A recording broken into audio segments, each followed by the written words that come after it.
up at night, yeah. Make all the demons quiet, yeah. We were built to thrive, yeah.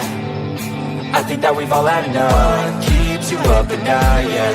Make all the demons quiet, yeah. We were built to thrive, yeah. I think that we've all had enough. Oh, yeah, I think that we've all had enough.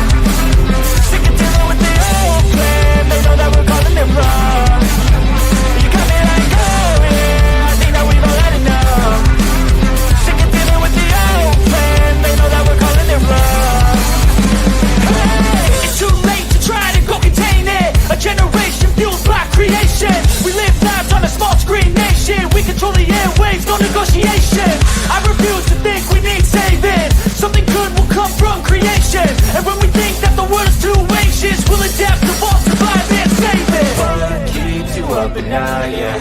Make all the demons quiet, yeah. We were built to thrive, yeah. I think that we've all had enough. What keeps you up at night, yeah. Make all the demons quiet, yeah. We were built to thrive, yeah. I think that we've all had enough. Oh, yeah, I think that we've all had enough. Sick of dealing with the old plan. They know that we're calling it wrong. You got me like, oh, yeah, I think that we've all had enough. Sick of dealing with the old plan. They know that we're calling it wrong. Hey, oh, yeah, I think that we've all had enough. Sick of dealing with the old plan. They know that we're calling it wrong. You got me like, oh, yeah, I think that we've all had enough. Sick of dealing with the old plan. They know that we're calling it wrong.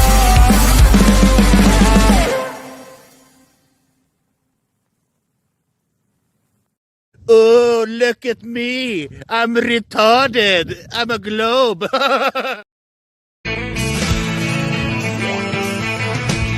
No one told you life was gonna be this way. Your job's a joke, you broke. Your love life's the old way.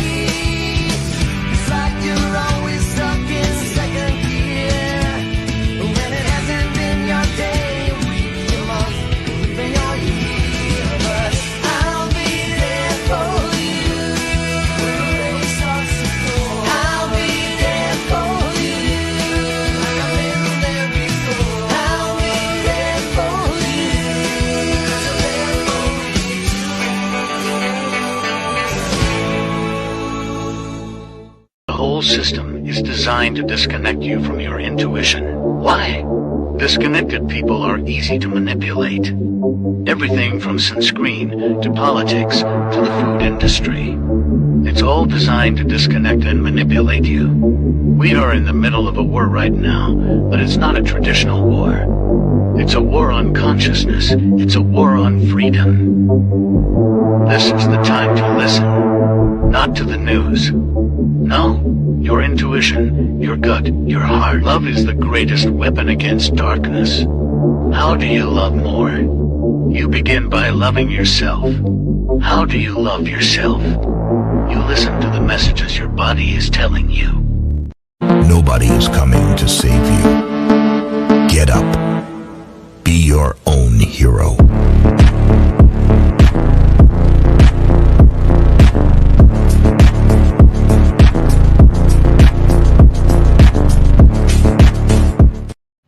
Slaves used to work all day, every day, with no pay. But they got free food, water, and shelter. Today, we work all day, nearly every day, and we get paid. But the money we make, we spend on food, water, and shelter. We're still slaves. The only thing that has changed is the illusion of freedom. I just know we found something so wild from the ordinary. You got me kissing the ground when you say you left.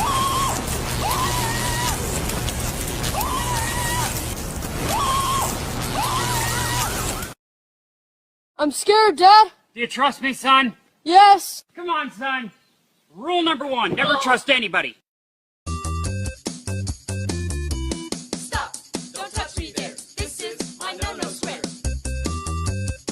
I am struggling extremely with mental health issues, and I am trying to do that whilst being FTFE. And unfortunately, talking to flat earthers is It's quite painful. All right. Thank Riverside, wait for me, I'll be coming home. Law. Nowhere in nature or in a controlled environment can we ever produce a volume Brother, outside of containment. What's that? Has gas been seen or what's that, brother?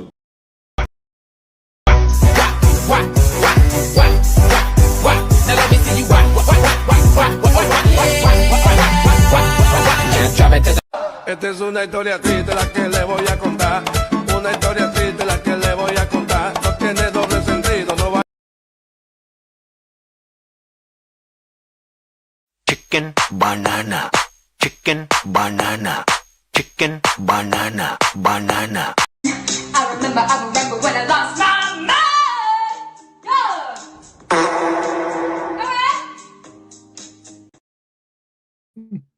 Good evening, ladies and gentlemen. Welcome to Sovereign Soul Unchained Mind, coming to you live from the heart of dystopia, where we have our glasses on and can see through the illusions more and more every day. How is everybody doing tonight? Boy, I got a lot of good people in the audience tonight.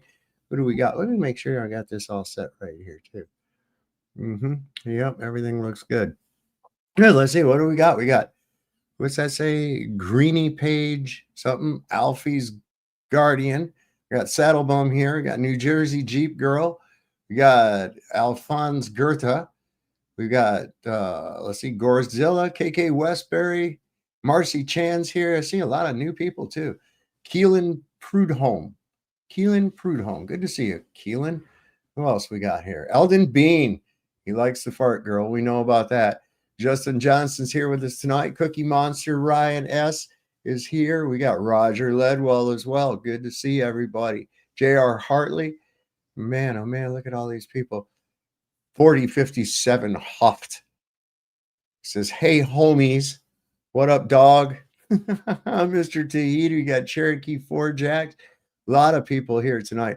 Well, there was a guy on Facebook here that said that I was afraid to debate him or something. I said, anytime, buddy, anytime. Well, he lives over in, I don't know, somewhere in England or some shit. And he said he wanted to do it Sunday, and it works out to be 3 o'clock my time, which is like 8 p.m. his time.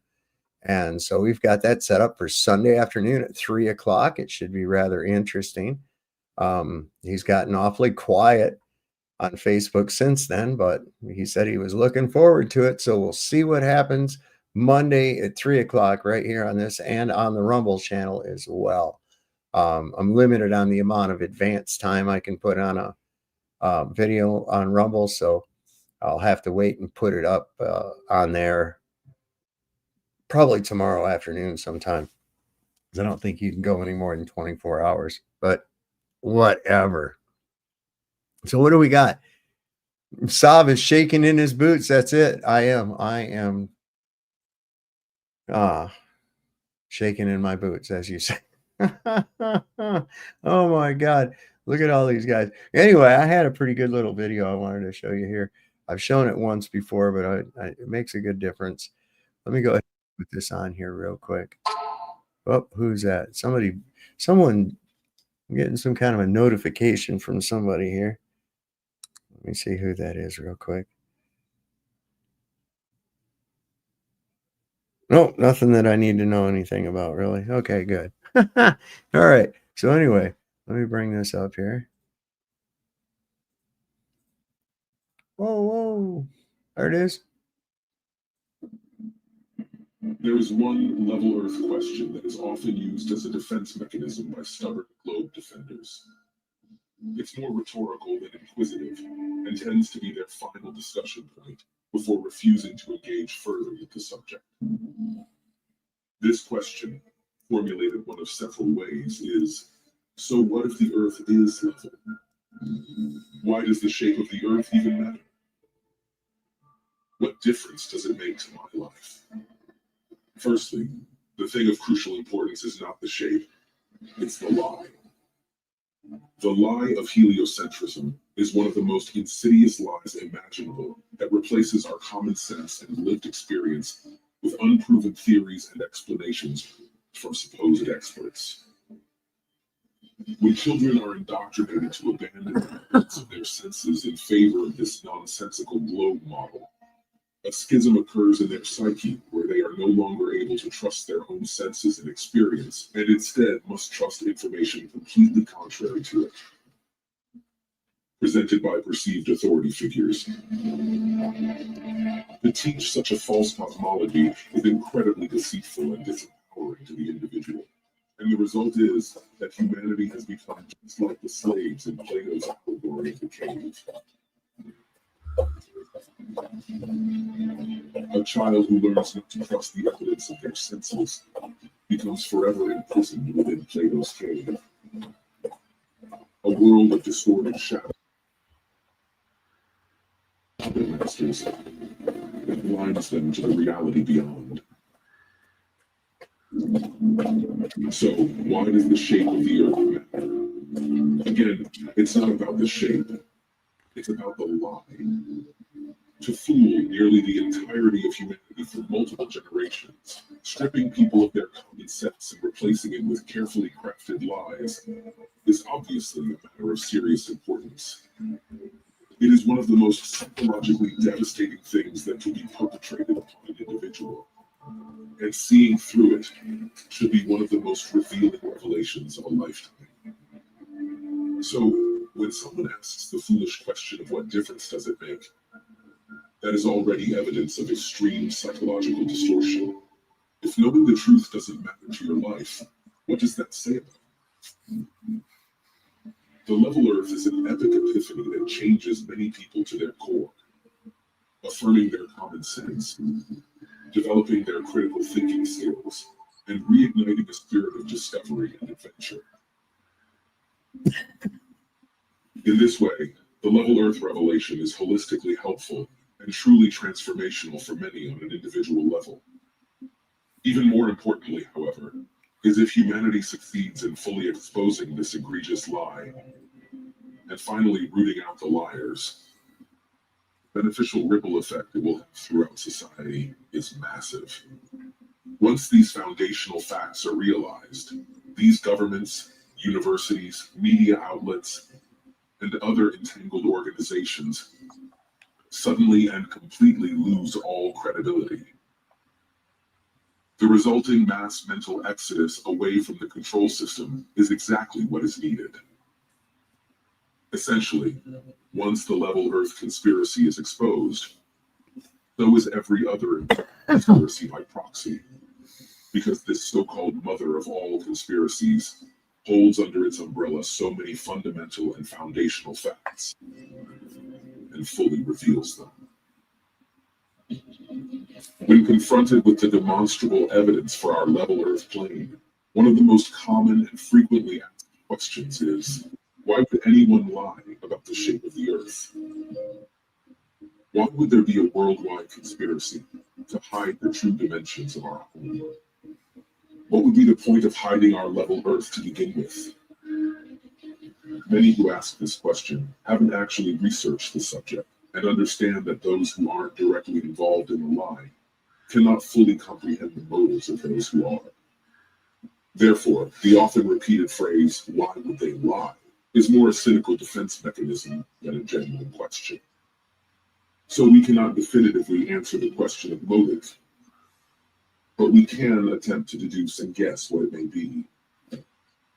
Government space agencies are freely receiving trillions in currency over the decades to produce little more than rockets that end up in the ocean and CGI cartoons on television. Maintaining the illusion is comparatively cheap, so rather than being some unrealistically expensive enterprise, it is actually an incredibly lucrative and profitable scam. Besides being a productive moneymaker, the notion of outer space, along with the belief in a globe Earth and the Big Bang Theory, has fostered a nihilistic, materialistic worldview that rejects the idea of intelligent design and replaces it with the concept of random, chaotic coincidence. Instead of intentional design by a purposeful creator for humans and the Earth, We are taught that everything came into existence by accident and for no reason. Through indoctrination into this anti-spiritual religion, believers lose connection with anything beyond the material world and become selfish, compliant consumers. This then sets the stage for further manipulations, as people deceived and disconnected from their true foundations can be led anywhere. Two places we are clearly not being led by this globe deception, however: Antarctica and the North Pole. These two locations hold inherent significance in the level Earth model of the cosmos, as Antarctica is the elevated outer rim that encompasses it, while the North Pole is the central point of the Earth. All compasses point directly to Earth, the only stationary star in the sky. Interestingly, ancient world maps from before the globe deceptions of pole depict additional land in both regions. Since then, however, these locations have completely disappeared. By turning Earth into a ball, these potential extra land, resources, and civilizations have been conceptually erased from the mind of the boundary. There is literally nowhere left to exist. In summation, the globe wide is the biggest that roots humanity on the foundational truths of our level Earth and sends them spinning out of control in the vast and intelligent universe.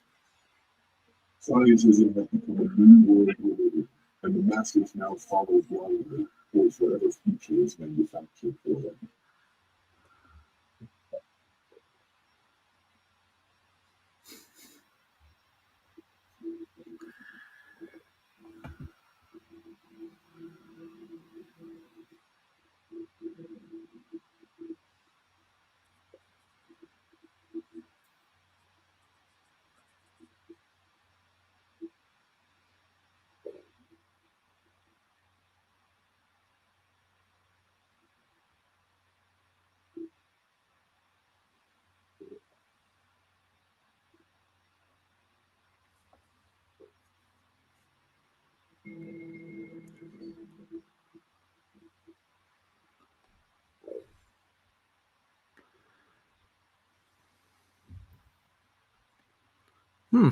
What did you think of that one? I've seen it. Yeah, I like it. Dubay and a guy named Eve Mm-hmm. put it together. Nice little video. The audio was really bad on their side. They're saying it. And Truth, you said he got no sound at all. No sound at all. That's weird. I know. Wonder why. Let me look at this. I watched your the debate with Wes there today. That was quite a do-si-do he was doing. Weight, mass, density. Yeah. It's not in there anywhere. There's no gravity. No, that's what I was saying about that. That's what's so ridiculous, this idea. Because one, they know so little about what they actually believe. Mm-hmm. They think this is a constant when in actuality, just like the speed of light, it's an average that was agreed upon. And so therefore it's not a constant. It's just they use it as a constant. And this thing, I don't know what they're so goddamn obsessed with, this idea of prediction. All this thing about predicting shit. What is it that you think you need to predict? That's not the purpose. You use predictions within the scientific method, but the purpose of that is not for predicting anything. You know, you're not the fucking Dionne Warwick and shit. You know, it's we're trying to find out what it is that is causing these things. You know, so what? You can tell how fast something falls to the ground. Big fucking deal. What caused it? You see, that's what science is, right? A cause and effect relationship. Right. What you're looking for. That's why you need an IV and a DV, correct? Yep. You got to be able to control the two. That way you can get to the cause of what. And I mean, even George Musser, the editor from Scientific America, actually said, gravity is not a force, but we have to think of it as a force. That was his last quote. Stupid. Think about what he just said. I know. That doesn't make any sense. It doesn't make any sense. Did you see? I found the picture of Sean Hawkins, a video of Sean Hawkins having Thanksgiving dinner. Oh, you did? Yeah. This is pretty good. I gotta see it. Yeah.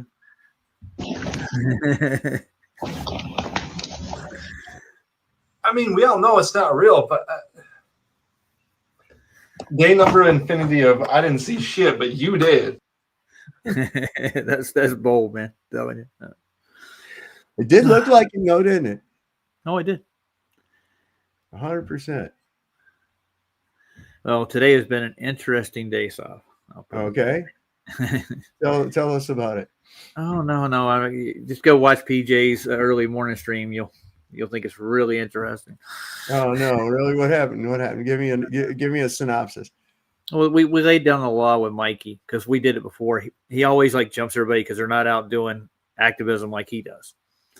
And he's always riding everybody's horse, and he won't mention names, but he'll say, "You know who I'm talking about? All you people that are doing these shows all the time. You should be out there and knocking on your neighbor's door." So, but who made him the sheriff of what the fuck other people are supposed to do? I have no idea, dude. That sounds like control issues, man. Yeah, that's control issues.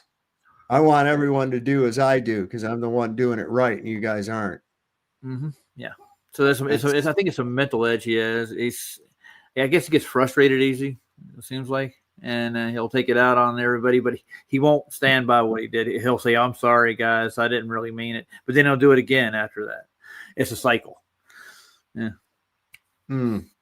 So, like, he's pointed at Michael Kahn and PJ mostly, and they confronted him one time before, and he goes right back to it again.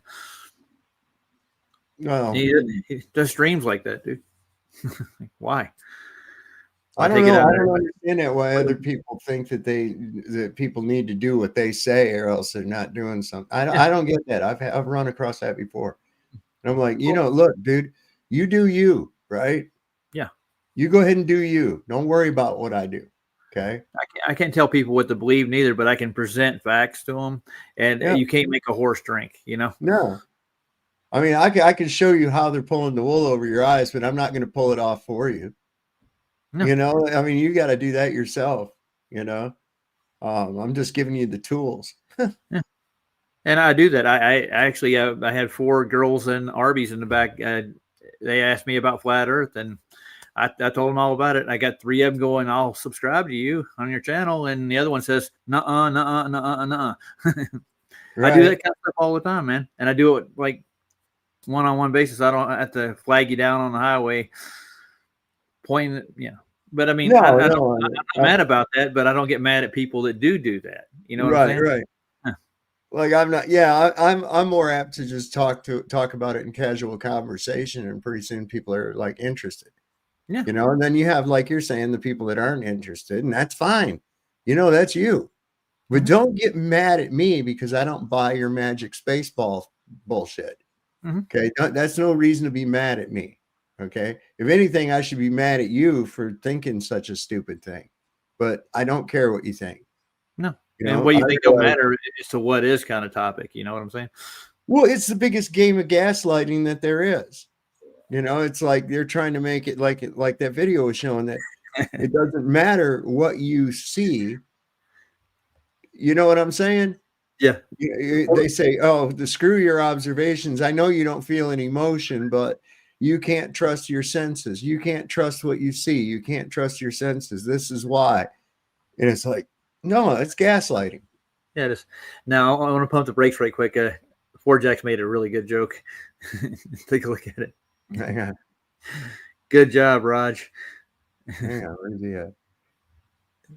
I don't see it. Hang on. It says, "Good job, Raj. 4 girls in the back of Arby's." Oh. Oh man, he's funny. I like him. That sounds like the beginning of a movie right there. It does. Then the next thing you know, a Leatherface is chasing you down an alley. You think 2 girls in a cup was good? Wait till you see 4 girls in the back of Arby's. I'm tired. It's been a long day. 4 girls, 1 cup. There you go. Yeah, there you go. Beautiful. Wesley wants to come over and debate Newton's gravity with me on my channel now. Oh boy. Yeah. Why? He doesn't know anything about it. Well, I'm pretty sure you can read Newton's laws, and you get an average of what it does, but they don't account for the medium or anything else. They're just trying to get that mass attracting mass. Where's the energy come from? He said, and I was like, I don't know. Is that a suitable answer? And then just as I was getting ready to tell him, the energy of the fluid medium, which is always constantly in motion. Yeah. Okay. And why? Where's that energy come from? It comes from temperature. That's one thing, yeah, and you can actually add a force to it by moving it yourself. But that's the actual force itself is the displacement of the object, or the object being displaced by the medium. Mm-hmm. It's kind of like a wave when you say that. Like there's everything's displacing everything. Yeah. Well, yeah, it can't. And the reason it displaces it causes pressure is because it's confined. If it didn't have any confinement or restriction, there would be it would offer no resistance. It would just simply move aside and not offer any resistance. Well, I'm surprised nobody's clamoring to get up here with you, Sob. I don't know. I was expecting like my regular crew, but I don't see anybody yet. Anyway, I got this thing too. I got stuff, man. Well, what about the other? What do you call it? The stream that you had up earlier. I saw it's like 45 hours from when I saw it. Oh yeah. That's a guy off of Facebook. This guy named Stephen Corbin. Stephen Corbin. Yeah. What a name. Yeah. And he's gonna come on here. He said, well, you can't use the globe at all. I said, okay, I won't. No. I won't. I will merely describe my observations and the basic physics concerning water and air. Okay, that's all I need. He's sitting there trying to change the parameters of the fucking debate after it's already been agreed upon. He's like, well, you have to present a map and all this. No, I don't have to do any such thing. I don't have to know the distance of my fucking mailbox to know that water in substantial volumes does not convex. I do not have to even know the distance to California from where I live in order to know that a fluid, or especially with a gas in a specific volume, must have physical containment in order to exist in a specific volume. Okay. Yeah. I don't need to know any of that. I don't give a fuck what somebody drew about what they think the earth looks like or any other thing, or how an airplane goes or any other goddamn thing. None of that matters. If you don't have any, and I don't even want to talk about the sky. Okay. I don't even want, if you want to talk about the sky, you can speculate on what the fucking shit in the sky is all you want to. I'll speculate too.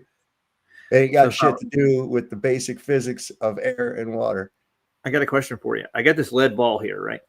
Now, the density of this ball is due to the molecular bonds within this ball, right? That makes because there's a bunch of it compacted together. It's able to compress. It's the particles have less space between them than in something else. So that they would retain their density. Yeah. Now you can spread the density out; it'll still float. But this, as it is, would actually sink faster. Right, it's just because of the displacement ratio. If you had a ball exactly that size of the medium, which there is somewhere, it's all spread out because of the displacement. But theoretically, there's a hole in the air where that ball is at, right? Well, the air that was once where that ball is has to be somewhere. So let's just put it together into a ball the same shape and size as the lead ball. So we have a ball of air the same size as the ball of lead. Which one is denser? The lead.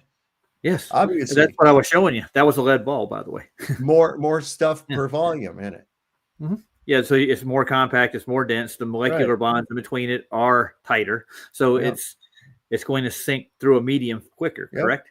So that's what causes this rate. So the denser the object, the faster the rate it falls through the. Now, what would happen to it if you put it in mercury? Oh, it'll float. No, it'll amalgamate. Oh man, iron's the only metal that won't amalgamate with gold. Oh, that's right. With mercury. But iron will float. Same principle. Well, everything else will float in it besides metals like wood, anything. It's really a dense fluid, isn't it? It's very dense. It's molten metal.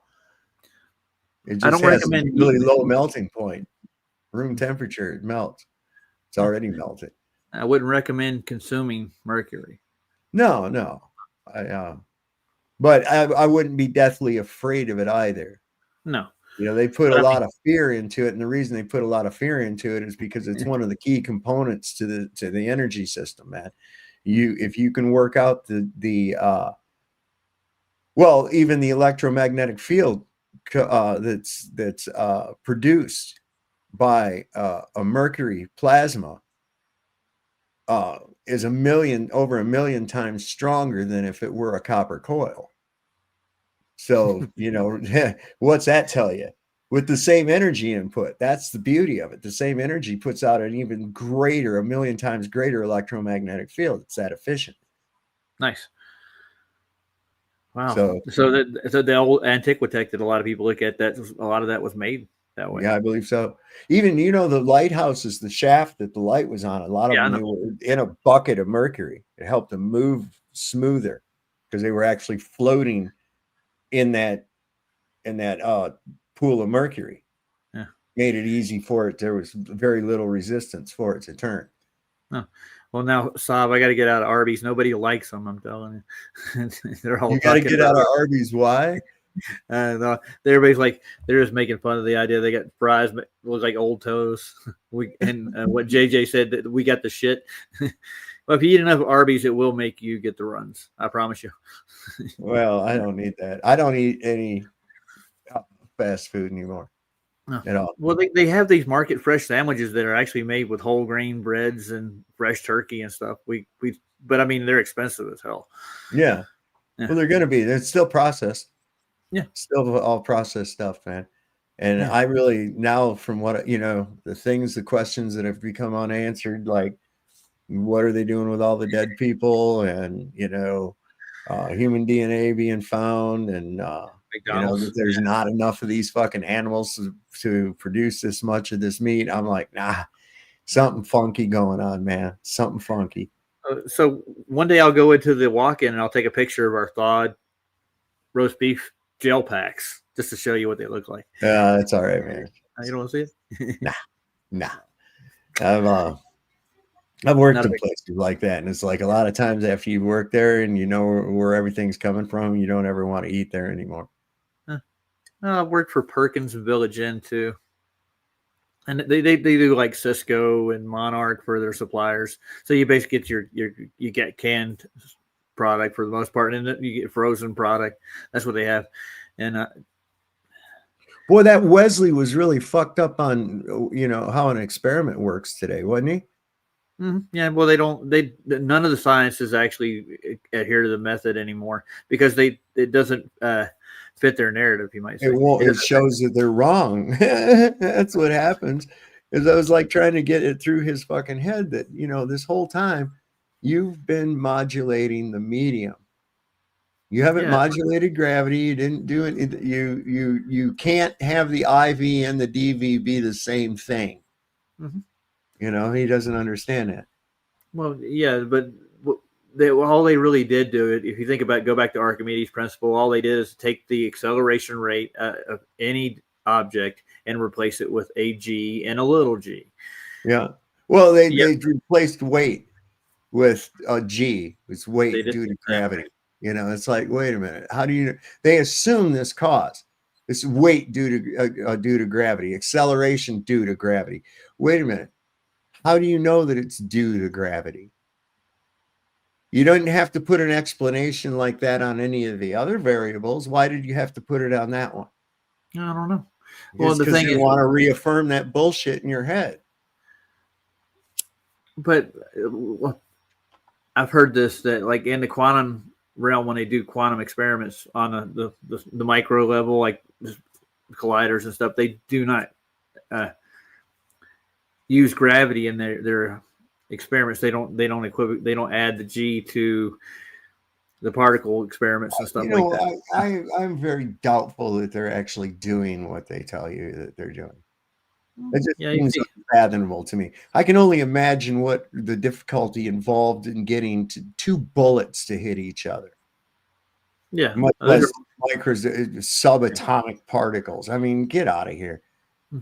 I think they got some other bullshit going on. They're just telling people that crap. Yeah. Well, the universities, they'll say that quantum has debunked all the rest of it. So, what was the original idea behind the Hadron Colliders and stuff? Were to smash atoms together at the speed of light and find the God particle. They were trying to break everything up at the very micro, right? Yeah, well, if you think about it, according to their theory, that would spell the disaster of Earth. Okay, isn't that what started everything? And you're going to do that, and then what? Start it all over, and how are you going to know what happened? You'll be dead in an instant. I kind of get the idea how those things work. If you ever look at the one at CERN, right, the big Hadron Collider up there, you see these big copper coils, and they have all these. They're pushing light and electricity through those giant things and shooting it at each other, and hoping that one of those little particles are going to smash into each other from both ends, right? They'll send it around the track and get it up as fast as they can, as close to the speed of light as it can possibly be. But they don't even have a speed of light. Igor, click that link. Come on up, buddy. Yeah, come on up. Come on up. Yeah. Come on up. Here we go. There's a link down here in the chat for you, too. Come on up here. I bet you it's Wesley with a sock account. I know Igor's one of my old followers, man. He's been stalking me for a long time. I have a third grade acumen when it comes to science. Yeah, he's I've noticed that with a lot of these guys, they're stuck on that. They always say third grade. And I think that's awful suspect to me. Why is it always third grade? Well, I went to public school up until like the 8th grade. So we were in science class and we were playing around with gases and stuff. But I mean, after that, no, it seems he's working out. I think something happened to these kids in the third grade. I really do. Well, in the third grade, I asked the first question about how does gravity hold all this water to this ball?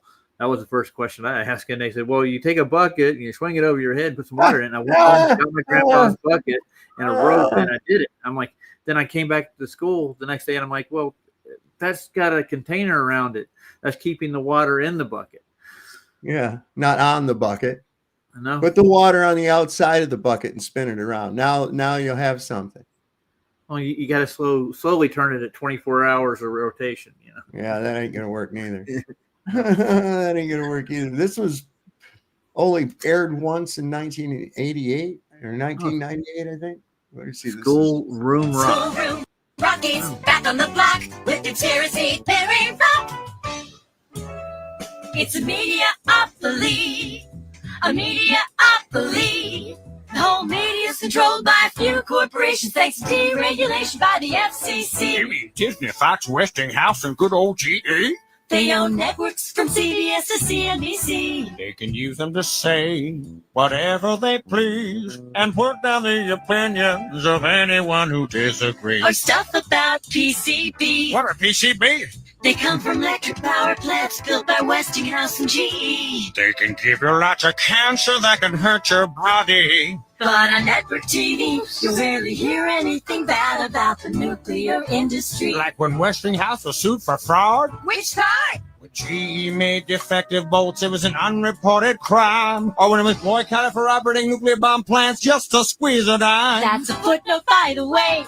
A footnote protects you from folks who doubt what you say. Now maybe the voices in my head will go away. But the big shots don't care. They're all sitting pretty thanks to corporate welfare. What's that now? They get billions in subsidies from the government. It's supposed to create jobs, but that's not how it's spent. They use PAC and soft money to support congressmen who will vote for weapons programs again and again and let them dump toxic waste where the young ones play. INTE made the bullets that shot JFK. You contribute to this chain every time you buy a product sponsored on this show. That's what NBC doesn't want you to know. Till the next time. Oh, please stand by. Please stand by. Please stand by. It means there's technical difficulty, supposedly. So if you see a please stand by, you know it's all part of GE's big lie. Why they take Norm MacDonald away? Cause you make too many jokes about OJ. Was Lorne Michaels overruled? Now don't be fooled. He and Marion Barry went to the same high school. Oh, that's really funny, so. My dad actually worked for Westinghouse for a little while, and they sell these kits when they do these nuclear power plants, and he engineered a few power plants in the Carolinas for Duke Power. Polaris. And there's kits, man. They give you you get the pool, got the reactor, you got it just throw it together. They have like 4 or 5 designs for nuclear power plants. Jesus. Yeah. They're the people that killed Tesla, weren't they? Westinghouse and Edison. Maybe? Yeah, I believe so. Yeah, starved him out. It's all a big goddamn corrupt pool of shit. Everything. I'm just realizing it. I'm glad to see people waking up. They're waking. I was looking through on Facebook today. And there'd be, how they're pushing this propaganda, pro-Israel shit, right? Mm-hmm. And there's something comes across here. It says, the IDF always helps American soldiers, and all this shit. And you pull up the comments and everybody's going, yeah, what about the USS Liberty and all this? And if you look at the reactions, you can actually it'll show you how a breakdown of the reactions. And the majority of them are like laughy emojis. Hardly anybody is taking I got you. The Kool-Aid anymore. They're not drinking the Kool-Aid. They're going, fuck Israel. We're done with that shit. We're all done. Hey, stop. One question right quick. Our names almost match. You're infinite and I'm finite. Finite. There you go. Finite mass and infinite. Oh, shit. Weird. I just thought of that on the way in. Like I had turkey carver on there for Thanksgiving, so I took that off my name. Man, it wasn't that big of a deal for me. Thanksgiving, just like that's just what it is. Yeah. And the Black Friday that was supposed to be, man, there was nobody at the stores or nothing, man. No, you know how it used to be? They'd be in there fighting over 60-inch TVs and shit, and tickle me almost. Yeah. Yeah, there wasn't nothing going on, man. And they got everything locked up anyways, because everybody steals shit. Yeah. Oh, I say 2/3 of the product at Walmart are locked up now, or even behind glass doors, because they even went and remodeled the one I worked at over here, and along all the refrigerator section, they have a glass partition doors all the way down the whole section. They took the most valuable stuff, like the most expensive drinks, and they put them right in the main aisle, right next to it, so they can keep an eye on it better camera view. So ain't that something we got to do that, man?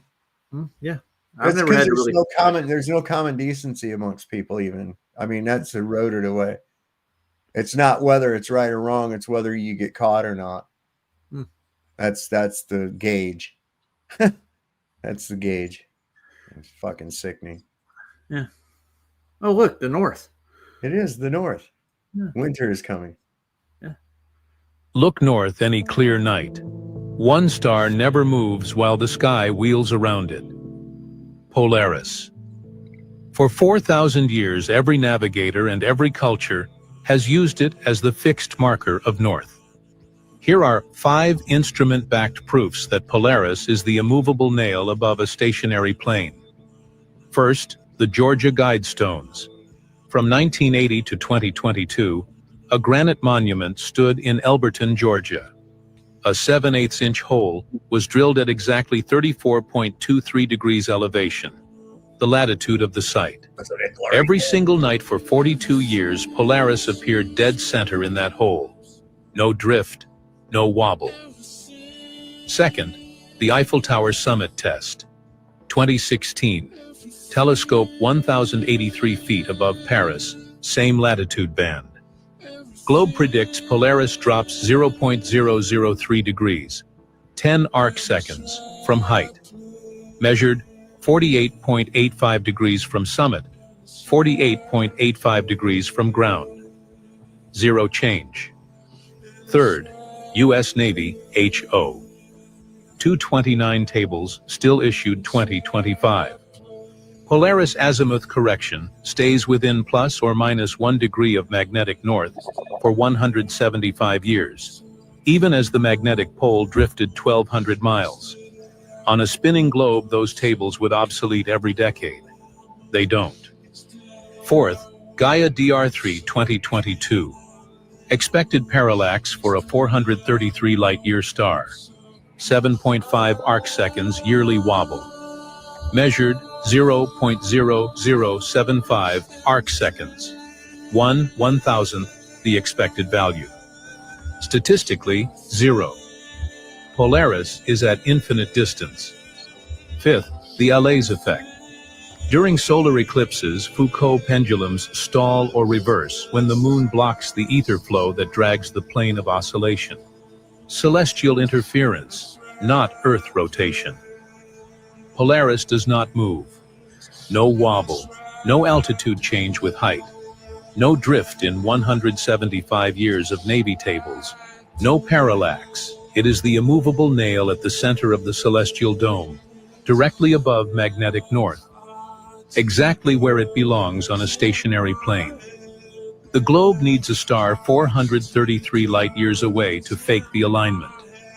The plane just needs Polaris exactly where it is. Every instrument that can measure it says the same thing.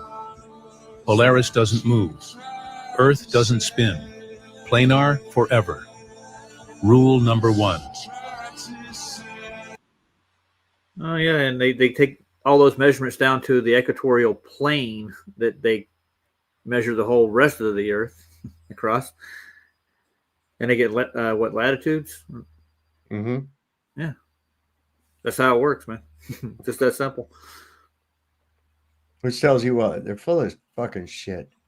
You know, I mean, it's just I get so tired of these fucking idiots, you know, and the stupid little childish shit that they come up with, you know. Well, we have gradient. We have a gradient. Yeah, okay. So we have a gradient. So what? Are you? What does that mean? How does that mean no containment? How does a gradient equate to no containment? Yeah, they want to assign weights to gases. That's what they want to do. Right. And well, how much does the gas weigh? Yeah, I don't know. They try to weigh it. We tried to go over that today. Yeah, imagine so. I mean, you can only get a registered weight if the sample is at a higher pressure than the outside of the sample. That's the only way you're going to get a registered weight. Like the way scuba tanks or propane tanks or a big, let's see, I can't think of any other gases they really handle a lot for weight. Acetylene, maybe, oxygen. They have to put it in a tank, though. Well, it's at a certain pounds per square inch inside. And that's how they determine how much the gas is in there. But you see, the thing is, if I reduce the pressure outside of the tank, the weight of the gas inside is going to increase. You're right. That's because a lot of people don't know this, but when you have a gas cylinder for acetylene or oxygen or any other gas, when it no longer flows and there's no more gas, you think it's empty. It's not empty. Okay, it's not empty. It just means that the pressure inside the tank is the same as the pressure outside the tank. Yeah, kind of like the water thing, right? Like weighing water. I heard you talk about that earlier today. Yeah, it's 8.5 pounds out here. I take a gallon of water and I put it on a scale. It weighs about 8.5 pounds. Now, how much does that gallon of water weigh when I place it in water? Nothing. Well, where did Igor go? Igor, sorry. He was working out. That's what he said. Dave Sims came up, though. Dave Sims is here. Hey, Dave. He's having a true Black Friday. Look at his screen. I can see it. He was up there a second ago. He was a second ago. I saw his eyes peeping up over the bottom of the screen. No, he's looking over that fence like Mr. Wilson. He was. It was like Wilson. Yeah. I haven't seen that show in forever. I don't know if it's even on any rerun syndications anywhere. Oh, good You'll have God. to worry about it when they start showing it on the Nostalgia channel, you know. Well, he probably would already by this point. Did we figure out the weight of an object due to its density? Well, the thing is, the weight of the object is going to change. It's wholly dependent on its on the fluid medium in which it resides. Okay, I got two objects here. I got a Q-tip. Yeah. It's not as dense as this vape. I promise. No. You. So which one weighs more? Well, the vape. There you go, man. All right, we figured it out. We're in the discussion. But I mean, that's the thing is like if we've already, and they show that with their stupid vacuum chamber test. It's like, well, what's the one thing you changed? It wasn't gravity. It wasn't the objects. What was it? It was the fluid medium in which it was previously in. You modulated that. Now, if we modulate it in the other direction, what happens? Well, we get a change in the observed effect, don't we?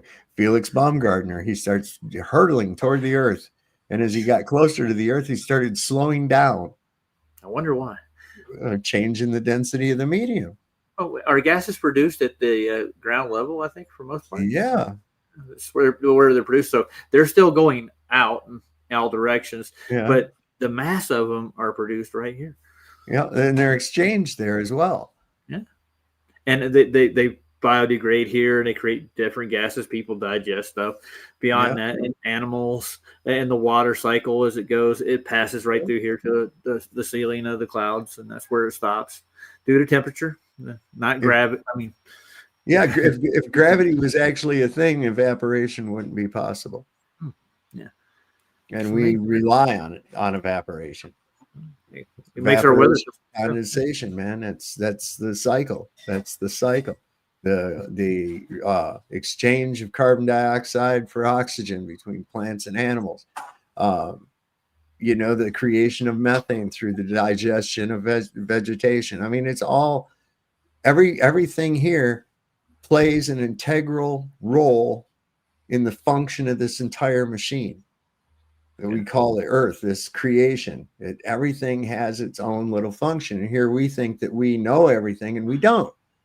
All you have to do is fuck one little thing up and the whole thing's out of whack. And we only like things that are in whack. You know what I mean? I want to whack people sometimes every once in a while, though, but that's another story. But that's the reality of it. I mean, it's like, trying to change or play God with the system, you don't know what you're doing. You have no idea what you're doing. You change one little thing and you can fuck up the whole system. Oh, we do that regularly though, don't we? Well, yeah, but it always ends up correcting itself and fucking us back. Oh, there you go. That's a shame.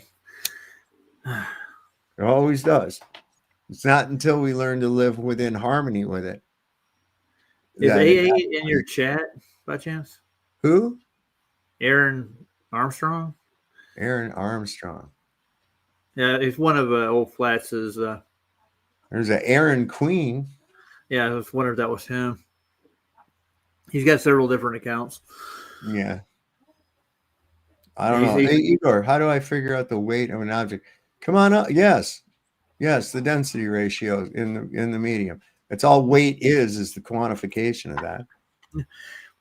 And we have a standard for it. They actually weigh things on a standard. Yeah.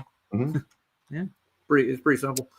But if you don't follow that standard and you go to longitude and latitude like Critical Think did and don't calibrate your scales, you can get what the USGS had determined what gravitational field is around the ball.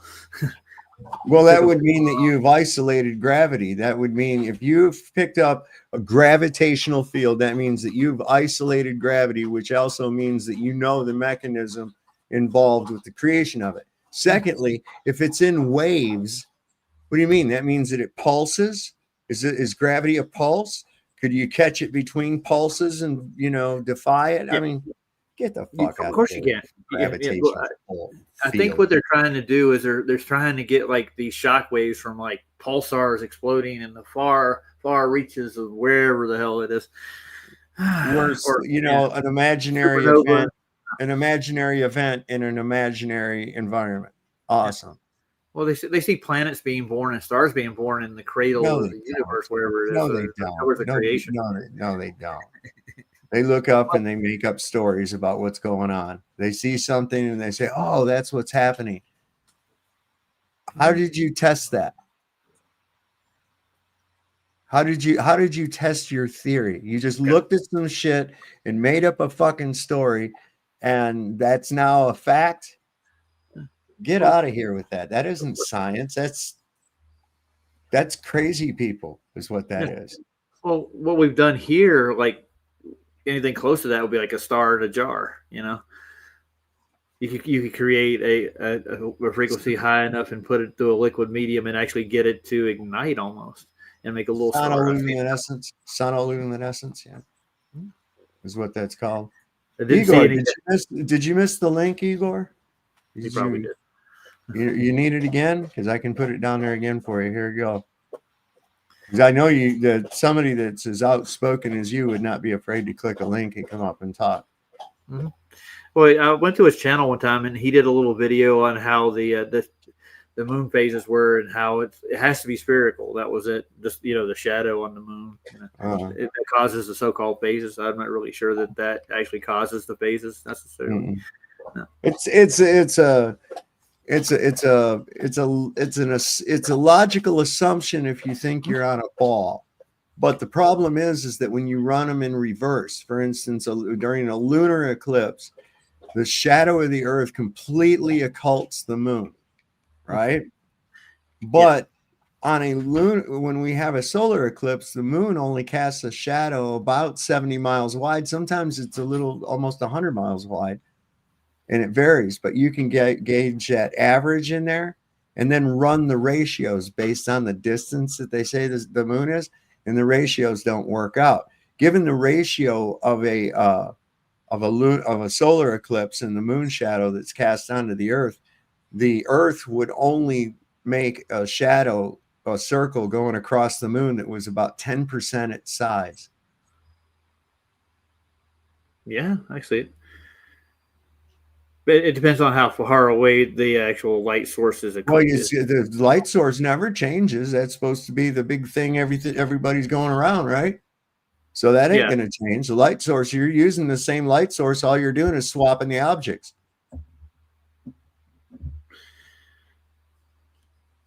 Well, I don't think it doesn't work out. How can you test that? But he was in his little video. He was just going through the moon phases with his little blue ball he had. And he was like, "This is what the moon's doing. This is what the sun's reflection off of it." And how do you reflect light off a dirty ball in a vacuum? Seriously, how do you get light to reflect off of it? It is. You see how luminescent it actually looks on a full moon night, for that matter. How does that happen? What is there gases around the moon or something? I don't know. It can be pretty bright though, and real bright at night during a full moon when it's clear. So how do you prove that's the cause of it if you can't get to it? I mean, wait, they've been there. I forgot. Yeah, they've been there. All right. Did you see that somebody was watching a live NASA feed here, and watch this. This is ridiculous. This is fucking ridiculous. What's up, Porter? What's up, folks? Good seeing you. Long time no see. I know, right? How's Cajun life doing? I'll tell you after this. I'll show y'all what's up. Good seeing you, Sav. It's been a minute, brother. Right on, man. It will. God bless you, brother. So look what this girl got on this NASA feed. Watch this shit. Speaking of it, I'm literally watching the live stream of NASA. What the hell is that? What? What? That is so weird. Speaking of it, I also got cut off, supposedly, too. Was that balloons? I don't know what. I guess it's supposed to be these spaceships all coming to Earth or something. We're going to get invaded. Oh, no. Yeah, the aliens is coming. The Anunnaki Jew lizards from the Bureau will be here to probe your anal cavity. Nice. Well, they have to get through my 45 and my long rifle. And after that, I got like 40 knives, man. If you want to come on over and probe my anus, Craig's lubing up right now in anticipation. You can't wait. I'll get to get probed by an alien. Yay. Well, you know, Igor's saying that's not how geometry works. Why don't you come up and demonstrate some geometry with the light and spheres right quick? Show us how it works. That'd be great. Yeah. Surely you've videotaped this phenomenon. Yeah. I mean, I've never videotaped a solar eclipse. I think I've seen like 4 solar eclipses in my lifetime. I've never seen a lunar eclipse in person. Oh, wow, hold on. We'll get into that here later, too. Wow. Hang on. I'm in the wrong place. Man. Oh, robot deployment. There's going to be robots deployed, y'all. Yeah. Well, tell Gore to go talk to Jim. He's a pro with it when it comes to the anus. What's going on with Igor? Igor, are you having technographical difficulties that you can't? He probably is. Yeah. Actually, I have a nice video that Skeptic sent me on how the lunar eclipse works, and he has a demonstration in the video. Huh. Yeah, but what the cause of it wasn't a sphere at all. He demonstrates it. I believe that there's dark bodies that we don't see. Yeah. You know, I think it's like a polarization effect that takes place. But who knows? You know, nothing in the sky proves the shape of the ground. That's that simple. As these people are all the time with that, I can prove the Earth's a globe. Okay, go ahead. Well, if you look at the sky and it's like, wait a minute, are you trying to prove the sky is a globe, or are you trying to prove that the Earth is a globe? Well, look at this map. Okay. Well, how do you explain this map? Okay. A tightly controlled system made a drawing of the Earth, and they told you that's what it looks like. Okay. That's what there's your map. I used the same fucking maps you were provided with, and neither of us drew them, did we? Nope. Well, Igor there says he's seen 4 solar eclipses. Come tell us about them. Cool. So what? So what? I saw a solar eclipse, a partial solar eclipse in California. Was it 2015 or 16? I'm trying to remember. I saw it was a partial solar eclipse, and the moon was behind me. Moon wasn't even near the fucking sun. It was visible in the sky. Wow, how did that happen? That's what everybody was asking. What the fuck? So you brought up the black body, that could have black bodies above us. What was the astrologer's name that had those lenses, those glasses he could see that were multi-layered? I don't know. I forget what his name is. That was the Dysonian glasses. Are you talking about? Yeah. I hear those are cool. Don't look at those. How to do it? You know, when you put oil in the water and it makes those cool colors that are metallic. Yeah. I think that's how they did the lenses. They were able to separate each one of those colors of some type of liquid, and they dipped them in the Pyrex down in the. It was it's a derivative of coal oil. I know that. Right. Yeah. But they changed the color of it, and like from green to red, you get different visuals. Yeah. That's right. Yeah. Anyway, I just thought because you said a black body you can't see. I was wondering, the reason why I was bringing that up is I wonder if there's a way with some certain type of lensing that you could make them out. You know what I'm saying? Anyway, Jeff has got a twisted mind, dude. I'm telling you. Well, he says he might be a sex robot. Look here. Let me give you the latest on Christian news and what is happening in the world today. China just signed a $37 million deal to deploy industrial-grade humanoid robots at real border crossings. And these aren't just demo robots. These are the Walker S2 humanoids. They are built for 24/7 operation with automatic battery swapping. That's right. They can take their own battery pack out, swap it out with zero downtime. Their job is for crowd control, inspections, logistics, guiding travelers, surveillance, and government-level enforcement. This is only one of many rollouts because China is expanding on what they call embodied AI across factories, public places, and even security. These robots don't tire, they don't question orders, and they do not have a conscience. Experts are even warning that this is a foundation of an AI-run enforcement system to replace human oversight. I want to give you relevant Christian news, not to scare you or put fear in you, but to warn you and to give an awareness of what is happening in the world today. If you feel the same way, please share this so the world can be informed of what is truly happening. I just reread what Igor said. He said he saw four. Go back. He saw 4 solar eclipses. Okay. But no lunar eclipses. Then he goes, Roger, you can't read down here. That's what you said. Who cares? I don't get it. I don't Well, understand. who cares? I mean, who cares? Yeah. Who cares? You saw solar eclipses or whatever. Yeah. Who gives a fuck? Yeah, I know. But Who gives a fuck? Nobody. I did read what he said.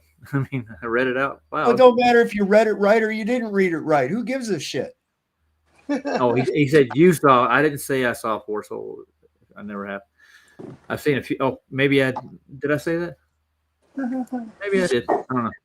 Anyways, I probably have in my lifetime. Yeah, I can think back through my schooling. Yeah, but they actually brought us out during solar eclipses, and they definitely got it. Yeah, you've only seen one. Okay, 25 years ago, but you've seen a lot of lunar eclipses.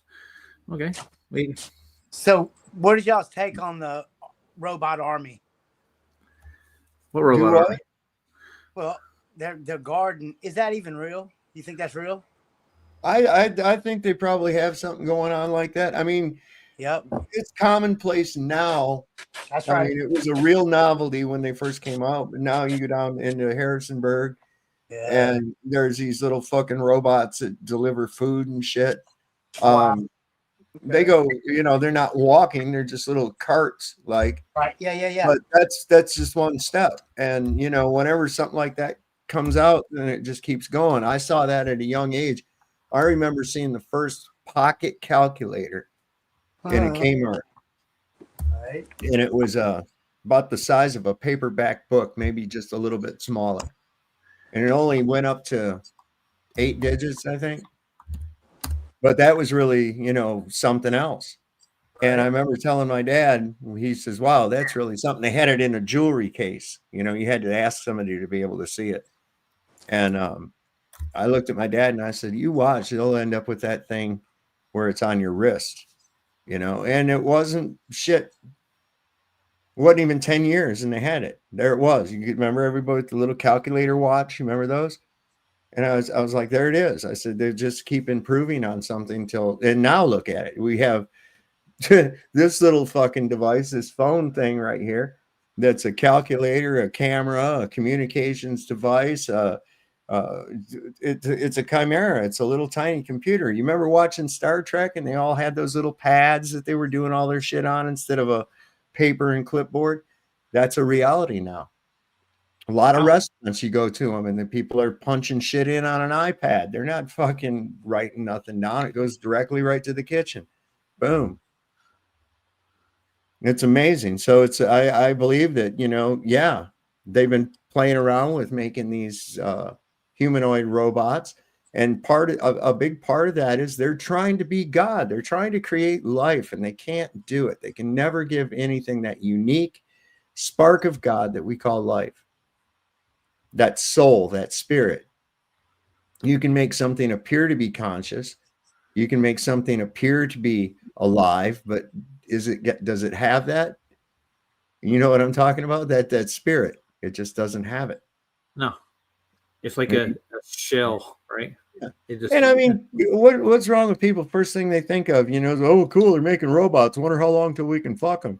It's like, God, not how can we get this to do work for us or anything. No, let's make them so we can fuck them. Well, I thought like it was mostly they started making robots for manufacturing purposes, right?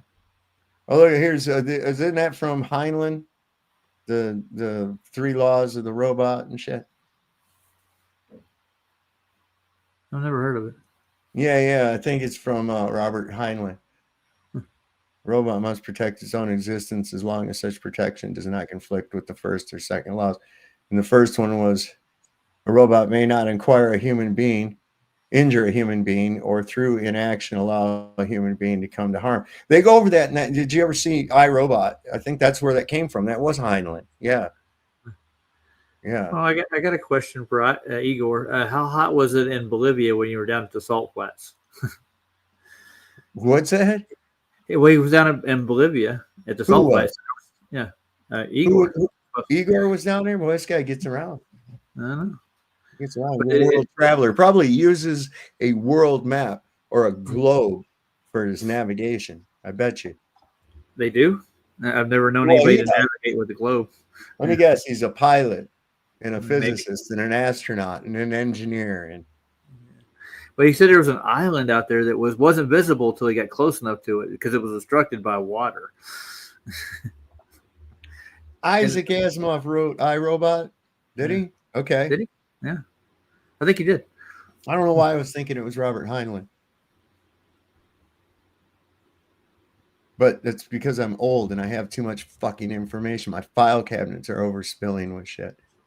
The one upstairs underneath your cap. Yeah, that one. Yeah. That's this file cabinet. Holy crap, yeah. Pentagon's secretive PSYOP unit posts extremely disturbing video packed with unsettling imagery. This comes from RT. It says, "We are everywhere. Let the fear porn begin." Oh.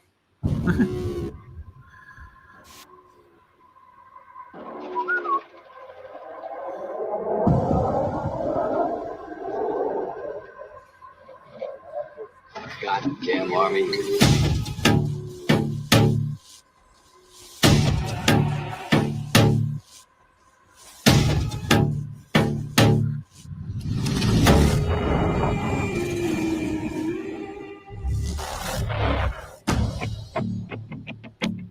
There's another force applied in combat that we generally don't think of as a weapon of war. That weapon is words. Words are weapons. Telling the truth is the only way in which to influence people. This is psychological warfare.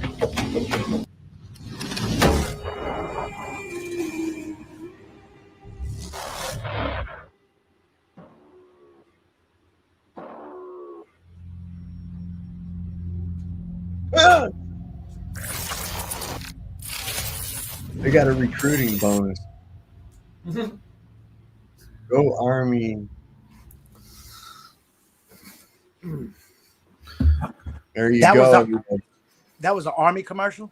Yeah. Go Army. Oh my gosh. Yeah. You get to live on the edge of the knife, buddy. Yeah.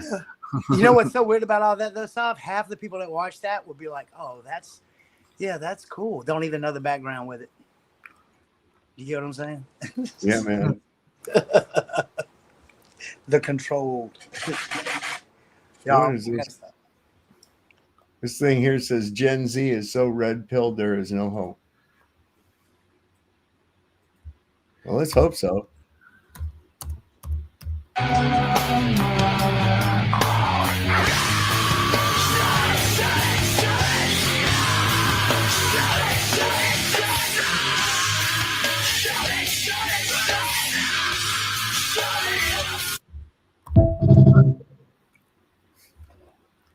Okay. That was the Deftones. Is that who that was? Yeah. I've seen them play. They actually played at a show I was at Circus. So I actually did the vending for it at Rock in Rio. They have a music festival there. Yeah. And Metallica was there too. Get to see them. God, I saw a picture of Lars Ulrich with his wife. Greatest drummer in the world. She is like really a scary looking thing, man. I imagine so. His wife is. I thought I saw something on here. No worse than the First Lady of France, though, right? That's man, what do you think about those assassination threats? You know, she's tied that right to the French government. The assassination threats on her life. A like, what? No way. How did you do that? Can we see the evidence? Yeah, I'll probably run across it here somewhere. Hmm. I think I have some. It's like, let's see, that was the robot deployment. That's disgusting. I can't show that. Hang on.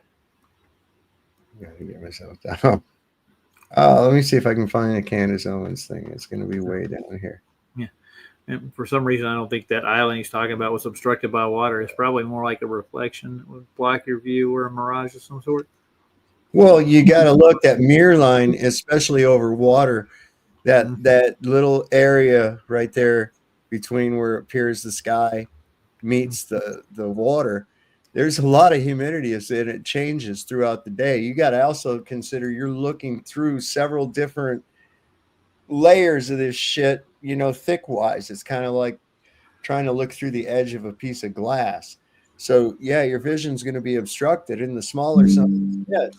Not like a physical curve. Objects in the foreground will obstruct your view of it. It's foreshortening. It's real interesting. See, I can take my thumb. My thumb does not cover my whole body, my face, right? You can still see my face even though my thumb's over it. But if I move my thumb closer to you, now look at. See, I can block my entire face. It's called foreshortening. I've heard of it. Yeah. And with the specular reflection on that water at the Bolivian salt flats, it would create quite a reflection. Yeah. Oh man, you get quite a blur on there. You do a time lapse of a shoreline over like 8 hours, and you see that thing looks like it's morphing all over the place, man. Like Skunk Bay. Yeah. Yeah. Great video they made out of that one. Oh, this was pretty bad too. I don't know if I can show that. Oh man, I'm gonna have to go way down here. Hold on. Damn you, Roger. It's my fault. It is. Hang on, I'll get to it. It's gonna get there. Had those what do you think about that? Those National Guard getting shot in DC? What do you think's up with that? I didn't hear about it yet. I haven't checked the news. No. I have no idea. That the guy that they brought that did it, they've captured him. Oh, really? Oh yeah, they got him, and he's an Afghan national that was allowed to come here in the country because he was doing ops for the CIA in Afghanistan. All right. That's quite a story. So that's that's a new one. Yeah. That's the story behind this one. Look, man, that's a new twist to that's it's amazing. That sounds like some AI made up type of deal, The story. So they're running these stories through AI is what they're doing, right? They're making them. They're producing this. Hey, it's probably cheaper. So here's some of it. Yep. So if you guys aren't following Evan Kilgore, he's one of my homies over here. So Evan puts out a tweet and he just says, holy shit. Officer Tatum now says that he's seen evidence regarding the assassination threats on Candace Owens. Brandon Tatum says that he is convinced and believes that there needs to be serious consequences for the French government. This is insane. And this is also tweeted out by the legend himself.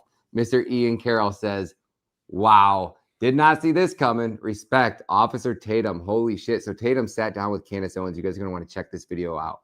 Brother, the American government, I don't care how much you don't like Candace. I don't care how much you've been trashing the American government and the FBI. They got to. What happened? Do something. I have no idea. And I'm going to tell you what they will do. It doesn't matter right, wrong, or indifferent. They have to investigate this. They have to investigate this.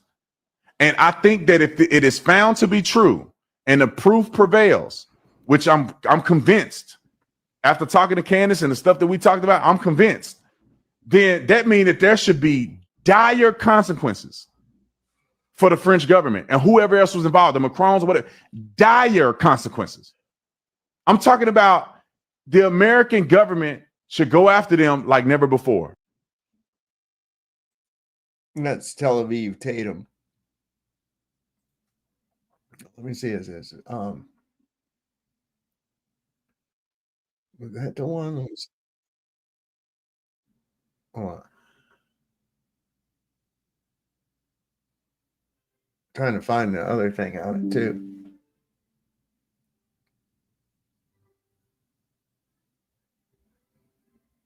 Here's some more. Hold on. Here we go. Sorry about the dead air, folks. There we go. Candace has big news in this breaking story and she needs your help. So check this out. She says, major break.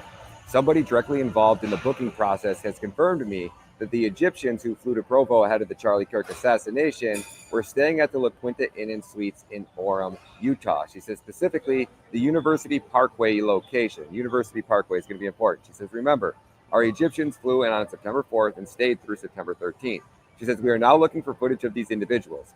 If you own a store nearby and you can please check the cameras, or perhaps you worked at the La Quinta Inn and you remember something odd, someone in Utah may hold the keys to solving this. Please email more tips at CandaceOwens.com. Now, think about this. I would like to know how many. Maybe Candace can tell us how many people we are actually specifically looking for that flew in on that jet, because it'd be interesting. Because they're going to be traveling in some type of SUV, something that can hold maybe 6 people, 4 to 6 people. It has to have been at least they probably are 4 to 6 person team, maybe even 12 people. Who knows how many people? But those amount of people, they'd probably be going out to restaurants together, they'd be going out to dinner together. You would see specific large groups of people like that walking around. So maybe you had them at a restaurant, at a gas station, any local business that you guys may have seen. You can go back to those dates. If you are in that area, they're most likely fueling up, eating really close to this location. So if anybody can help Candace out, I mean, you guys might hold the key. Let's keep jamming this down their throat. And every time anybody attacks Candace, you guys just make yourselves look like fucking idiots. So if you guys want to keep digging your grave deeper, keep attacking her. Every time she comes out with something like this, she shares intel. You guys attack her. You guys look like idiots. She comes back with the receipts, and it's proven that Candace is right. So do your best, folks. He ain't wrong there, though. But that's how it's designed, man. Yep. That's how it's designed. Yeah, so anyway, there was an assassination plot against Candace Owens that they were going to try to off her right in public, make a spectacle of it. Mm-hmm. Why? Well, I see why, but I mean, why the show itself? Why to keep everybody in line? Really? I mean, keep people in fear for one thing. Yeah, fear is the big motivator, man. Yep. There's another one they'll try to take out too. Is that Tucker Carlson? It's going to be a display, of course, just like the Charlie Kirk thing was. I ain't buying that for a minute, no more than I buy the goddamn Trump assassination shit. That was garbage, man. Garbage theater. Oh yeah, I remember we go over it right after it all happened, right on your show here. Within a half hour almost. Oh my God, yeah, it was all WWF bullshit. And I think this Charlie Kirk thing was too. Yep. Well, the big thing with me is like, why didn't they have somebody covering that roof? It was only 150 yards away from the actual. Well, was there anybody really on the roof? Good question. What did you just say? Why didn't they show us the full footage of him actually taking the shot? How about that? Because if they had it that much, because nobody shot from the roof. That's right. Nobody shot from anywhere. I know.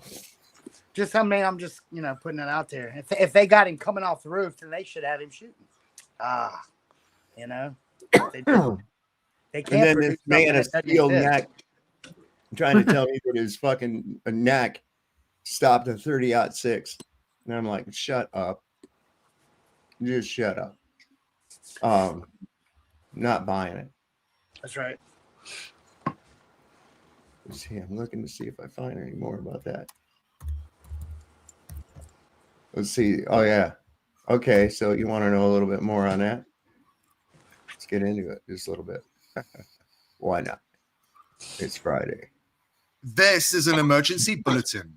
A verified high-level whistleblower from French intelligence, a DGSC colonel with direct access to active operations, has confirmed an explicit death threat against American commentator Candace Owens. According to the source, Israeli authorities authorized the wet work contract to be executed by compromised French assets, with the specific instruction that Owens be gutted like a fish while broadcasting live. The objective is not only to silence her, the source states that the primary goal is mass psychological trauma. Millions forced to watch a prominent dissident voice die in real time, mirroring what he described as the spectacle signatures of the Mossad, used in the Kennedy assassination, 9/11, and the recent killing of Charlie Kirk. Owens cancelled all scheduled appearances within hours of receiving the warning. White House confirmed receipt of the threat yesterday. Counterterrorism is scrambling. French officials have issued no comments until now. Coming up, we're rolling the raw, unfiltered audio from the French intelligence colonel, recorded 12 hours ago. The tape he risked his life to smuggle out. Stand by. Holy shit, huh? Yeah. Wow. Yeah, so you know that she was exposing Macron and his daddy wife or whatever. Daddy wife. Yeah, you didn't know about that, man? No, I didn't. I haven't. Okay, so it's like Macron's wife is a male to female trans. Yeah. Okay? Oh, yeah. All right. Mm-hmm. And from what I understand, it's also his dad. What? I'm telling you, man, these people are freaks. Dude, I thought I had issues. So Yeah. That's some West Virginia shit right there, brother. Yeah. No offense to West Virginia, but you know, hey, Yeah. that shoe fits, lace Hell and yeah. fuck her up, you know. I got a West Virginia joke, but I don't think that you would like me to tell it on here. No, easy, No, easy. we'll hear later. There was an old boy from West Virginia, and he got married. And he went off after the wedding, him and his wife, for the honeymoon. And that same night, he showed back up home with all of his suitcase and everything. His parents said, "What are you doing? What did you come home? You're supposed to be on your honeymoon." He says, "Well," he says, "we was getting ready to make love." And I says, she said to me, she said, "to be careful and gentle, because it was her first time." And the way I look at it, if she wasn't good enough for her own family, she ain't good enough for ours neither. So I left. That's kind of like the joke I had. Anyway. Oh, yeah. Nice. Bye. This is the warning Candace Owens is betting her life on. Today's video is brought to you by VP.net. It is VP.net. The only VPN I trust. You need to be sure as hell don't sanitize the truth, even when it implicates the most dangerous people in the world, responsible for a litany of horrors on US soil. There's photos of Nancy Pelosi with JFK. Think of that. That was before we didn't go to the moon. Yeah. It's 1963. That was before Israel didn't kill him. You think so? I didn't say anything. The presidents, the prime ministers, the directors of the CIA, MI6, DGSE, Mossad, they all knew the moment the last shot echoed in the Dealey Plaza. Every single one of them received the same quiet briefing, the same velvet-gloved warning. Speak of this, and you'll be next. Our media didn't miss the real story. They were ordered to bury it. Our history books aren't mistaken. They were edited line by line by the same people who signed the kill orders today. الأمم المتحدة الجمعية العامة المتحدة بتفتح ملف اغتيال كندي الرئيس الأمريكي. لماذا؟ نبغى نعرفه. قتله واحد اسمه لي هارفي. جاء واحد اسمه جاك روبي قتل لي هارفي قاتل كندي. لماذا قتله؟ لي جاك روبي إسرائيلي قتل لي هارفي اللي قاتل كندي. لماذا هذا الإسرائيلي يقتل قاتل كندي؟ ثم جاك روبي قاتل كندي مات قبل إعادة محاكمته في ظروف غامضة. لماذا؟ أرجع الملفات لازم نعرفها. أنا اللي نعرفها والعالم ممكن يعرفها واللي درسناها في التاريخ أن كندي قرر تفتيش مفاعل ديمونة الإسرائيلي. هل في قنابل ذرية وإلا لا؟ وعلشان كذا تم تخلص منهم. Given the amount of dangerous truth Gaddafi was speaking in his final years, it's no surprise the globalist machine moved in, invaded, and took him off the board. Yes, we came, we saw, he died. Oh, God, I hate her. I swear to God. I'm so sick of seeing these fucking people's faces, though. You know what I'm saying? I do. Oh my God. And this guy, this Trump, God, he's like he's so boorish. You know what I mean? He's just like, it's just obnoxious. He's obnoxious. That's all I can say. He's gaudy too, man. He slaps it in your face. He's like a boastful pimp. The globalist machine and their compromised DC puppets have spent 62 years telling you a lone nut with a magic bullet murdered hope in Dallas. What you're about to see isn't theory. It's the dress rehearsal for every spectacle hit that followed, including the one being rehearsed by Candace Owens right now. You can't talk about the Kennedy assassination without talking about Israel, without talking about the Messiah. They're the main people involved. That's the main group involved. The prime minister of Israel at the time said that without nuclear weapons, Israel would not survive. Kennedy was asking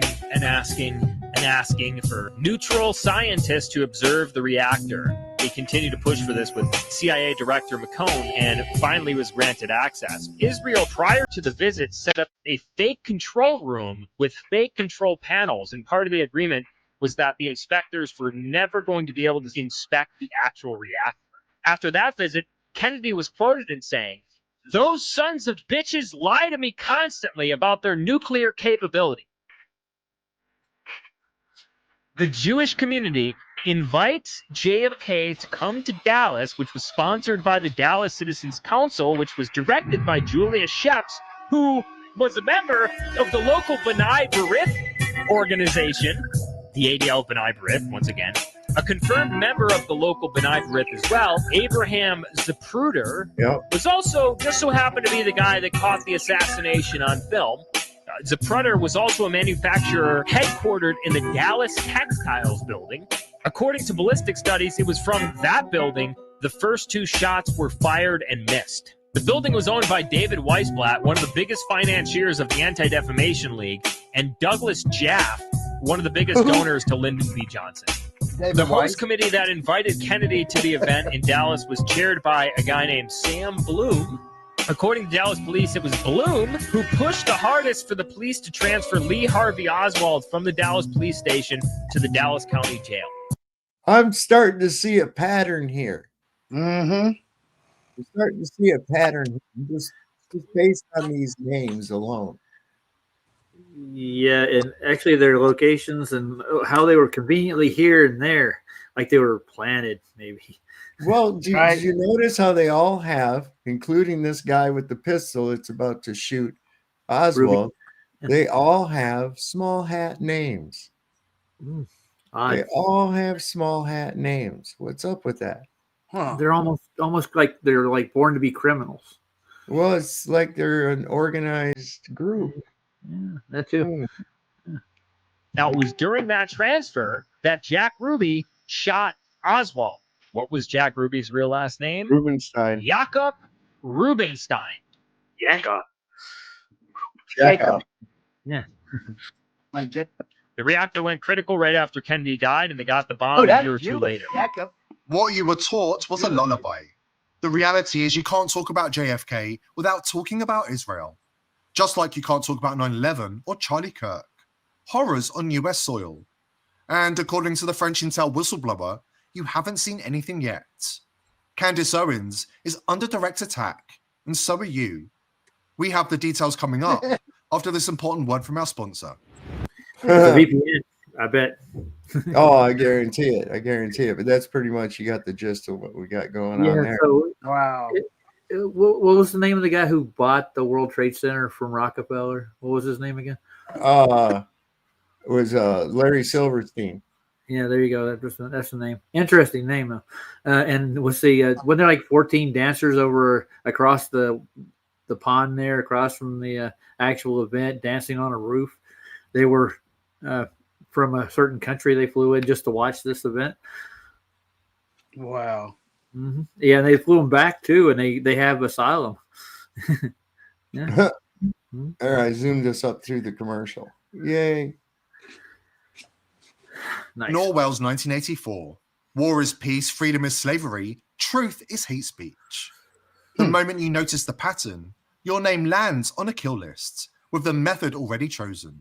We're not allowed to notice Israeli film crews pre-positioned in Dealey Plaza, cameras rolling before the shots.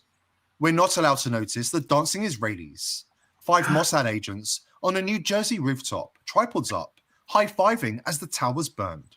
And we are absolutely forbidden from noticing that people who connect those dots in public end up dead. There once was a president named JFK, well-liked. In 1963, he had a little bit of a brush up with what was then known as the American Zionist Council. In June of that year, 1963, the American Council for Judaism issued a newsletter saying that they were being asked by the Justice Department to register as a foreign agent of the state of Israel.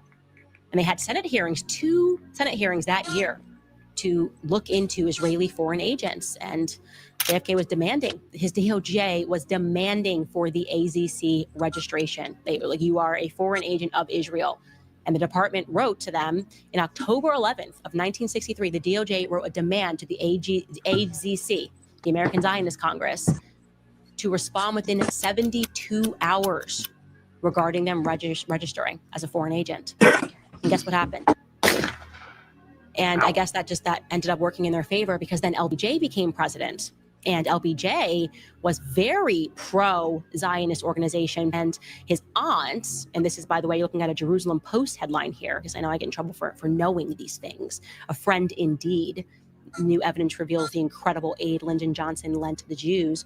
And from a direct quote from that article is, research into Johnson's personal history indicates that he inherited his concern for the Jewish people from his family. His aunt Jessie Johnson Hatcher, a major influence in LBJ, was a member of the Zionist Organization of America.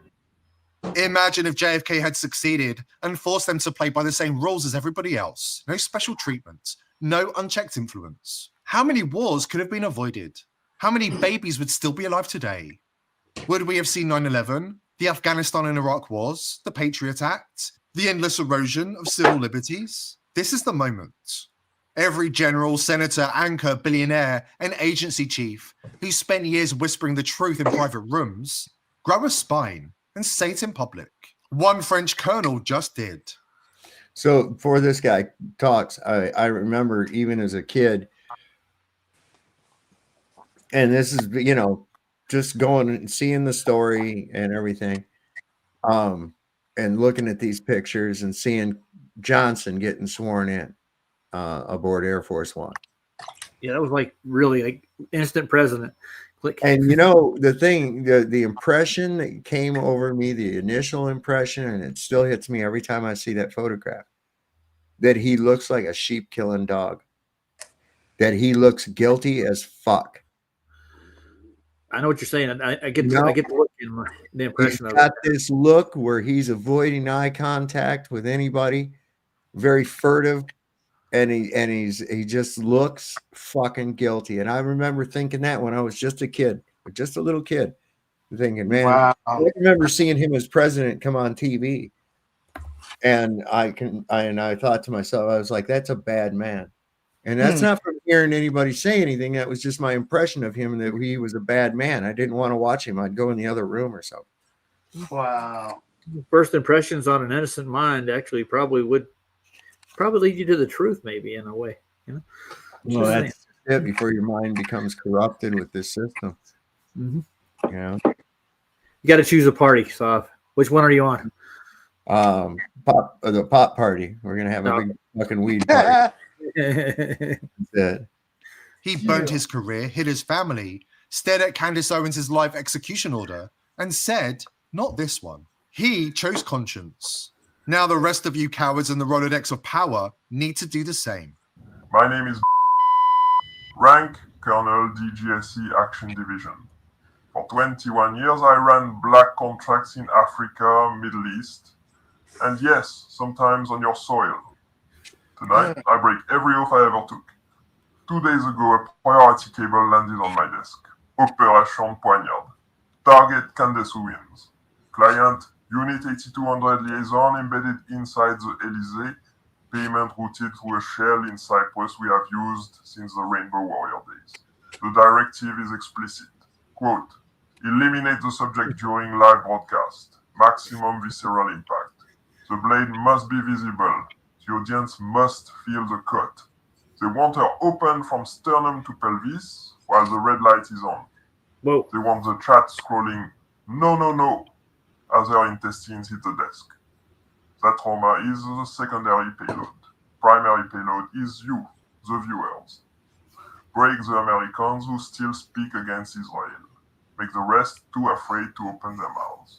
And frame it as a jihadi attack to push their geopolitical agenda. Their usual modus operandi.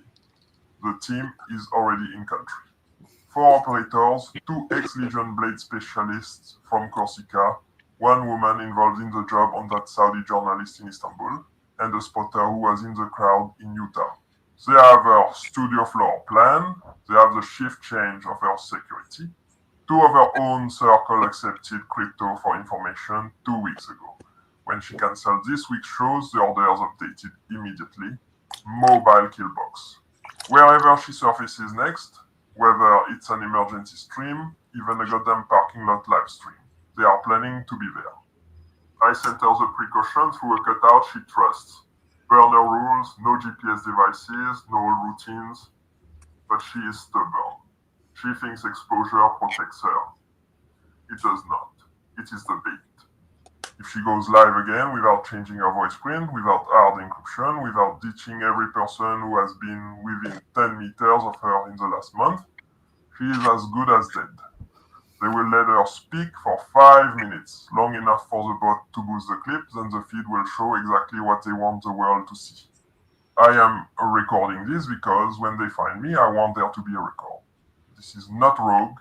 This is policy, signed at the highest level. Tell her, do not trust any American agency that offers protective custody. More than half of them are penetrated. Tell her the only safe move is to disappear completely for 90 days. After that, maybe the war they are planning will make her irrelevant. Play this back. Burn every syllable into your skull. Stop it for me. Stop it for her. Stop it before the blade comes for you. Netanyahu said Israel's new battleground is the internet and declared war on Americans. And as history has shown, if they consider you an existential threat, they'll stop at nothing to destroy you. If you're digging into dangerous topics, doing real research, asking questions they don't want asked, you need to protect yourself. You need to stay invisible. They're going to sell you a VPN now. We already have one. We're good. Oh, thank God. I've always wanted to get a VPN. Maybe I should go over to his side. Well, it's a little trickier for him to be able to get into your system and fuck with your shit. I can tell you that. Yeah. Well, mine seems to be holding up now. They haven't been really hacking into my stuff anymore. But I had to pay for that. Just $36 a month as it goes. Right. Yeah. Well, fuck these people. Anyways, they're going to get you coming or going. That's the level they have to go to make their fucking ball become a reality. That's sad. That is extremely sad. Well, they were told to push authoritative content. So, remember the Congress hearing they had with Google? Yeah. And all the conspiracy theorists, we gotta push authoritative content. If somebody Googles, is the earth flat? You tell them, no, it's round. Well, flat and round are mutually exclusive. You can have a flat, round object. It's real easy to do. Well, I observe a level plane, with level water. I don't see this ball they're telling me about. I don't feel this motion that they're telling me about. Well, neither is anything else, neither. I mean, you don't see anything swirling around a maypole on its own, do you? No. And what's happening? That fast, don't it? Hey, Andrew. Hey, gentlemen. Good evening. I'm trying to turn my camera, but for some reason it's saying that I have to disable something else that's using it, but I have nothing else on.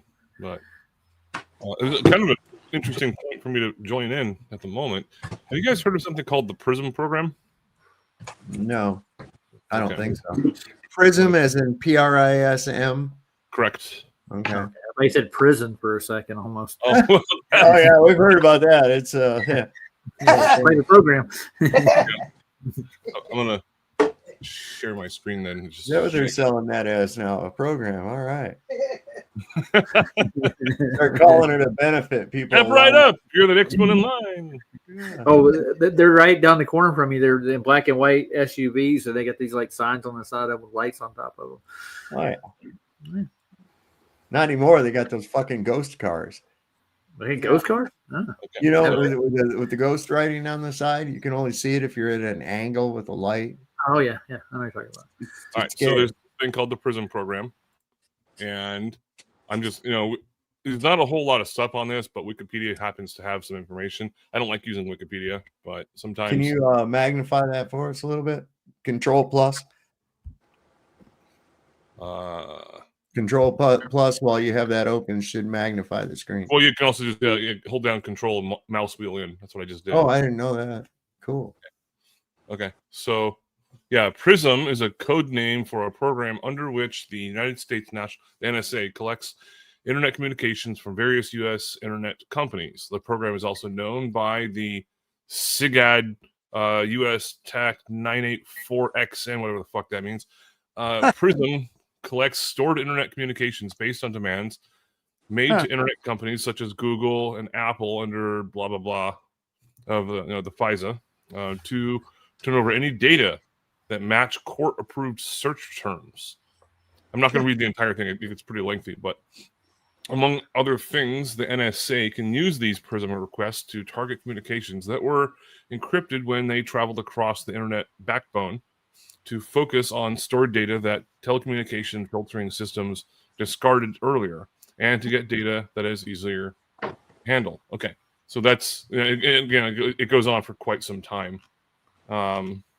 It's a very long article, but then you go back. Okay, now, I got somebody named 3 all capital letters wanting to come up into the onto the panel. I'm going to need you to turn on your camera just while you're backstage. You won't be upstage, just so that I can verify that you're an actual person. Yeah, and not a video of porn or something like that. I don't want somebody putting snakes up their butt and weird shit like that. I would totally agree. People can porn bomb like super easy and just get the entire screen brought down. A camera came on, but was that really you? You actually are Mr. Bill. Turn on your camera, and I'm going to have you do something to verify that you're actually a conscious human being. That's right. So I'm just going to continue with this for just a moment, and then I also have to do with Flat Friday. Okay, so he didn't want to do it. That was exactly what that was just some shithead. Gotcha. Gotta love your screening. Gotta love it. I turn on my camera all the time. People know who I am. I'm not trying to. Yeah, I know who you are, so I don't worry about it. I mean, we smoked a fucking joint together in Las Vegas. So. I don't think that Andrew's going to put up a video of somebody putting a snake in their butthole or anything like that. Well, I don't know about that one. I mean, maybe one day. Well, okay, so the next thing I'm sharing right here is it was just one of the links. I was like, okay, well, prismbreak.org. Prism, not prison. Right. Opt out of global data surveillance programs like PRISM, X Keyscore, and Tempora. I had never heard about this. I heard about it today, and I was like, what the fuck is this stuff? So help make mass surveillance of the entire populations uneconomical. And we all have the right to privacy, which you can exercise today by encrypting your communications and ending your reliance on proprietary services. So yeah, this is, I don't know exactly how this works, but proprietary basically means in-house. Like there's internet and there's like the intranet. Mm-hmm. So that's what proprietary basically means. And then yeah, but it's like I didn't know this shit was even happening. But it sounds sort of like the like the Patriot Act in a sense. I can believe that. Well, I'll tell you what was eye-opening to me was when I got this new phone earlier this week, and I took it out of the box, and that's something else. You're afraid to throw the fucking box away because it's so they could save a lot of money on these things if you didn't package it so fucking nice, Anyway, I get the phone out, I turn it on, it prompts me how to transfer everything from my other phone to this one. I didn't even have to hook it up with a cable, and it was done in just a few minutes. Wow. And I was like, holy fuck. So if I can do that like that, I know somebody's covertly can do that, or they've already got everything anyhow. So that just really kind of opened my eyes up to that really wide. I already knew it, but it was kind of like, splashing it right in your face. You know what I mean? Mm-hmm. That's scary shit that they got. What's their plan for us? What is their ultimate plan? Well, what I I've heard, everybody thinks it's going to be like a one world government and everything, but I think it's going to involve a lot of fucking death. yeah, I would agree to a certain extent that there's going to be a lot of death involved. Depopulation, which is Agenda 2020, and also Agenda 20. Actually, it's more in lines with Agenda 2030. And I've read the entire thing. I'll bring that up in just a little bit. But when it comes to the surveillance aspect, which I just brought up, and that has to do with data is more valuable than any amount of money at the moment, because when you can control everything through data, then it's more valuable than cash or gold. Yeah. Yeah, well, and they're building all these things. I don't think it's going to come to fruition. I really don't. I have this. It's like an intuition that I have, that I feel that it's not going to work. It's not going to. And if it does get half-assedly implemented, it's going to fail. I don't think there's enough time left for them to get done what they want to get done. I really don't. I feel like something big is going to happen, bigger than anybody could ever imagine. So do you think that the UN agendas are they're being implemented, but just not quick enough to the point where we can recognize it? They've made their own. They are their own problem through their own bureaucratic bullshit. They're trying to bypass that, but it's still not working. They have to get the compliance of the people, and they're just not getting it. They're just not getting it. Even as they try to sneakily implement it in, people are going, no, that's enough of that. No, not going that far. It's too far. It's too far. So their only hope is the next generation coming up, and they don't have enough time for that. That's the only way they're going to get mass compliance. Either that or kill off those that are not compliant. Okay. Just in retrospect. How bad did they want it? Yeah. Remember COVID? I mean, sorry. Whatever you want to call it. Yeah, don't clear your throat too quickly on that one. Yeah, so how many people complied with that? I saw tons of people. Well, how many people woke up because of that, though? Yeah, no. That's right. That backfired on them. Yeah. Yeah. I would say it's going to be 1 in 1,000 that actually woke up to it. A lot of people were just led down the avenue of fear, and fear is the best way to motivate someone to do something. Fear versus reward. Fear will always intimidate people the most into compliance. Also, though, when you lock a group of people down and you cause them to worry about their livelihood in their home and then breathing, they start critically thinking too. There's a subset, I think, a phenotype. Wouldn't you say, Saul? That's going to sit down like we did and just. But I mean, you were in the truth community before COVID. Well, the more people that resist it, emboldens even more. Right. Okay, they fear large groups of non-compliance. They fear that. Right. Okay, the 1 or 2. The usefulness of the 1 or 2 non-compliant is that it inspires others. Once you get others, then you become a mass. Right. You see, and that's what and I think that's what they're going to run into. I see, look, man, even their little Jew spell is wearing off.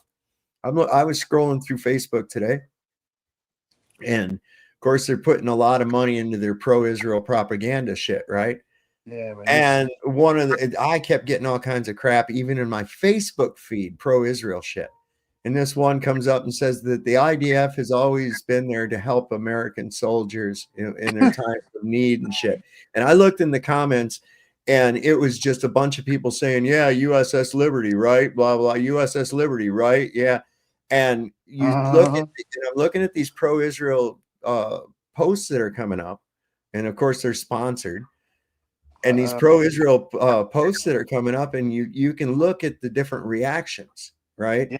So you see that it's got like, 8,000 reactions, and it's a mixture of everything. Well, if you click on the reaction button thing there where it shows how many reactions, you click on that, it'll give you an itemized list of how many of each kind of reaction there were. And Wow. I'm telling you, man, it's overwhelmingly the laugh emoji. Whoa. Overwhelmingly, it's the laugh emoji. People are just not buying it, And I would say that a lot of Facebook people are some of the most zombified people that have ever walked the earth, and they're bucking it, So what's that tell you about the rest? That they're not falling for it. The only ones that are actually in it are the manufactured NPCs, and who cares? Yep.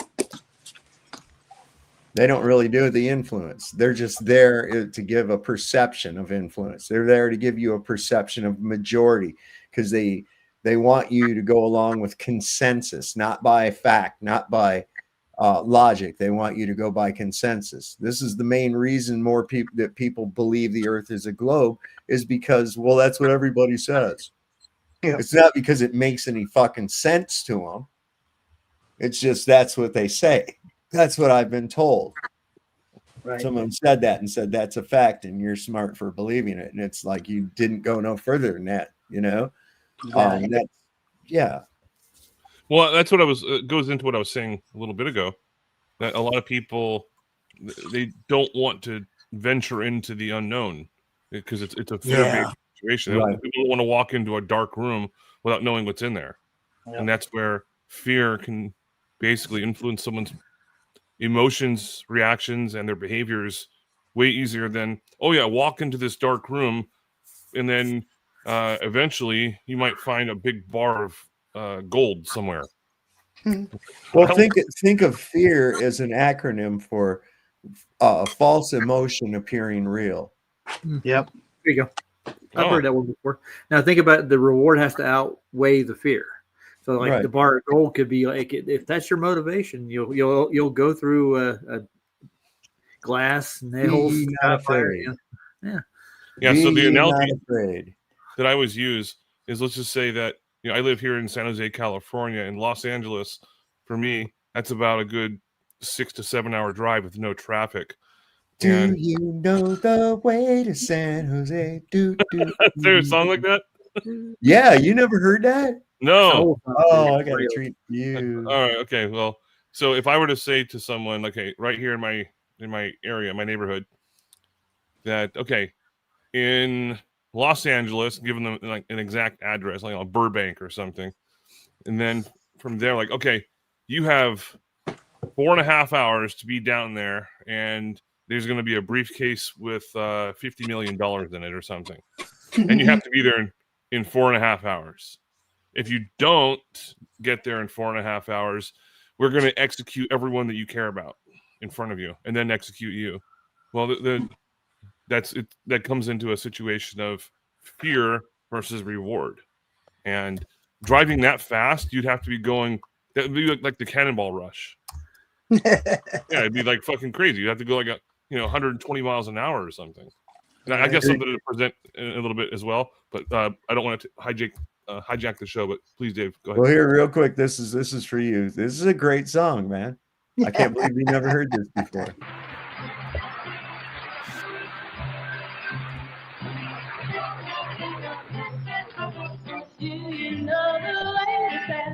I've been away so long, I've made so wrong and lose my way. Do you know the way to San Jose? I'm going back to find some things around in San Jose. LA's a great big freeway, could I breathe down and buy a car?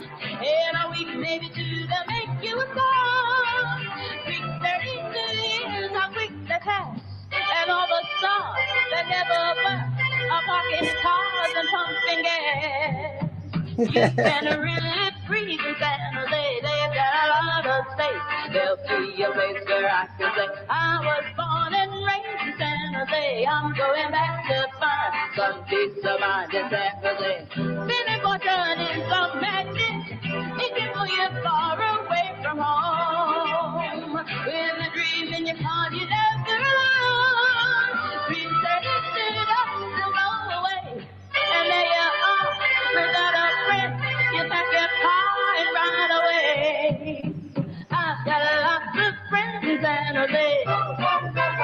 Oh, do you know the way to San Jose?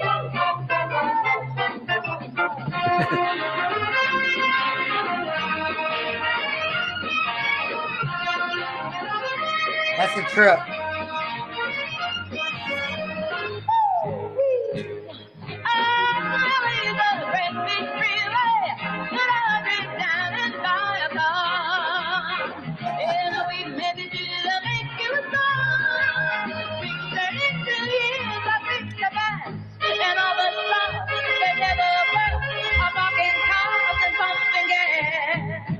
I've got lots of friends in San Jose. Oh, do you know the way to San Jose? Oh, you know I can't wait to get back to San Jose.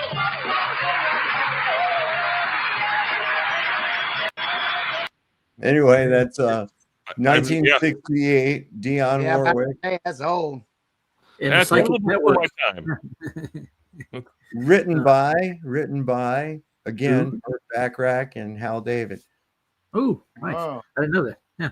But she didn't bring her Psychic Network back then. She didn't have it. No. She was not psychic yet.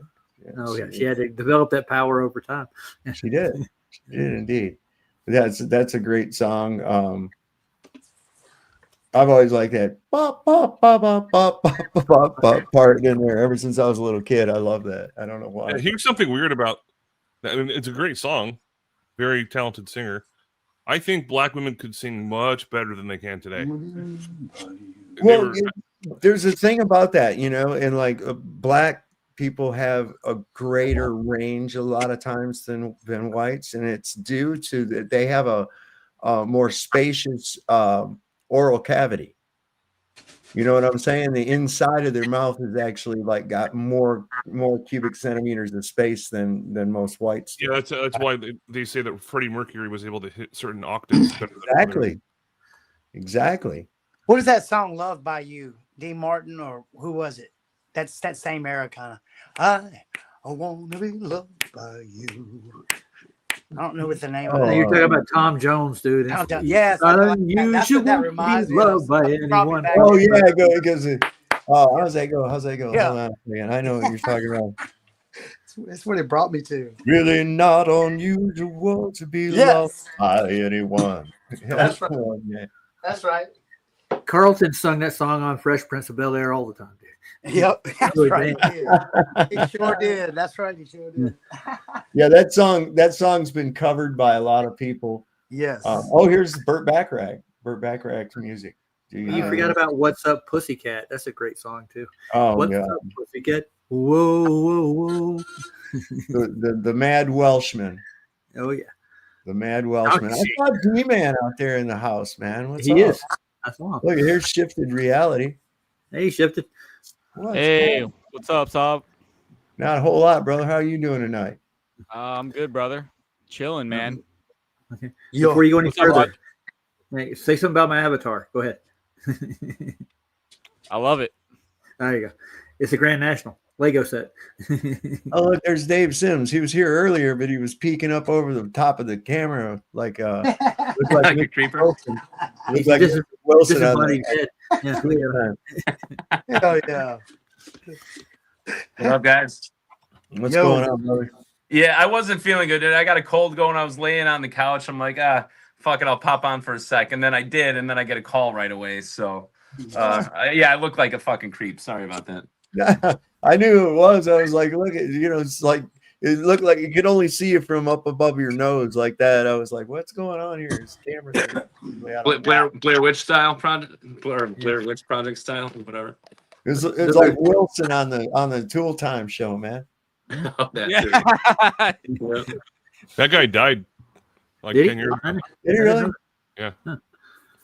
You know, I can recognize that actor, but I can't think of who it is. I've seen him in other shit with his full face, and I can picture his entire face too. But I'm trying to, and I can't place what I've seen him in though. I don't know. Pretty crazy. Yeah, I wouldn't know. I recognize him from half his face in Home Improvement. That's about it. Yeah. Hey, how many of y'all watched that Ryan Mata link I put in the other night of about the CPS and stealing people's kids and shit? What? It's a 2-hour documentary, man. Oh my God. I was just appalled, man. I was appalled. I sent it to my wife to have her watch it. She's downstairs, you know, with her big TV and shit. And I sent that. I watched it up here and I was like, oh my God. I started getting so enraged. It took these people's little kid, took their kid and charged them with abuse and shit because they were supposed to go to a wellness check. And it was during COVID time. And the woman was sick and she called him and said, I'm not going to be able to make it. Right. Well, then the doctor called CPS and shit. And oh man, they had him jacked up on all kinds of problems, man. Wow. And they were actually lucky. And he goes into the percentages, the kids that if they've been gone this amount of time, you're never going to see them again. Yep. It'll enrage you. The whole family court system is so corrupt, so much more so than people even know. Let me see if I can find it real quick. I'll put the link back. So in regards to black folks being able to sing, and I'm saying this with all due respect, because No, and I don't mean all of them, Ken, because I've run into some people that can't carry a tune in a bucket. Oh yeah, I mean I can't either. I can do certain songs I've practiced, but this one I'm not sure if you guys have ever seen this before. I'm sharing my screen, by the way, and this is I forget what his name is. Landau Eugene Murphy. It was on America's Got Talent. He ended up winning. This is his first premiere part of it though, and this is I need to unmute that. So it's pretty phenomenal what he does. It's going to surprise you if you guys have never seen this before. Just watch.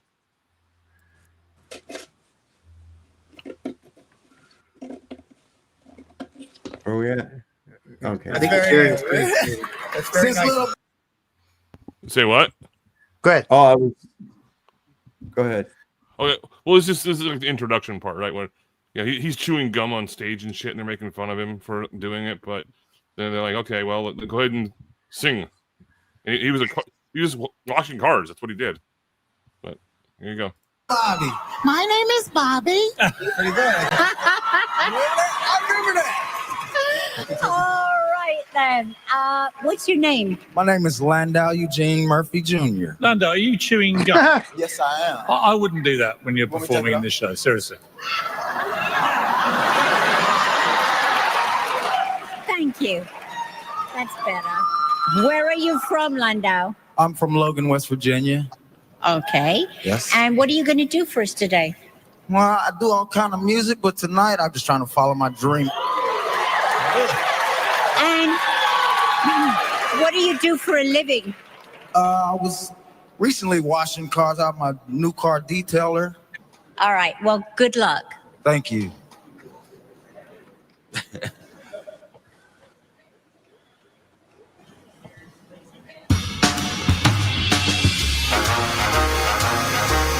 I would sacrifice anything, come what might, for the sake of having you near, in spite of the warning voice that comes in the night and repeats how it yells in my ear.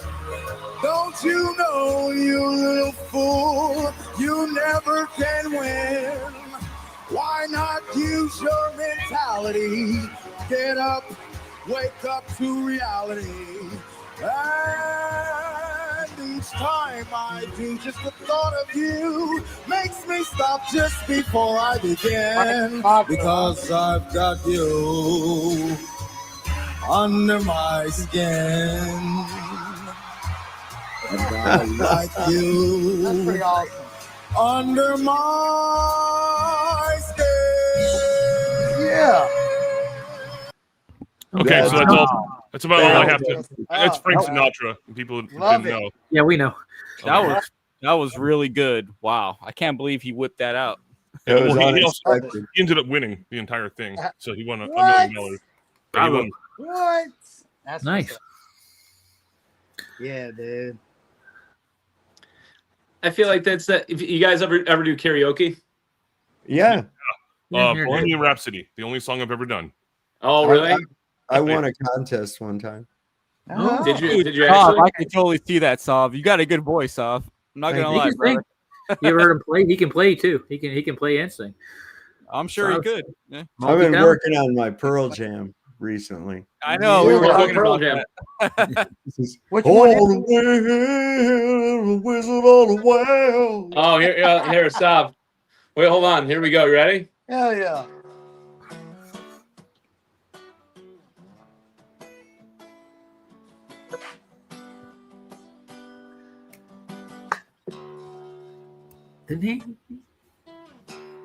That's the On rip. the weekend, I'm a wizard on the well, and I'm whacking a wizard in the water where you want and wow. The good thing is you can make up any lyrics and it works. You know? can. It's Pearl Jam, man. Shit. It was that one. They've got a video out about that right now. Old empty canvas Yeah. under sheets of clay. That might actually be a fun stream to do. Just karaoke night. Oh, Just give it Lord. like a random song. You have to, as long as you don't know what the song is. Hey, Sav, you could do Even Flow. You know that one, right? Oh, yeah. Yeah. How's that go?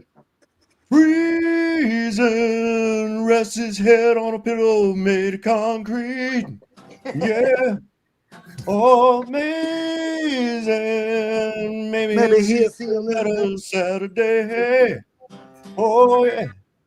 Oh, That's not bad, brother. That's really not bad. Well, you should do Jeremy next. Jeremy. He already did it on the last yeah. stream. We could do that one. At home, drawing pictures of mountaintops with him on top. A lemon yellow sun, arms raised in a V, in the dead lane pools of maroon below. Daddy didn't give attention now, and the boy was something that mommy wouldn't wear.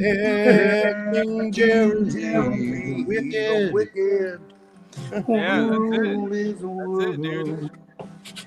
Now you need to tackle Lane Staley next. You could do Alice in Chains. Oh.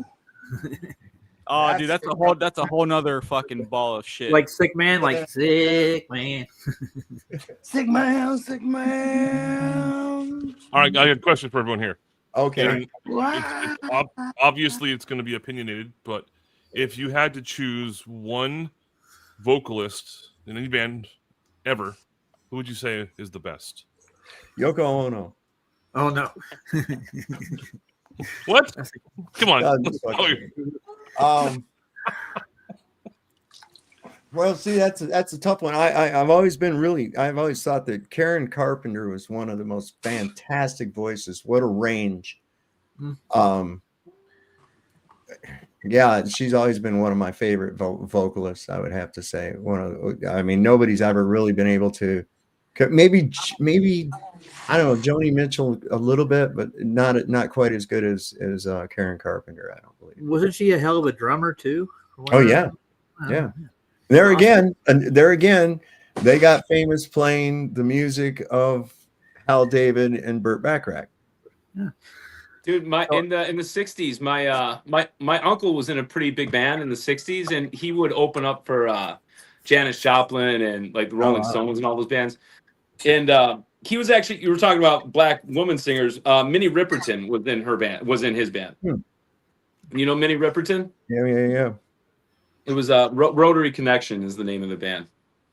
But she's an unbelievable. She can hit like 5 octaves or something like that. I mean, unbelievable. It is. It's amazing. It's amazing. Some of these people, I don't know how they can shift into that. That's hard. That's really hard. But yeah, the thing, a thing I was going to say about the Carpenters is one of their famous songs. It's always played at weddings. You always hear it at Oh weddings. yeah. We've only just begun. And a lot of Yeah. people don't realize that that song initially started out as a jingle for a bank in California. Huh. And I didn't yeah, know that. it started out. It was Paul Williams wrote that, and That's how Barry Manilow got started. yeah, and it was just the McDonald's music, all Yeah. that shit. But yeah, it was a bank, and it was showing this young couple getting married and getting their first mortgage and their car loan, and the bank's helping them out and everything. You know, and that's what the whole jingle was for. So And- sorry, go ahead, so. Go ahead. That's all I had. Also, so Andrew, to answer your question, it would be Robert Plant and then Ronnie Van Zant. It'd be a tough call between those two. Oh wow! All right. I'll tell you Valid. somebody who can't sing anymore at all. David Lee Roth. No, God. Wow. I didn't know that. Yeah, he's shot. Yeah, he's shot, man. I ain't got Sorry. nobody. Yeah, But yeah, a lot of vocalists I've heard, because they sing so much, they end up having to have like trachea surgery, and it just completely Yeah, fucks up the way they can Linkin sing. Park singer had that same problem. He had to get that a couple of times. Ruined his voice. Bon Jovi's the same way.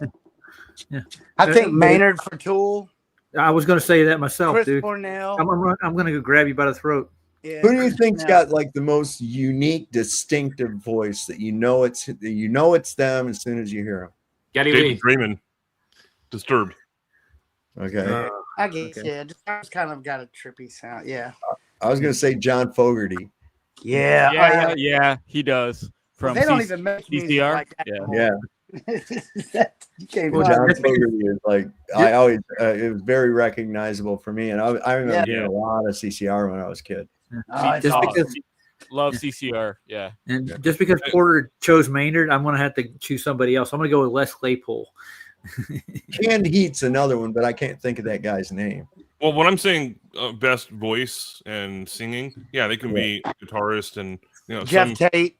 some singers Jeff are also Tate. guitar players and stuff, but like Queen David Breaker. Freeman is just purely vocals. That's it. And- Well, How about Paul McCartney? Yeah, Paul's good. Well, I mean, yeah. You talking? I just saw him 2 nights ago John here in was Chicago. awesome too, y'all. Elton John was pretty awesome, y'all. Come on now. Yeah. No, he Elton was a John's little good. flimsy, Yeah. but still, he was awesome. That's why when I brought up the question, I said it's going to be very opinionated. Yeah. I mean, for me, I would go Kurt Cobain in a heartbeat. 'cause that's, Yeah, Kurt that's, was that's what I like. That's what I like, though. All right, boys, I'm going to toss you a bone. Ian Anderson. How about that? Oh yeah, I like Jethro Tull. No Oh, idea.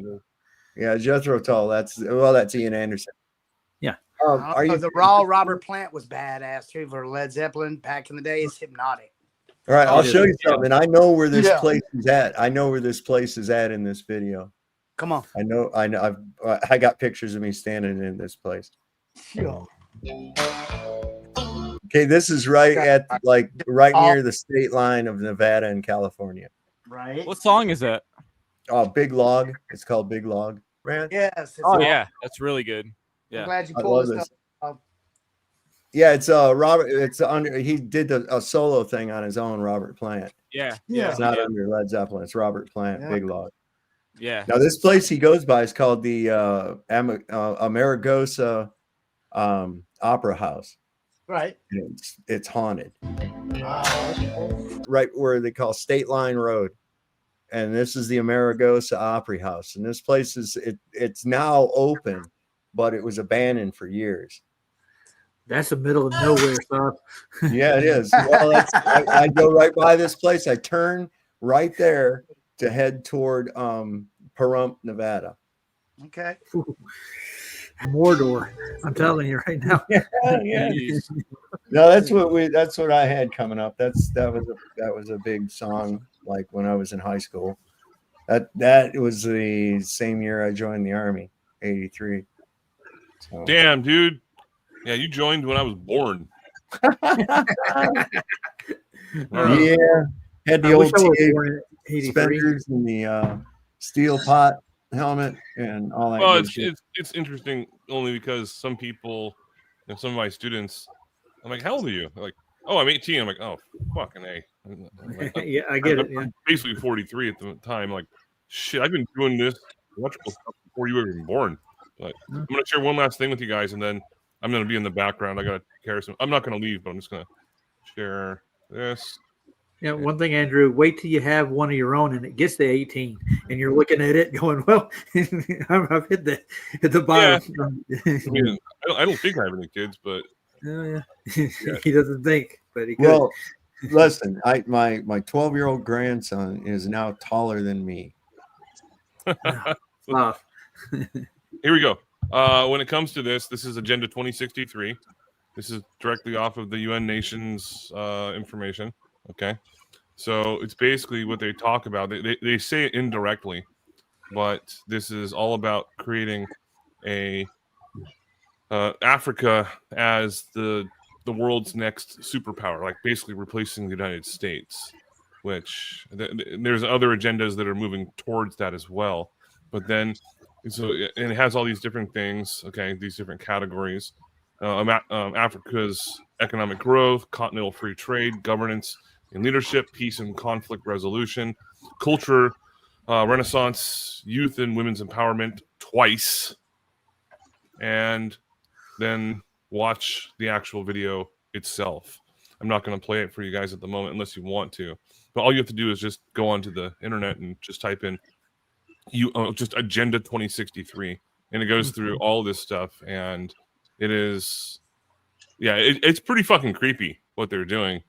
But this is their infrastructure plan for the rest of the world to basically make it so Africa.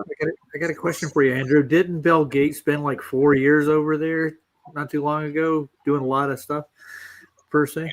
I've heard about that. I think he spent most of his time over in like India, and I think it was mostly India, but yeah, in Africa as well. I don't know if he was there for 4 years, but I think that's what I heard.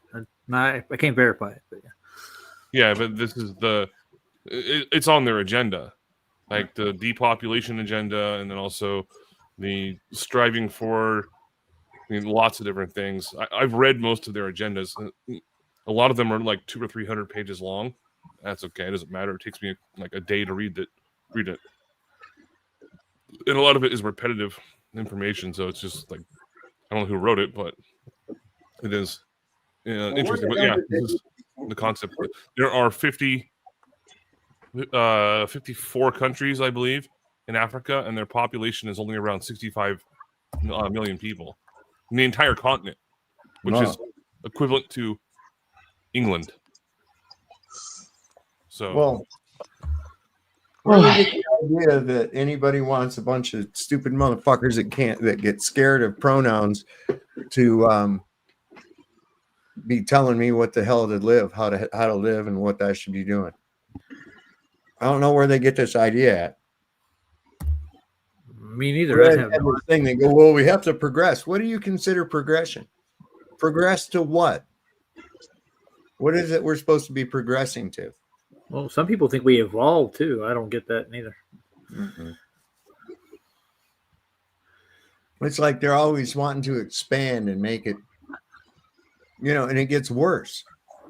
The more they try to make it better, the worse it gets. That's what I don't understand. They keep doing it. Right over the cliff, progress. Kind of like when they go to renovate something, right? Mm-hmm. Speaking of renovations, just saying, this shit says a high-ranking Israeli minister claims that Trump has signed off on a Gaza deal that will clear out Palestinians and rebuild the Gaza Strip as a luxurious Jewish resort, top of the mass graves of innocent Palestinian children.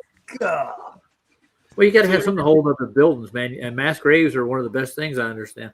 Good pilings. Yeah. Globalists loves mass graves.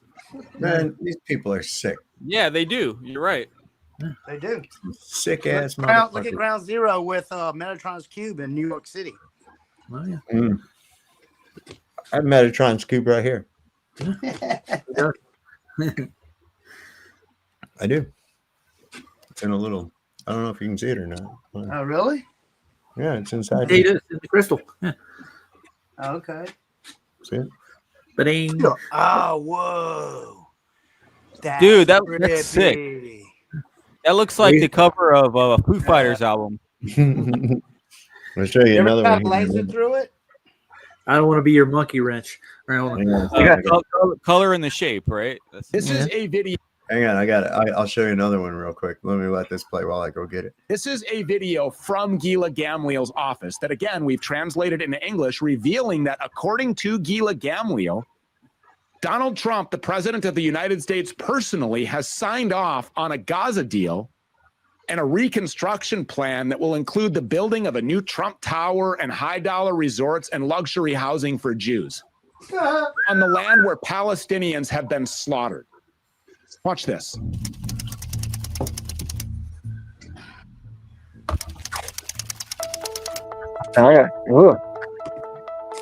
We're making Israel great again. It makes Man. Israel, you know. Look at that dude, man.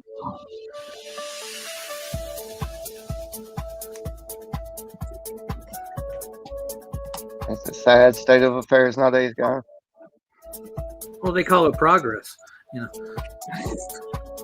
Yeah.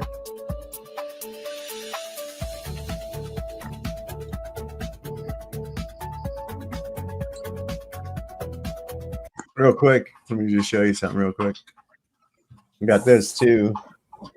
The little flat earth inside of a ball. Did you get that at Flat Earth Convention Stop? No, I ordered it off Amazon. Oh, nice. It wasn't very expensive at all. It's the chocolate chip Earth. That's it. That's cool. Yeah, it's kind of cool.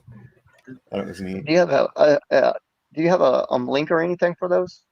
I'd like to buy one. No, you just do a search for them. They're easy to find. I didn't have any trouble. If I could find it, you'll be able to find it. Trust me, because I suck shopping online. I suck at it.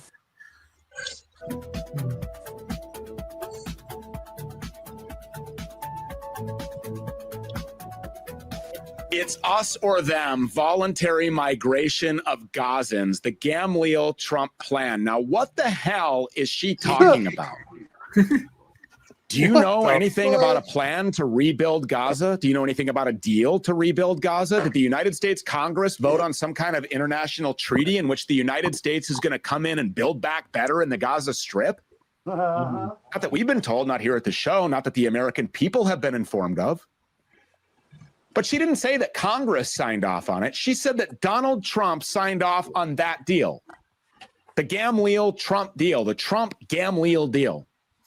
It's the Trump plan for Gaza. A plan that it looks like his construction and real estate company will make billions, maybe even $1 trillion off of. I mean, short of rebuilding Ukraine, this will likely be the biggest, most expensive real estate project in history if it goes through. And there will be this big Trump tower right in the middle of all of it, a huge middle finger to all of the dead children that place will be built directly on top of. They're not even going to take these kids' bodies out of there. They're just going to push them into the earth with bulldozers and build a Jewish colony right on top of them. Okay, that's how you get poltergeist, okay? Oh, yeah. How we got it. It's scary. They'll be They're filling back. in the map of Greater Israel on the bones of dead kids, and Donald Trump is making all of this possible because he's making the American people pay for it. Again, according to a high-ranking Israeli government minister, Gila Gamliel. This is a... That's some fucked up shit there. So that's definitely how you get poltergeist, man. No. That's right. If you're a Zionist contractor, you got a job now. You get to rebuild Gaza. Yeah. Yeah. Jesus.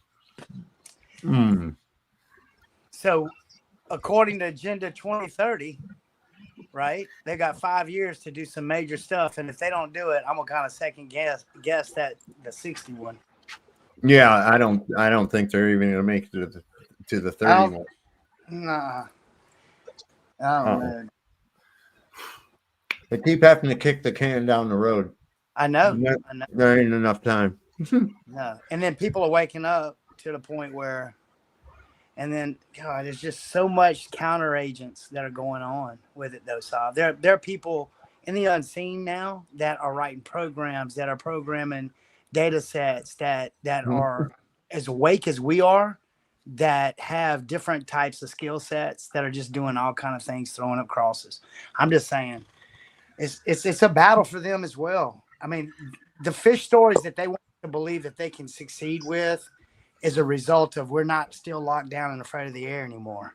And Klaus Schwab was behind the pulpit with almost a towel for the tears, whining at Davos about. Well, I think they're getting ready to unleash the quote unquote disclosure. They're making a lot of rumblings about that. It's all connecting up with the UAPs and the 3-eye Atlas and all this other fucking bullshit. They're going to try to run that. But you know what? Not many people are buying into it. Nah, not at all. No. Yep. People are laughing about it. Like, with the 3-eye Atlas, then nobody's going to really be believing any of it. Wouldn't you say? You'll get a few. Get a few, but the thing is, most of us are realizing what it is. You know, it's bullshit, is what it is. That's right. Even being used to demonic entities is what it is. Yep. Well, the amateur astronomers are actually kind of mad at NASA because they're getting better footage of what they call this Atlas thing than NASA's putting out. So they're not buying the story neither. But the thing I think people need to come to terms with is that UAPs and UFOs, whatever, that's a huge difference than little green men and stuff like that. People got to separate those two. Right. If people separate them completely, then you know what I mean. Like that, like it's a dead end for any kind of government blue beam or whatever. Like they can't push it on people if people, just get in their minds, hey, whatever we're seeing up there isn't like living entities. Like they're machines maybe, but you know what I mean? Yeah, it doesn't mean that it's the same as the alien agenda. Right, exactly. Well, the thing is a lot of their bullshit's falling through the cracks. Nobody's buying into it. That's right. They're desperately trying to keep people engaged, but it's not really. I don't know. Like I said, the spell's wearing off, man. The spell's wearing off. We're a long way we are. Before this thing. This is pretty good. You guys will like this. Andrew, you'll love this. 1.5 billion. Well, now that's just insane. These fucking vultures are trying to pluck my eyes out. Have you talked to Rudy yet? Rudy was the one who told me. That's the price. I mean, what do you want me to say? It's 1.5. It's just what it is. This is just when big things move, all parties have to be mutually, Well, it goes without saying. Somebody is incredibly miffed you made that deal. My guys told me 150 million tops. If I can't get that shit out of those walls for less than 1.5 billion, I'm fakakta. You understand? I never should have listened to you. I never told you to buy 2 towers of Babel filled with asbestos. Nothing in New York real estate is that easy. You weren't buying a fucking deli. I don't have 1.5. I need that shit out of the walls, or I need those buildings Which gone. I told you is never going to happen. The demolition will probably cost more than it did to build the fucking thing. See? Fakakta. At this point, it costs less to get someone to fly fucking planes into the building and collect the insurance. Lucky Larry. For that, you'd need terrorism insurance.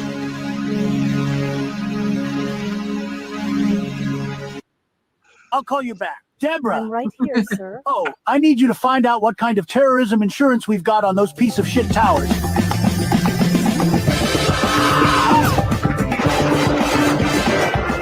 Mr. Vice President, I've got an interesting idea I'd like to propose to you. Did somebody order a false flag operation? Get him whatever he wants. I just want him to feel like he's part of the team. Just pull it already. And then when France doesn't join, we're going to call them Freedom Fries. Freedom Fries. So I found this fucking passport over there. It's kind of burnt up, but not too bad considering it came from a fucking plane crash. Am I right? And not for nothing, but I already checked it, and it's a fucking Saudi Arabian guy. It's definitely probably one of the terrorists, you know? Because, well, I mean, fucking come on here. Even enemies need to agree sometimes. Yeah. And if you call it the global war on terrorism, I mean terrorism can be anywhere. So now you can fight everywhere. It's going to be great.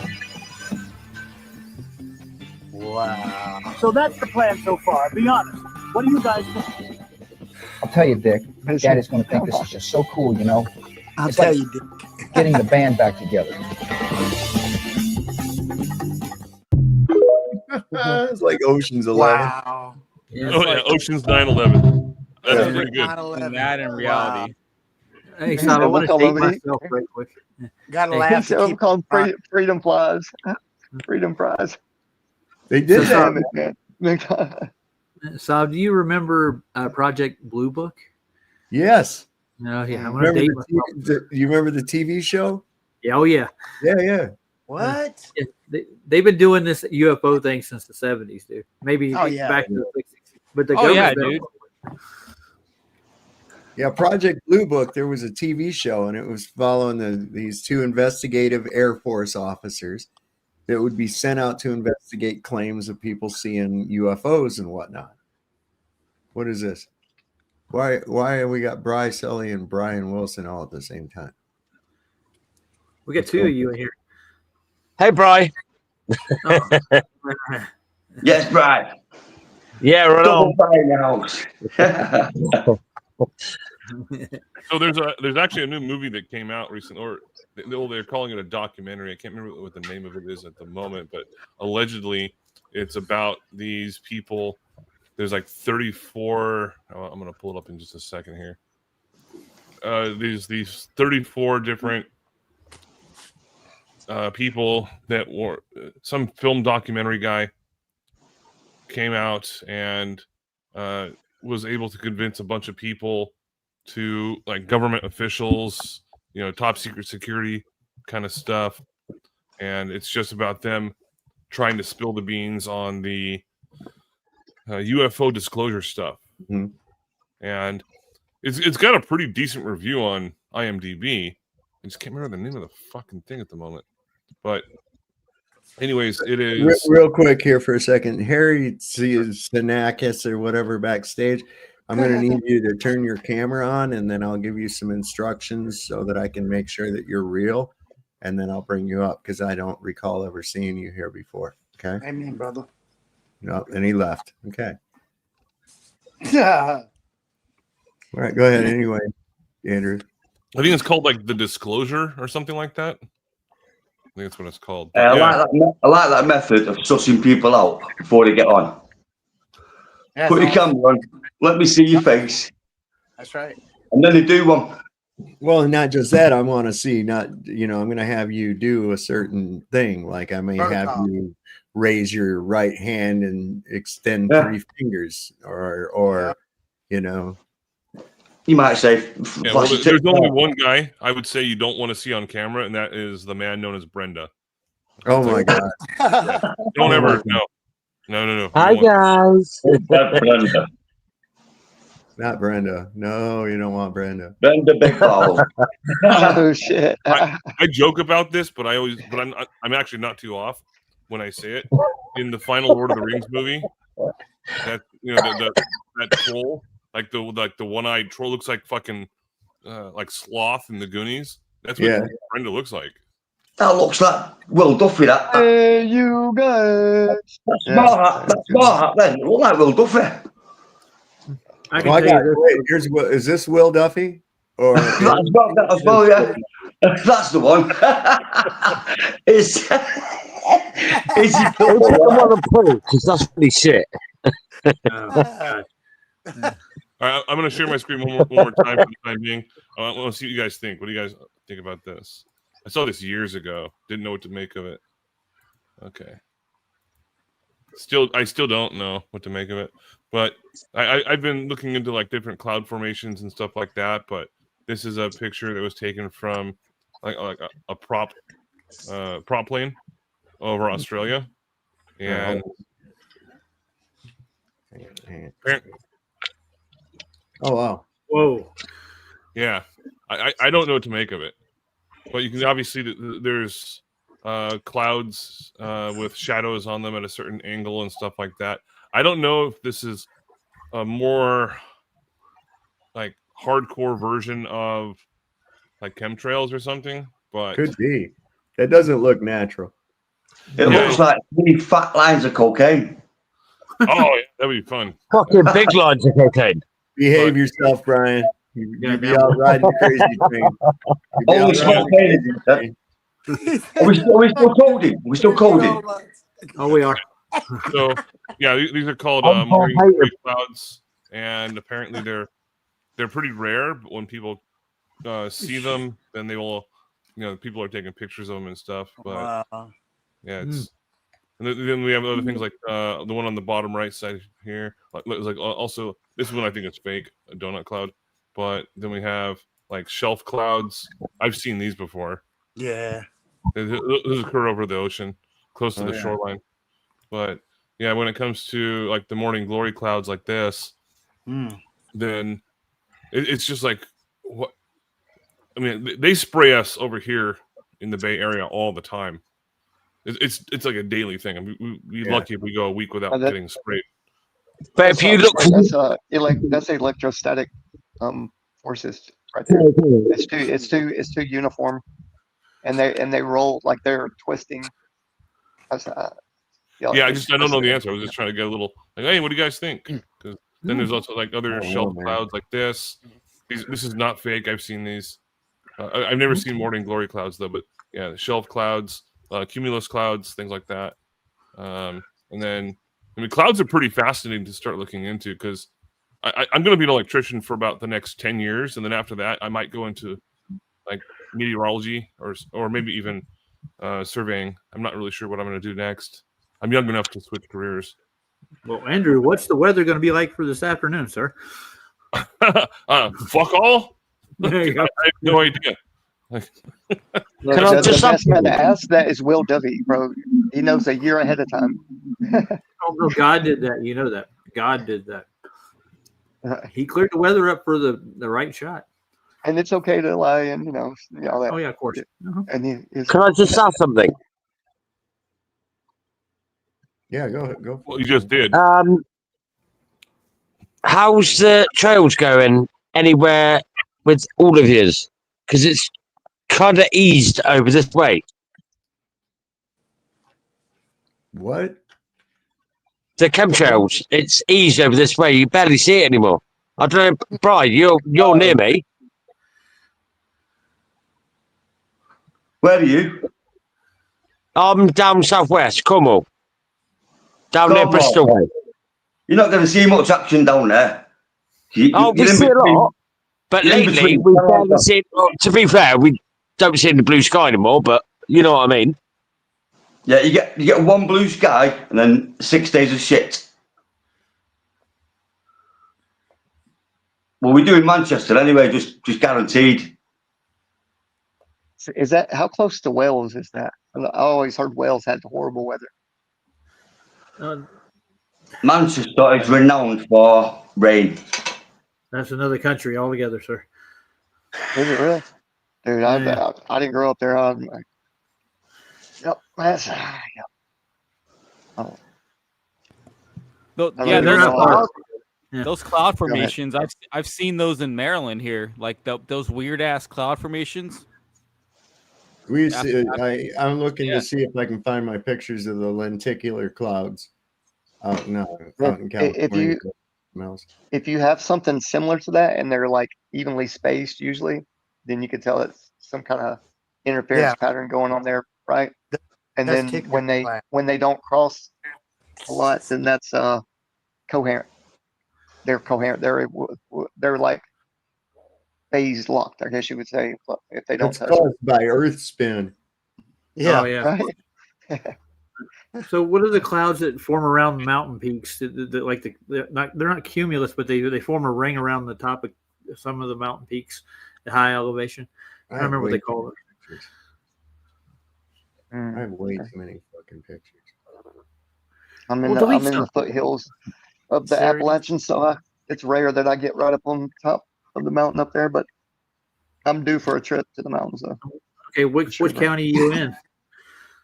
I'm in Habersham. Oh. Yeah. So I'm like the top right. Well, Raven County is the top right county. I'm right. I was raised in the Piedmont. Now Mecklenburg. Okay. Look at this. I Nice. found. Yeah, I found this as little moon shadow when I first got her. Look. Aw. Give the puppy a hug. Oh, she's a big old thing now. I Can bet. I pet that dog? Can I Big pet old that dog? Where was that? There, I got it. Yeah, that's what those are lenticular clouds. That's what I was thinking of. Yeah. Testicular clouds, that's it. You know, lenticular, boy, lenticular. You gotta say it proper. Here she is Funny. now. There she is now. Oh, beautiful. It was her and Peanut out under the birch tree. She doesn't look nothing like a peanut, man. I'm telling you right now. Well, the Peanut right here, she's a sweetheart, man. She is something else. Pretty dog. It's funny She's you're one. showing her when she was little because I was my son, my youngest son Jacob. We were watching football a while back. This was like probably 3 years ago, but this is when both of my dogs were little bitty puppies, and they both fit inside of my hat. Oh God, yeah. Took a few pictures. And you know those rugs you can get. They're a football field, like they're 4x8 or something, 4x6 rugs. And we used to put the dogs down on there and like let them run, and have a little squishy football, you know. Anyway, it was funny. They were little. I like watching my dog chase around my little cats. That shit was funny. We're that close, we're that close. I know. 109. We got 109. Can I hear 110? 110 US 110. Do it like a bidding war. You know what I'm saying? I get you. Yeah, that's crazy. I don't know. Particular clouds now. Hey, guys, when's the last time you got together with some buddies and played Texas Hold'em? Do y'all play cards much? Anybody? No. I've done it with Ryan on Discord every once in a while. We'll get on and do I was about to couple say of that'd be hands. something interesting. Yeah, to like maybe I all have a log really- again, same stuff. Did you guys hear about this, man? Listen to this. Hey, did you hear the news? No, what's up? Erica Kirk is 8 weeks pregnant. I'm sorry, what did you just say? Yeah, she just announced it a couple days ago. Isn't that amazing for her? Okay, Like, to be clear, you just said that Erica Kirk is 8 weeks pregnant? Yeah, I'm pretty sure that's what she said. What's the big deal? That's an official statement. Wait, what? 8 weeks. Yes, 8 weeks. Why do you keep repeating that? Oh, boy. Why are you reacting this way? It's not that big of a deal. You don't see anything wrong with that. With her being 8 weeks pregnant? No, why would there be? Okay, you know what? Let's just go through the facts really quick and see What? if anything stands out, shall we? Fine. You want to do that? Yeah, let's do it. Great. Okay, Well- so one more time for clarification. Oh my God, really? Again? Erica Kirk is I just said 8 weeks pregnant. pregnant. I Yeah. just want to make sure we're being thorough. Okay. And that we're on the same page. Wait, why? Trust me, guys, it's going to make a lot more sense in about 30 seconds. You were saying? Right, so when did Charlie Kirk pass again? You mean like which day? Yeah, like what was the date? Oh, that's easy. The date was September 10th. September 10th. Yeah. I mean, how could you forget, right? Right. Okay. So what are you getting at? How long ago do you think that was? I don't know. Where are you going with this? I Are don't. you starting to see what I'm getting at? No here? idea. No. Are you guys starting to see? Dude, can you please get to your point already? No, right, yeah. Like how many weeks was it? Wait, what? do you think? I don't know, man. I'm not good at math. Come on now. Okay, all I'm right. just. You know, let me help you out a little bit. Cool. Do you think it was more Okay. or less than 8 weeks ago? All right, hold up. Let me think really quick. More or less. Now, hold on. It's so easy. It's got to be less than 8 weeks, right? Except it's not. What? What do you mean it's not? You've got to be joking with me. Unfortunately, no. Hold on. That doesn't make any sense. Yeah. So wait, what does that mean? Something's not adding up. What? This doesn't make any sense. Like, why is nobody talking about this right now? Like, Dude, that's a great question. Yeah. But I have an even better question. Okay, go on. Yeah, an even better question is, I'm listening. who do you guys think the dad is? Are we all thinking of the same person? Or Yeah, I JD get Vance. it. JD Vance is the dad. That baby comes out with a little funky beard like JD Vance, and we'll know for sure. Oh God. Oh, the drama continues. Oh shit! Yeah, I know. That's pretty crazy shit, isn't it? Yeah, I'll see your baby in Valhalla. yeah. I'll see him in Valhalla. Yeah. Hey, have you guys seen the newest South Park episodes where they're basically just ripping on Donald Trump being with Satan? How Donald Trump Satan's got a pregnant butt Satan. baby. Satan's Well, got a butt baby. He's got the proper size wang to go right up Satan's yoo-hoo. Yeah, super tight butthole is what they're saying. I don't know. It's just I don't know if there's anything to it or not, but I think there's going to be some sort of finale in regards to it. But that's gonna. They're going over the edge. You know, they got a $1.5 billion contract through Paramount Studios. No, I didn't know that. Yeah, they were going to retire until that happened.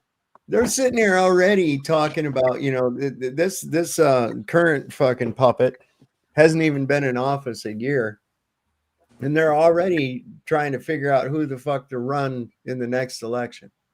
And I'm like, what? Why don't you focus? What you can't stay focused on right now? What's the next? only one guy. You haven't even seen what this one's gonna do. Right. And so far it's not very good from my standpoint. You've been in there a year and you've just fucked shit up, man. Right. So who's the next Trump? You know what, good though, guys? We don't have a president right now. I don't. That guy never swore himself in. He never put his hand on that thing you're supposed It's to the same. It's the same over here. Like, if we get rid of Starmer, who's next? They're all just dickheads anyway. So he wasn't sworn properly, right? Yeah, Brian, you're coming in a little hot, man. You're coming in hot, brother. Yeah. Yeah, But move your microphone Starmer is a piece of work, though, dude. I'm going to tell you right now. Who is? Starmer, the prime minister. Oh, who's he the prime minister of now? Who? Oh, the aisle. A bunch of wig wearing. Oh yeah, wig wearers. you guys have been fucking up ever since you had Trump from Wish. What was that guy, Boris? He looked like fucking Timu Trump. He looked like a rag doll. He had like straw coming out of his head. Set him on fire. I'm the rest. He was Trump's evil clone. He was the leftovers. They cloned him. He was the shit that was left over. They're all gay. They're all gay, crossheads. Yeah, you're getting it. They all are gay. I mean, How bad does it have to get though for people just to stop voting at all? Well, just stop voting. And what did he do then? All you're doing when you vote is you're giving your consent for whatever comes about. That's all. You didn't really have anything to do with who got selected. You just agreed. Well, I don't like him, but I like him a little bit more. What are you left with? Yeah. Well, why do you Mr. need Bean? what the fuck to do? Yes, I want to pick somebody to put their fucking boot on my neck. That's what I'm after. Rowan Atkinson for Prime Minister. Rowan Atkinson. There you go. Do you guys vote in the UK, or what do you guys do there? No, I am.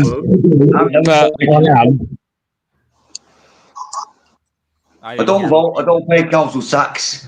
I don't entertain any laws whatsoever. They can all get to fuck. Hey, Brian, do you do? Yeah, right. Do you do TV license, mate? Hey, Sully, your mic is like.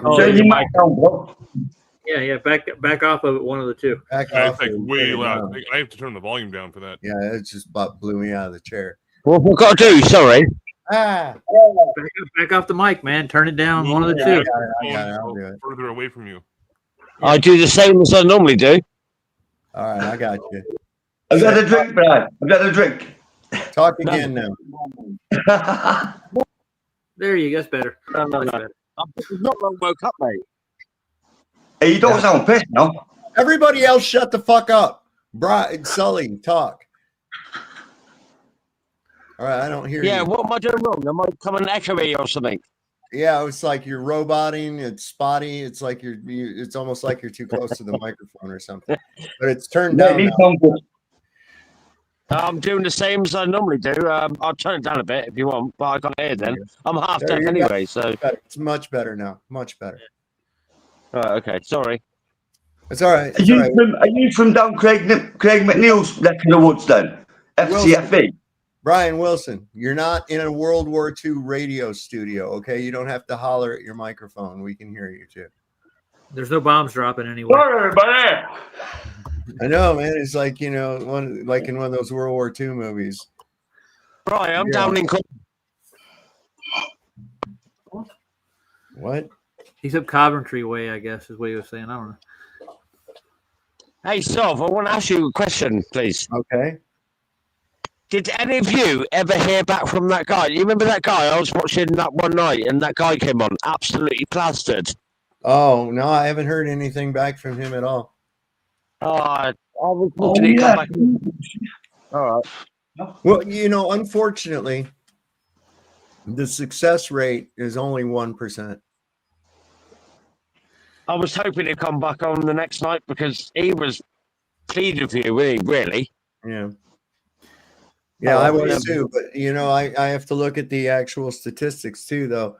And success, the actual success rate is only 1%. I'm grateful that I'm part of that 1%. That I've been, 15 years. Yeah, you did what you could. Well, sometimes it's just got to get your ass kicked hard enough. That's all. Aye. The numbers are bad the other way. Like 8 out of 10 people who actually try spirits or whatnot actually get addicted to them. Mm-hmm. From what I understand. Yeah. Mm-hmm. So the addiction rate's is bad, and the success rate is even lower.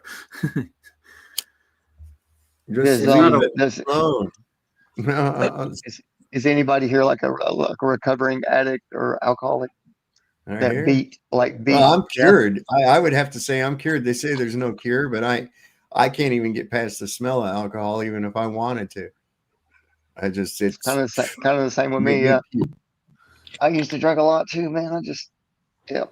I feel like my bladder, already my bladder's messed up just from being a quadriplegic. But man, dude, if I drink anything, if it's even a beer or something that's not so, pure or strong, man, something about my mood just drops. Like, how used to you would be like all loud and rambunctious when you're drunk, but dude, yeah, I have the worst and the worst hangovers and the worst. But go ahead. Yeah, I was just lining it up there just to say that it feels good when you overcome something like that, right?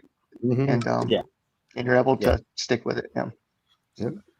For sure. Just wanted to say that. This is I used to drink a lot, but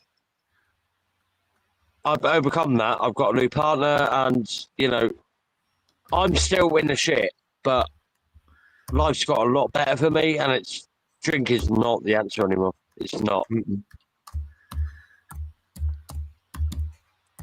And I feel so much better without it. This is Nick Fuentes making fun of JD Vance's family Thanksgiving. What is our vice president-elect? One heartbeat away from the presidency. What does his Thanksgiving look like? It looked like this. It looked like this. I saw this image on Thanksgiving. This is our vice president-elect's Thanksgiving dinner. So, it might be hard to tell because it's a little bit subtle. There's sort of a subtle, see if you can tell. Spot the differences. There are 1, 2, 3, 4, 5, 6, 7, 8, 9, 10, 11, 12, 13, 14, 15, 16, 17, 18, 19, 20, 21, 22, 23. There are 24 differences. 24 differences. See if you could spot the differences between this picture and the image that you just conjured in your mind of your Thanksgiving dinner last Thursday. What do you guys think? Shout out the answer. Well, if you are looking closely, you'll see that there are 2 white people and 24 Asians. Okay. Those are the differences. There are 2 white people present at this Thanksgiving dinner, and there are 24 Indian or East Asian people with brown skin, brown hair, brown eyes, dressed in indigenous garb. Those are the differences. Now, correct me if I'm wrong, because I'm not educated. I didn't go to college, but I'm pretty sure that the first Thanksgiving was actually not between Europeans and real Indians. This is last Thanksgiving, not this Thanksgiving. Because remember, if you listen at the beginning, he said vice president elect. Indians from India. I think it was with indigenous Americans. And I would also add, I believe that there was a 1 to 12 ratio of Europeans to Indians either. Based, JD Vance and Trump are going to send them all home. You have 30 days. 30 days until what? I get an invite for Thanksgiving? Yo, pass the curry. I mean, they're literally, could you imagine they have this pitcher? I wonder what's in that pitcher. Is it that fruit water they make with the flies and the toenails? Oh, gross. Look at this. They got a big pitcher of water. Is that like those drinks they make on the street in India? Where they're grabbing fistfuls of ice and rubbing it in their armpits and throwing it in there and mixing up the flies? I mean, geez. Happy Thanksgiving. You have 30 days until you're invited to Vance's Thanksgiving, until you're invited to Usha and JD Vance's Thanksgiving extravaganza. Ha, you fucking groypers, you're all non-white. You have 5 days until you get a green card and a job at Google. Oh my. This image, nobody can step to me ever again about Vance. If anyone promotes Vance, just send them this image because this is all you need to know. This is all you need to know. That's actually a very interesting point because I didn't go to Thanksgiving yesterday with my family because I didn't want to. But when it comes to that kind of stuff, I was included in like 5 different group text messages from my family members. I've got a lot of cousins and uncles and whatever. But yeah, it was all everyone together. And JD Vance, yes, his wife, her name is Usha Bala Chulakuri Vance. Now she has 4 names. And is an American lawyer who has been served. She's a lawyer. Okay. So, but where are the pictures of him and his family? Good question. Not her family. Yeah, his family. Yeah. Well, they got to live with the entire family, don't they? Isn't that like their tradition or something? Yeah, I think that's kind of how it works, where the grandparents will live with the husband and wife for a certain amount of time in order to help raise the children appropriately. And I happen to know this a little bit because I've lived next to many Indian families, and yeah, they just it's not a fun experience to live next to those kind of people because they don't discipline their children. But at the same time, yeah, it's like their tradition to the point where until the grandparents feel that the parents are worthy of raising the children without the grandparents, then they'll just live there. I think that's how it goes. Something like that. Well, the only thing that's what they do, yeah. Because my best friend was Indian, and it's the same situation. Yeah. Yeah, I was going to say there's only 2 pilgrims in that picture. That's what I was going to say. And a whole lot of Indians. Have you seen that game where you can play with Google Earth? You pick any location in India, and if you pick a clean location, you're a winner. Good luck. No one's won yet. India is basically on the verge of surpassing China's population, which I think they're saying is going to be happening pretty soon here.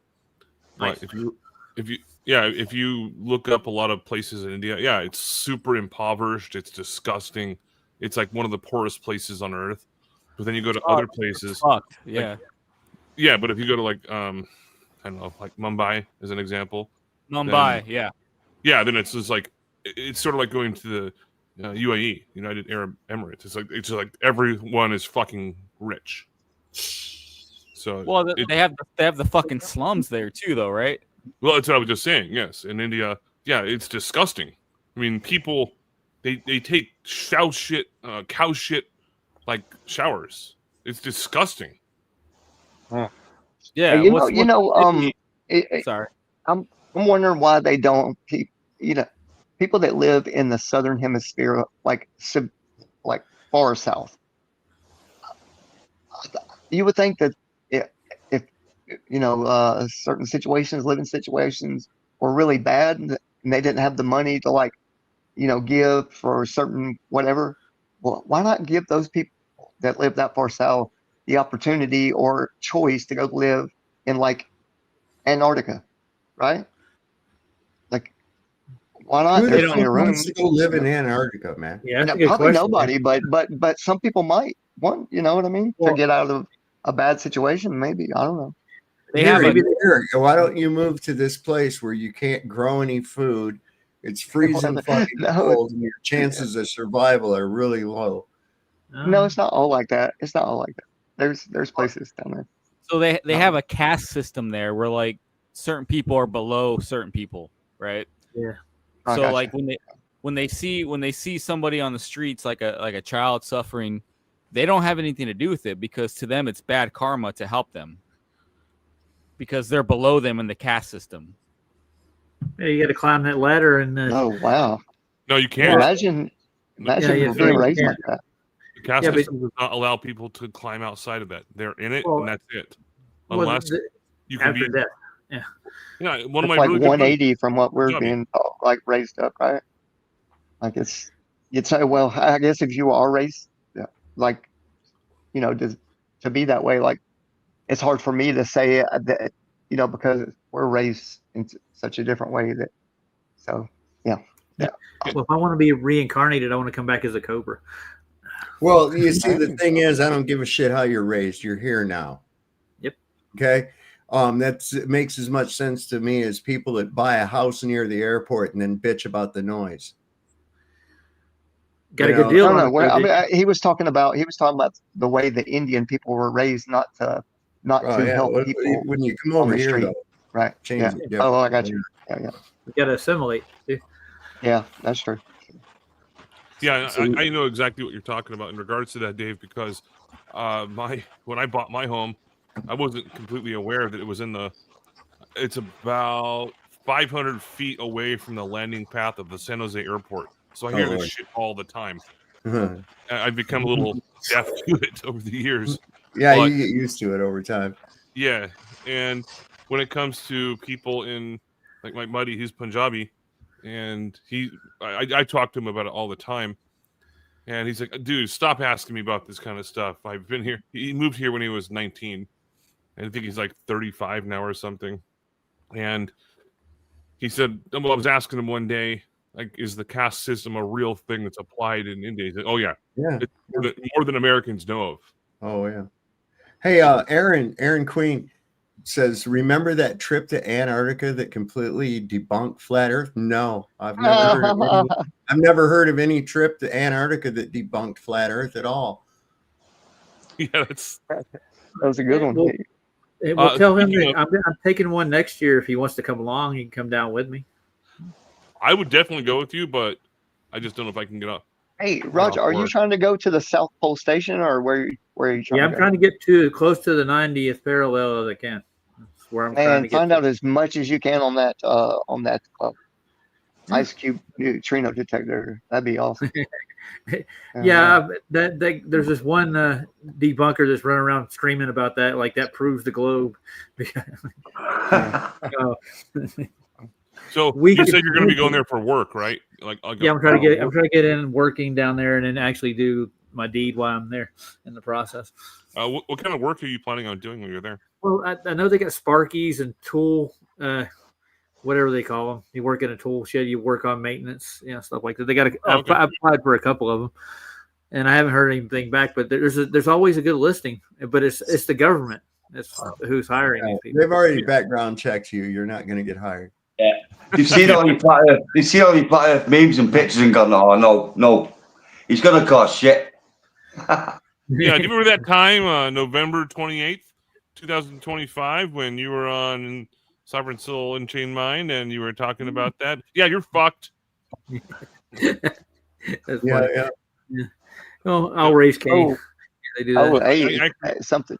If you don't get a job down there, at least try to get in a one of those 1 week trips in a hot air balloon or an airship, should I say? Yeah. Try to get one of those. Happen, but I did look up Antarctic jobs, for electricians and electronics and engineers, which is my forte. And they were saying that people have to have a certain level of. I'm totally qualified to go down there and do that, but some people, what I found out is that you still have to pay for a portion of your trip. Oh, I didn't. They didn't tell me that when I applied. So, but Aaron, that's an easy one. There was no 24 hours, son. They lied. There you go. We looked at a live weather cam when they were supposed to from the airport when they were supposedly live. It was all sunny and blue skies, and that live weather cam from the Glacier Airport there, right where they were at, showed cloudy fucking skies, man. We got the weather report right from the airport, actually, and we were live on Flats. If you want to go watch the stream. Hey, dude, that's new to me. I'd love to see that. I would throw that in so many Glovers' faces, man. Well, we were doing that, but nobody was paying attention to us. We're crazy flat earthers, man. There's another guy, yeah, Run Boston Bear. Also, his name JT, but that I goes by know Run. I have him on my Discord. I've spoken with him many times. Anyways, let's ask Witsit what he thinks then.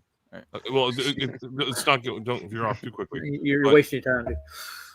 No, it's just Run Boston Bear is actually planning for a long time here now. He's planning on going down there for a marathon run. Yeah, I know. Is he going to get to go? Like, he's trying to raise the money. Run. It's a lot cheaper. Oh, you're talking about for next year, though, right?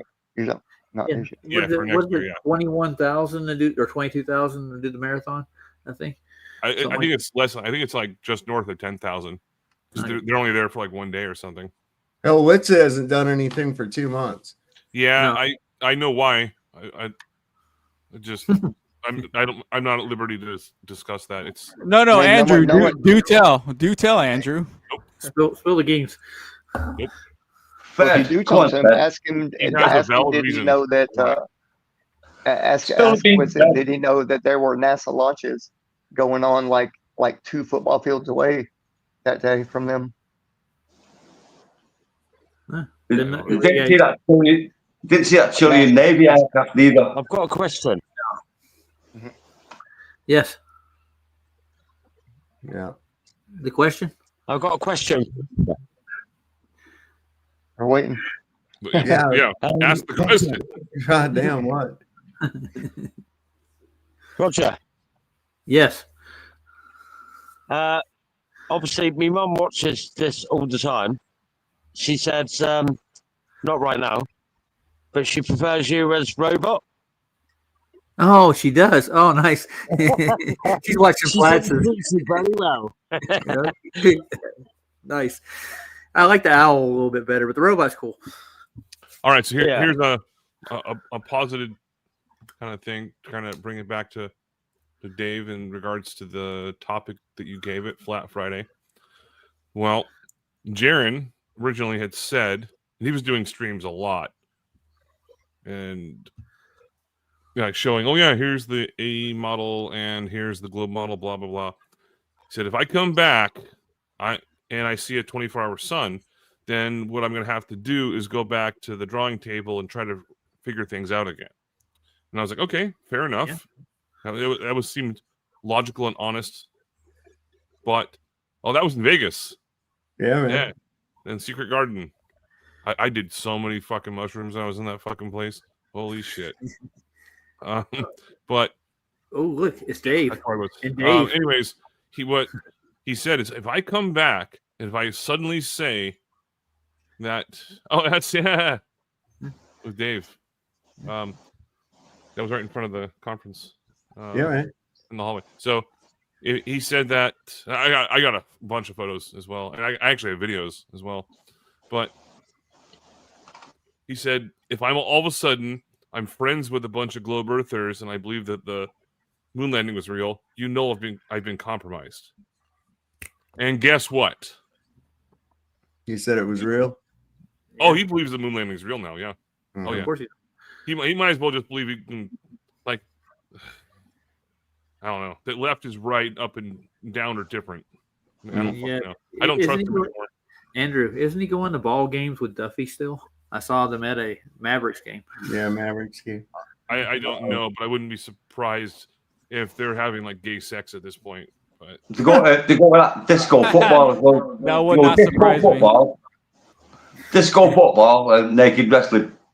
There you go. Don't forget the oil. Here's some interesting thoughts. PDD oil. Get that PDD oil. oh yeah, the clouds. That those baby are oil.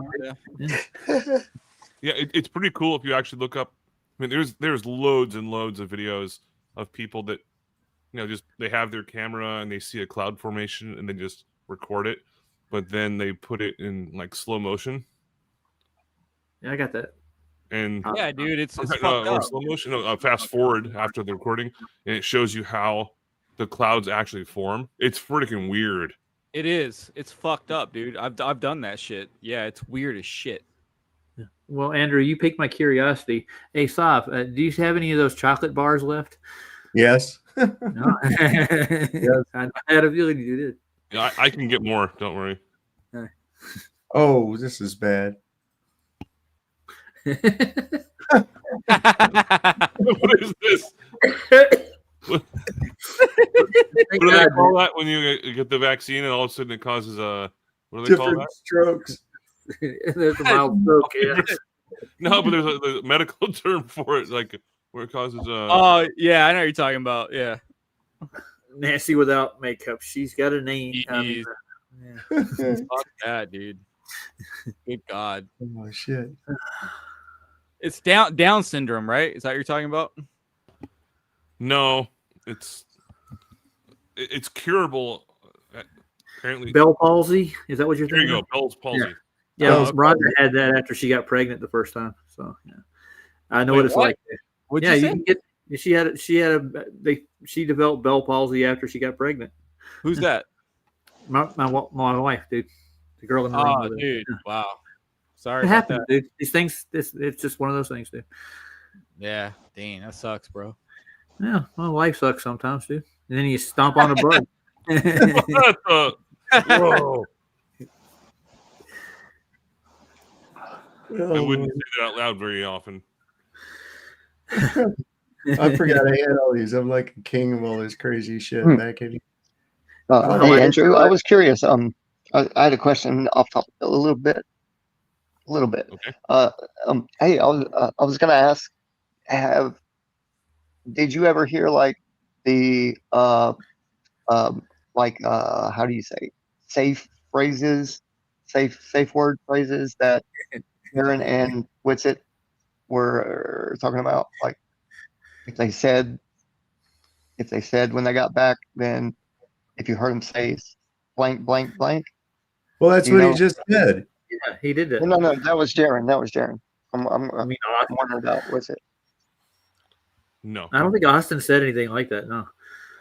Okay. I don't want to speak on behalf of people, but I have had some very private conversations with Witsit in regards to what he's going through at the moment. He has a valid reason as to why he's not been online lately. And he's done a couple of things here and there. But if I was in his situation, I would probably be doing the exact same thing. Yeah. Okay. What comes to my mind, and I'm just speculating, given the little things that I saw here and there, I think it involves, and I'm just throwing it out there, that it could involve something to do with a very bitter legal battle, perhaps happening with I think his marriage is breaking up, and because of divorce, and they've got a kid involved and that kind of thing. I think maybe that's got a lot to do with it too. I don't know. Okay, so his personal life aside, Yeah, like because why? he had to move again. Yep. Go ahead. No, I'm saying Sorry about that. okay. I'm not discrediting his personal life. I mean, I don't know. I'm speculating just based on things that I saw. There was some video got released out there of him and her arguing that she released, and he was like slamming on a table and shit like that. Now, I don't know. It just looked like it was volatile. Yeah, something volatile going on, and he started weirding out. Which, I mean, that sucks. I wish him the best for that. Yeah, but I don't wish that. Nobody. Fuck that shit. He's faking shit though. That's the big problem we have right now. One thing I'll say about That is no, he's not faking it.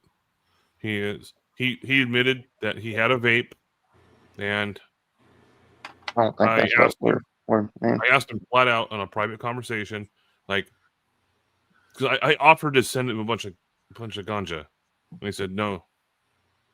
But he said when he got there, it was legitimate. He I'll take actually it. had I'll it. take it. No, I'm joking. Go Okay. ahead.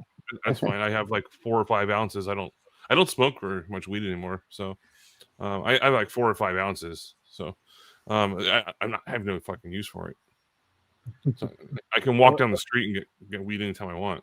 What? So what is he not faking then? He wasn't faking the fact that he took a puff off of a vape pen and then came out of the tent and then did that. Okay, so the whole thing was a complete fucking bullshit, right? No, they were calling it Vapegate because everyone's saying he was trying to fake that like he was down there, but he wasn't down there. No, he's like, hey, I took a fucking hit off of a vape pen. Right. So they were. I'm turning on my camera right now if I could. Let me try again. It's not. Well, see, that's the whole issue, Andrew. There's like, he's gone. Where'd he go? We're not saying they didn't go. We didn't say they didn't go down there.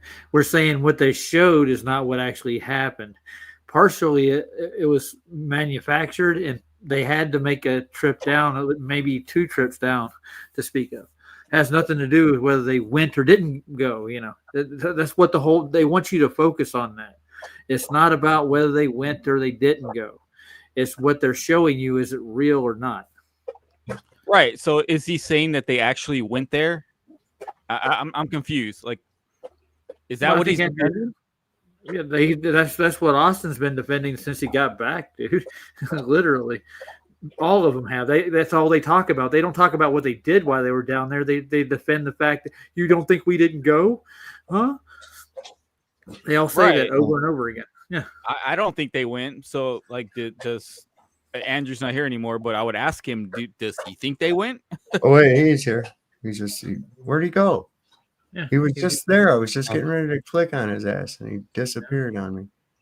I have no idea. I think it was 2 separate trips. One was real, and the other was manufactured because of the, you can tell there's a dividing line, right, of where the distant, flat ground ends, and then where the manufactured backdrop would be, right? And then on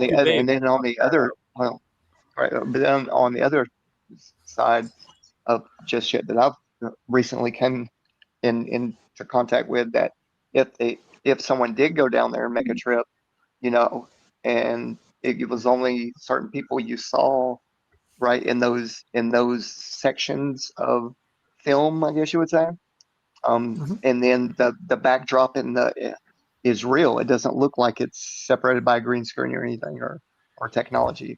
Did you watch Eric Dubé's video? I watched some of it. Yeah, I did. I've seen all the videos. Go watch Rory's videos; they're better. But I just recently did a couple of. I've got to finish up one more episode of how they would affect it if they were down there, and NASA was present there. Like, there was a lot of shit that no one has talked about except me. So I'm trying to smooth out those, the presentation that I'm giving and the evidence and stuff like that. But and I'll be done with it. I'll wash my hands up after that, bro. I've already have. I'm not even interested in talking about it now. Yeah, I merely made a comment on Aaron when he had that to say earlier. My prediction was that once this happened, regardless of the results, it will be talked about consistently for 1.5 to 2 years, and maybe a little bit longer after that. And yeah, it gets a little. I don't know what happened. I was trying to turn my camera back on, and it disconnected me for fucking whatever reason. From what it means from their point of view, though, should have it plastered everywhere. Everywhere should be able to watch this video of theirs. So slam the flat earth once and for all. But nobody's seen nothing of it. Well, let's see what happens when the documentary comes out. Which again, Will Is he Duffy. still come out? Well, I don't think he I don't lied think it's multiple gonna come times. out. I don't Shit, think man. They already have. No, A, they would be crazy to put out a documentary at this point. Especially if they haven't seen my hand. You know what I mean? There's already and a I'm not trailer. saying I'm not saying they did anything, but I think NASA had something to do with something. Well, I'll give you a good for instance, RG. Remember Behind the Curve? Oh They yeah, still I mean, put that out. yeah. We were all saying the same thing. Don't do it, Jaron. Don't do the documentary. Yep. But they pushed it, and we told them it was going to be a hit piece, and voila, they still put it out on Netflix. It's still there. You can go rent it today. You can watch it. But yeah, it's Some worth guy it. Some guy asked a question in a debate on TikTok. He said, "Why don't they leave all the flat Earth videos up so we can all see how stupid they are instead of keep taking them down?" Well, you can go to Dave Weiss's app, and there's still Jaron's NASA debunked videos on his channel. No, what I mean, though, Roger, is if we're that stupid, let everyone see how stupid we are. Leave all our videos up for everyone to see. Well, he don't want to do that. No, he debunks himself on a regular basis. Yeah, you know what's crazy is that look at NASA and Duffy, right? Both have the same last name. The dude that's the director over NASA, his last name's Duffy, and just so happened they were both down there at the same time, NASA and Duffy. So do you think they went, RG? I'm just curious, brother. Do you think they went? I think a section of them went, and it was two separate trips. How do you come to that conclusion? Well, one of the videos, a lot of the footage side by side, you can tell, that the ground meets when you turn on the chroma key stuff. In the background is one set of that. The background is real and one isn't. So I think they went maybe Duffy and what's his name, McToon. Maybe they did their filming down there, and it was real. And then, they brought in, or Jaron brought in Whitsitt and whoever else was involved.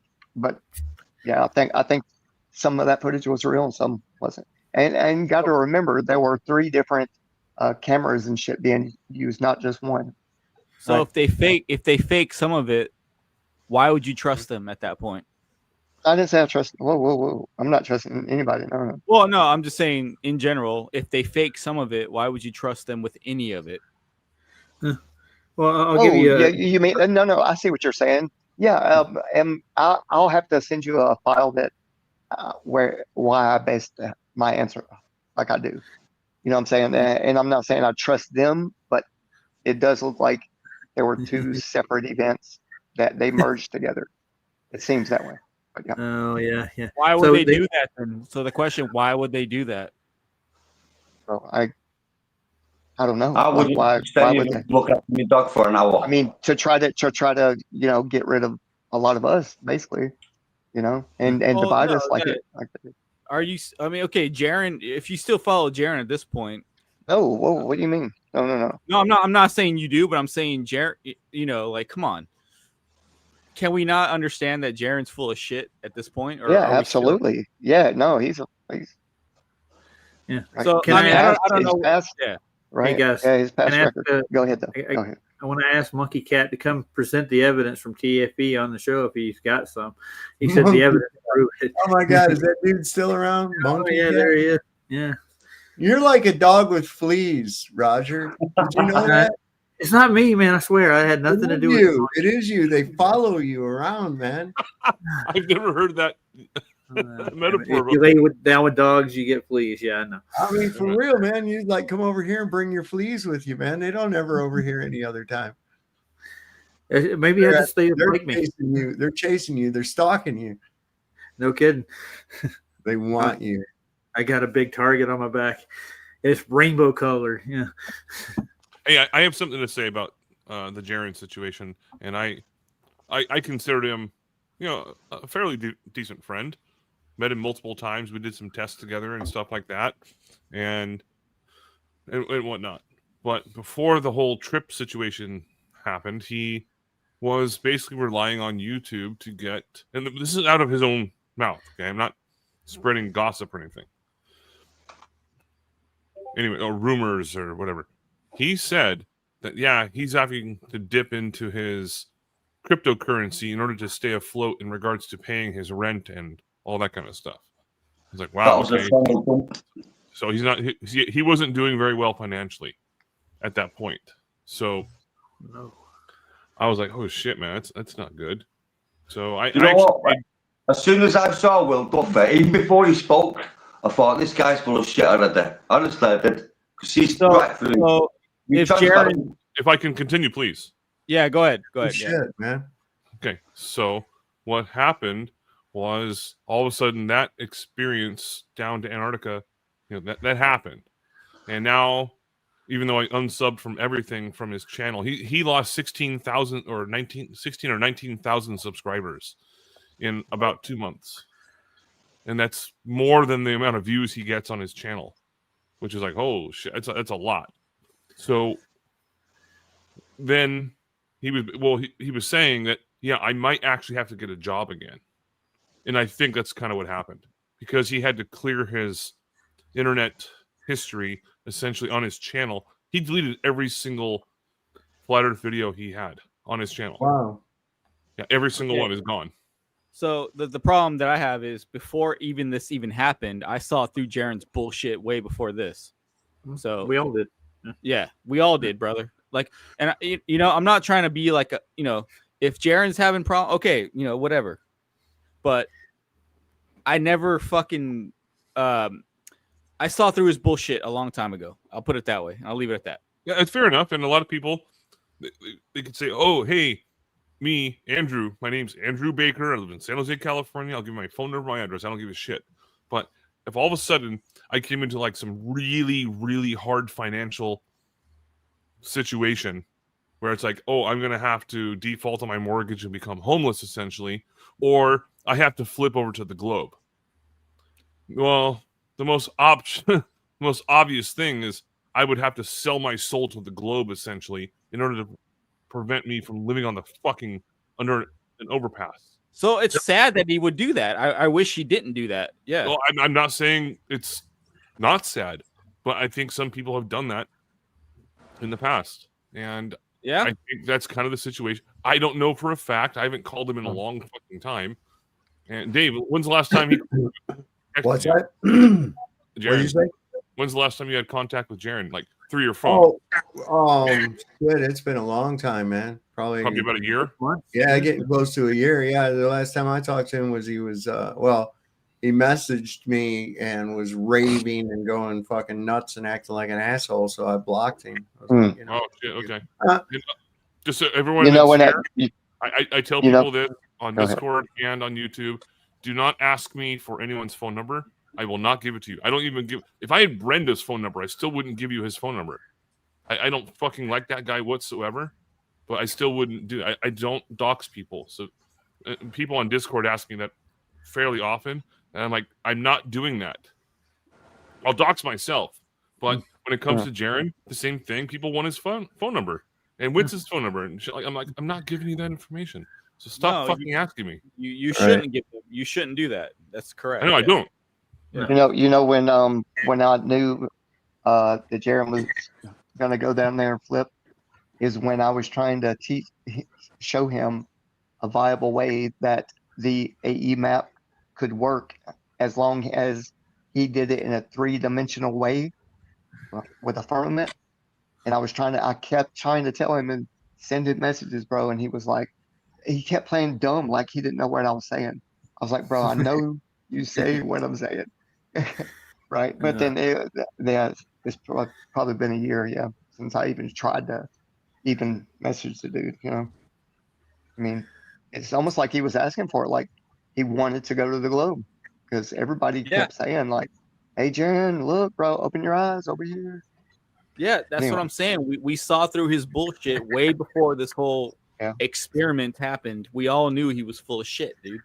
Y'all, it's not about, and it's not the globe, y'all. He sold his soul straight up, because that's heliocentrism. That the god Helios is what they put in the temple in 70 AD, y'all.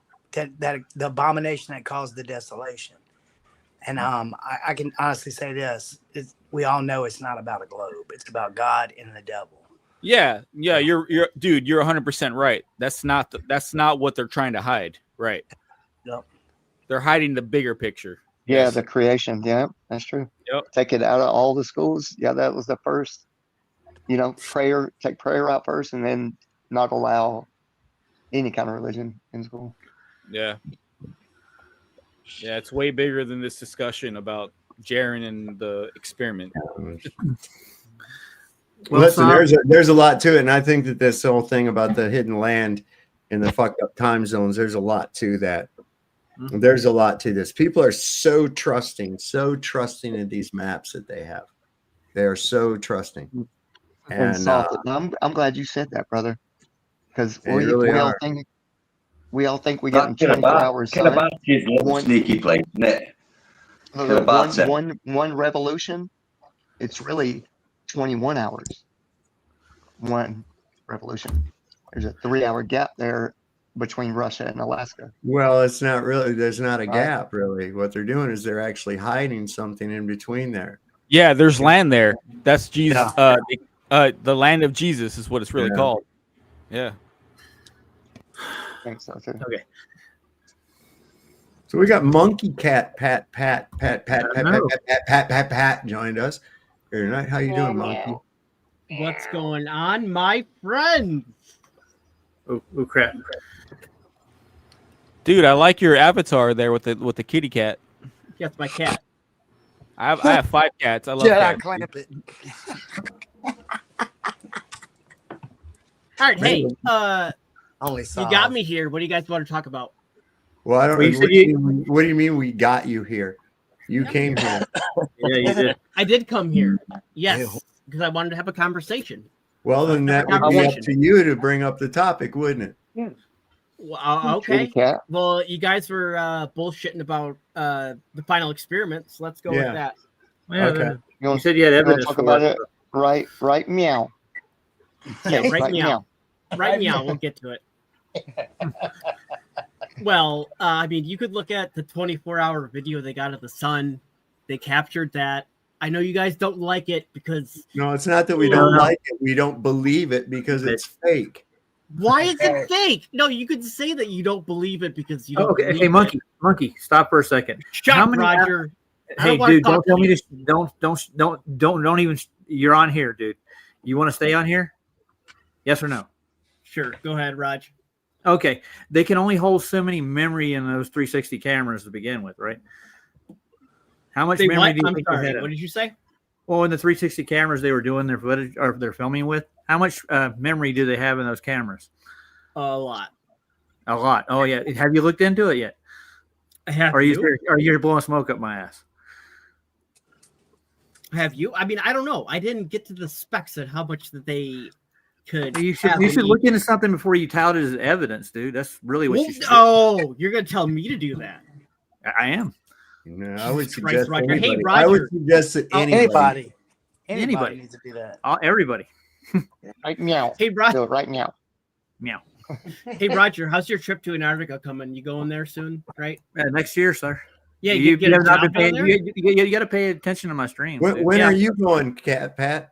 I have no desire to go because I don't need to. You have no desire to go? Okay, then. No, because I don't like the cold. Why would I I want to go to don't Antarctica? I'm not a fan of the cold either. I have no. Yeah. You know what else? Why I wouldn't bother going? You know, one of the biggest reasons I wouldn't go. Why, Saab? Tell me. Well, beside the fact that it's cold, but regardless of what you see in the sky or you think you see, it doesn't change the physics of water or air. Exactly. So wait. What did you say, Saab? Saab. Say that again. I'm sorry, I was busy. I wasn't paying attention. All right. Luckily, I'm feeling generous tonight, and I will repeat myself. Regardless of what you see in the sky and what you think is occurring there, regardless of that, it still does not change the physics of water and air. I mean, it wouldn't. It doesn't. It doesn't. I'm trying to figure Now, out where you're coming now from. here's another thing. I'm thinking about having some carpeting put in here on my floor. Why? Well, wait a second. Should I, in order to get the proper measurements, should I go outside and measure my roof, or should I measure my floor? No, I mean, I can agree with you that the looking at gravity, the right, ground, you cannot say the shape of the sky. But at the same time, if the Earth is a globe, you can look at the stars in the sky, how they rotate and everything. It only works on a globe. You can't just sit there and be like, that's no, not true at all. That's not true. That's no, not no. true at all. That's not It's true at all. 100% true. You ever been in a planetarium? Yes. Okay. Has that got a flat floor? Yes. Okay. There you go. Roger, you were global. Sorry, I didn't know. He's a glober. Yeah. 100%. And he'll probably be happy that So, way. so I just debunked your whole story. How? How? You said that that's not possible except on a globe, and I just showed you how it's possible with a flat floor, didn't I? Oh my God! I've never heard anyone else have a higher pitched voice than that guy. Monkey, Monkey Monkey Cat. The entire GPS model is the Earth-centered, Earth-fixed coordinate system. You do know that, right? It treats the Earth as if it's stationary and at rest and non-rotating. All of GPS treats the Earth as if it's stationary and non-rotating. And then they jump over to a Big Bang for what? The ECEF, Earth-centered, Earth-fixed coordinate system, is a stationary, non-rotating coordinate system. That's what it is, in case you didn't know. But they jump over to college-level Earth science and they teach a Big Bang and they indoctrinate millions of children yearly. 70% of all Christian students that go to college come out godless. But they use they use the Hebrew cosmology for trillions of dollars of satellites. So, can I just say something? Yeah, go ahead. It's like my mum said. I mean, you might laugh at this. I don't know, but it made a point. If evolution was a thing, we came from monkeys, right? Mm-hmm. Yeah, it would How be. come it's still monkeys? Okay, no, this is evolution now. We're talking about the shape of the Earth. The shape of the Earth has nothing to do with evolution. I don't want to hear about monkeys. That is kind of really off topic. Really, it is a little bit, yeah. But I mean, there are origin stories that do go back to a Big Bang. The whole solar system evolved from gravitational secretions. Yeah, sure it did. What? Wait, Roger, wait, say that one again. I need to clip that. You need to clip it? So you got to use my material, dude? I will copyright. Yeah, Go I ahead. will. Copyright my ass all to hell. Go ahead. Yeah, well, and by the way, you can't get into my stream tonight because you got to be a subscriber, and you're not anymore. I hate to tell you that. I am though. No, you're not. You just don't want me there. No, because you're a pain in the ass, dude. All you do is holler at me. Talk to me, Raj. I'm talking to you right now. I'm talking to you right now, buddy. I really am. I am. Absolutely. Roger. 100%. He's never addressed the ECEF though. I mean, no, he's not going to. So hold on, I'll give Monkey Cat credit for coming on to this panel with a bunch of flat earthers. I'll give, he's doing it. You know, I'll give you credit for that, bro. I've been on panels with a whole bunch of globers too. I've been in so many chats with so many globers and debated them myself. When I first got into this arena, I got tired of it, dude, because it's the same story over and over and over again. Roger, by now, if a person does not really come with honesty, it's because they're holding on to the fact that they don't want to believe in God, in creation. That's all it is. By now. That's cool. So, Monkey Cat, are you atheist or what are you? 100% atheist. Yes. There you go. Okay, that's fine. That's fine. It doesn't matter. But so does that shape your view of the Earth, or is that can you send me that picture? No, bro? that has my opinion on whether there's a great creator or whatnot has nothing to do with the shape of the Earth. Okay, I got you. So you're going strictly on science. Correct. Yes. Okay. Okay, I got He you. means pseudoscience, by the way, Shifted. So can I ask him a question, panel? If you Science So is not can you real. tell me how do molecules go toward the order of assembly? When have you known that they go toward the order of assembly? Do you know much about what I'm talking about? I would like to have you explain that to me because it seems like you know exactly what you're talking about. Well, I mean, you don't believe that there's a God. You think that codes just pop into existence, right? I think there's a natural order of things that things Right. find their own intricate equilibrium. code. Yes.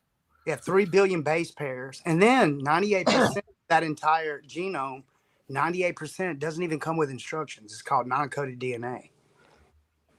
But it emits and transmits a frequency. So tell me if it's not, if it's in a frequency form, then genetic information that holds the building blocks of life and all of the subunits information from mRNA to RNA, how is that just random? Again, I am not here to talk about anything other than the shape of the earth. I'm Okay. not here to See? talk Well, about then I have a question genetics for and all you. that stuff because Then I I am have a- not qualified to talk about that. Okay, So cool. keep Then it I got a straight. question regarding the flat Earth that I have Yeah, to. Okay, please. so can you successfully demonstrate water adhering to the outside, substantial volumes of water adhering to the outside of an object and assuming its shape? In other words, convexity of substantial bodies of water, or that a gas, a specific volume of gases can exist without physical containment. Can you prove any of that using the scientific method? Yeah. Okay. Like, which would you like to start with? well, what do you want to know? Because All right. the How thing do you- is, no, stop.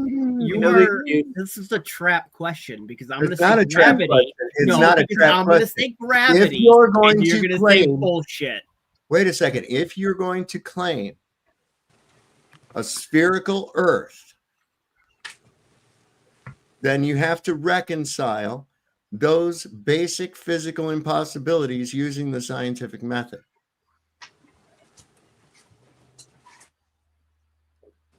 Shouldn't there be Otherwise, water flowing? you don't have a working model. You just have a fantasy model. No, we have a working model. you Okay, son of then a how bitch. do you? Okay, It's so then in called order to the have a Earth. working model, you have to be able to have it be physically possible. It is. It is okay. Then reconcile the. What you want me to do is Yes. create a sphere, right? On this I don't planet. care how which you do already it. I has don't care its- how you do it. You have to demonstrate convexity of substantial volumes of water. In other words, not a droplet. Okay. Stop. Yeah. Okay, so you want me to on Earth make a ball? Where else that are you going to do it? Wait. Where else? Exactly. Would you do it? No, that's what I'm saying. Exactly. Where else are you gonna do it? He's You not want me to fucking do it YouTube, on is it? the fucking globe. So we take a ball that I somehow put so much mass into that ignores What's the the mass gravity got to- of the Earth What that it does mass sticks to got that to do one with it? single ball. Cat, what does mass have to do with it? Mass is gravity, you piece of shit. Mass is wait. Stop. Hold Try up. to. No, let me talk. All right. First of all, try to get your emotions under control. Okay. You Sorry, seem to be I am really, sorry. I am sorry. really emotional about this, which tells me that you realize that you're got a real flimsy belief system. Otherwise, you wouldn't get so angry when simple questions and tests are applied to it. Okay. Truth, there's no scrutiny. So the problem is, if you believe that mass attracts mass, which is a myth, but in any case, we'll go ahead and assume. No. I'm gonna stop you. Mass attracts mass is Why? Not, you're Why? just saying that. Why? Why are you just saying that? Why does mass attract mass? Because mass attracts mass. It's called Why? gravity. Why though? Why? Where does this I come from? don't know why. That's just the Okay, way so things you work. have a belief. I don't have belief. I You can have a sit here, belief, oh but look, let's I just assume- dropped something. It fell. Let's It's assume not a so belief. you're getting emotional again, Kat. There you are. You're I getting love you. emotional again. Settle down. Try to not get so emotionally invested in this. See, when you let pathos overrule logos, in other words, your feelings over logic, then you're in really dangerous waters. You really are. So try to get your emotions under control. Okay.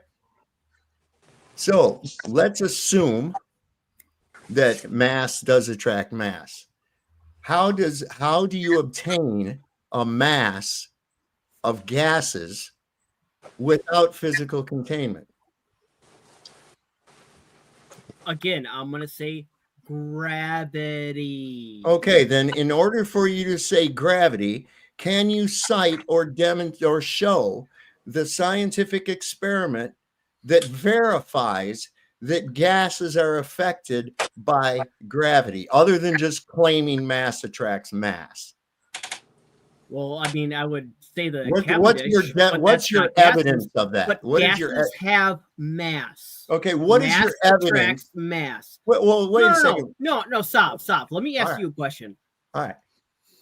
Does the air you breathe every day, you're breathing it right now, does that air that you're breathing, does it have mass?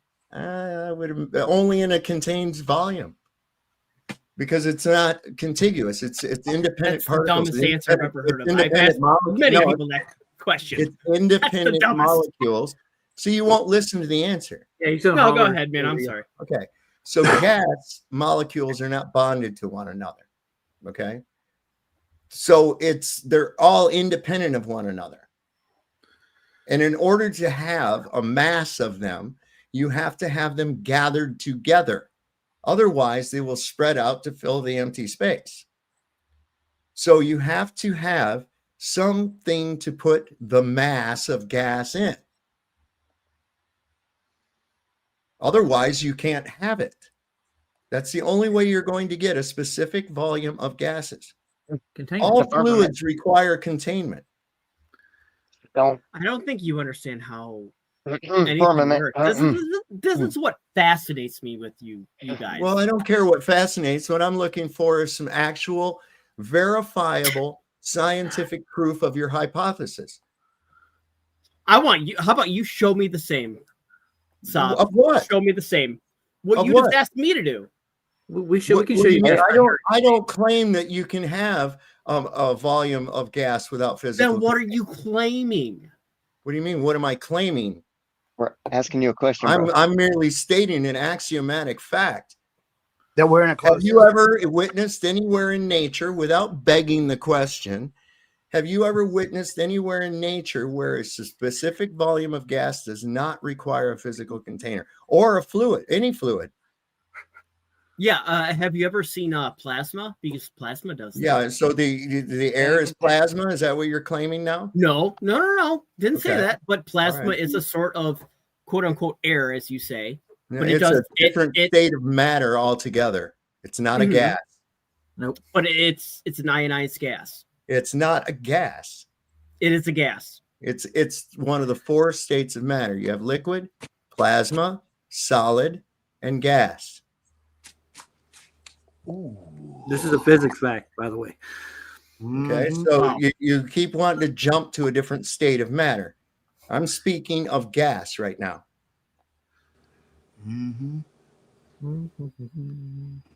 Some of that. You cannot obtain a specific volume without physical containment. And that There's goes with not one lick of evidence that gravity, if it even existed, has any effect on gas behavior at all. Well, I mean, see, you're just saying that, and you're I'm not saying it. That's absolute. Yeah, simple, dude. Did you And- know and that I'll tell some you, I- gases can be heavier than others, and they don't need a container Yes, I to know stay all about inside that. of Oh, wait a minute. What do you mean they don't need containment? What are you talking about? Have you ever heard of what Sodium is that hexafluoride? Yeah, Is that what- yeah, that gas is heavier than anything I else. know, So it and- will, and like, they let's say always you get put a it- cup of it, it'll stay in that cup, Wait, and whoa, there's whoa, no whoa, lid on whoa, that whoa, cup, whoa. but it ain't gonna go anywhere. It's gonna Why do stay you in that need a cup? Why do you need? Hold on. Why do you need why do you need the cup? Well, you want to contain it somehow, just a little bit. So Okay, are let's you just say saying? you Wait a second. Are you saying that a specific volume of gas requires physical containment? To be Hey, measured. can I say something, Slav, right quick? You know, if you left that stuff in a tank overnight, guess what would happen in the morning when you came back? Yeah, it won't be there anymore, dude. You need containment for gas. Oh Monkey. my god. Oh my god. Really? Yes, you do. You really need Wait, you just admitted it. You said you had to have a cup. Otherwise, Well, I mean, okay.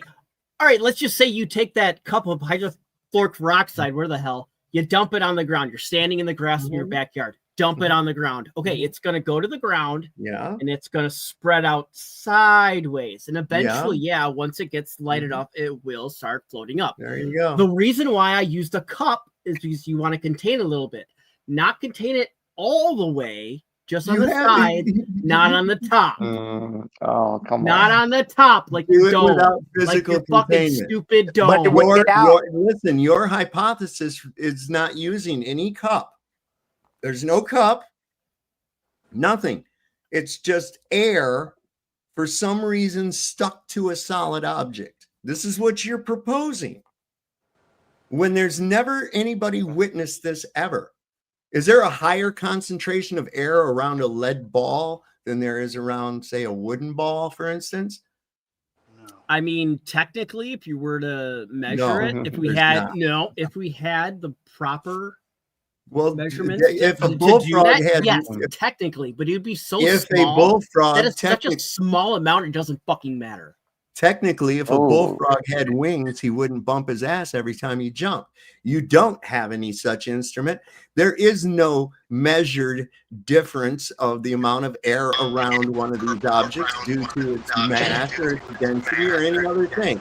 The object just displaces the air. That's all. There's a lot of feedback. Somebody, hey, Monkey Cat. Hey, I'm gonna help you out, Monkey Cat. Check this out. I'm gonna help you out. If you got rid of the notion that there was this thing called gravity holding gas down, all of your worries would go away, right? Like, if let's just put it this way: if you wait, Archie. let's say What in the fuck are you talking about?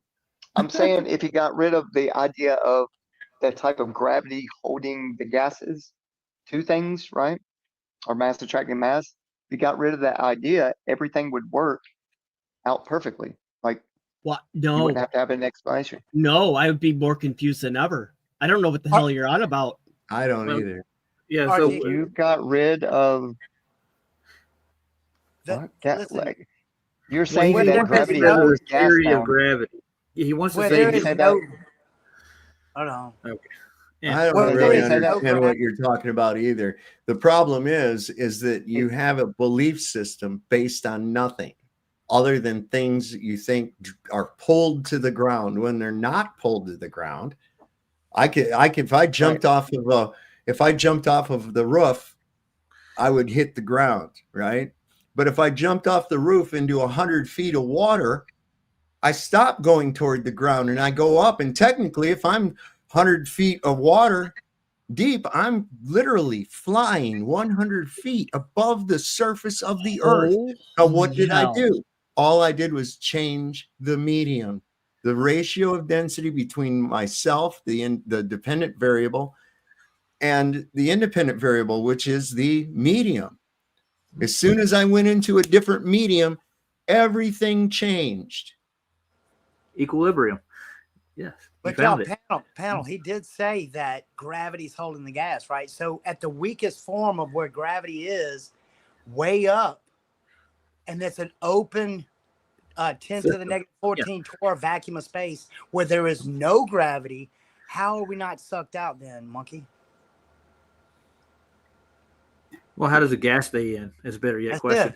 Yeah, but we're going to step into lockstep air in a minute, and that's going to be a real problem for Monkey Cat. It's this simple. It's this simple.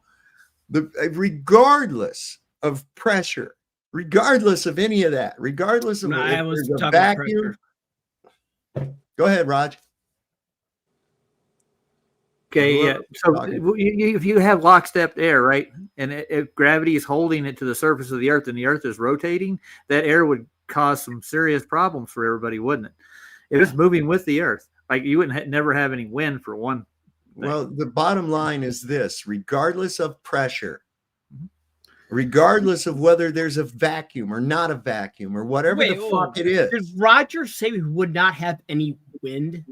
Am I ever going to be able to finish what I'm going to say at I'm all? sorry, Saab. I'm sorry. Go ahead. My bad. This is your show. I'm sorry. Okay. I will shut up.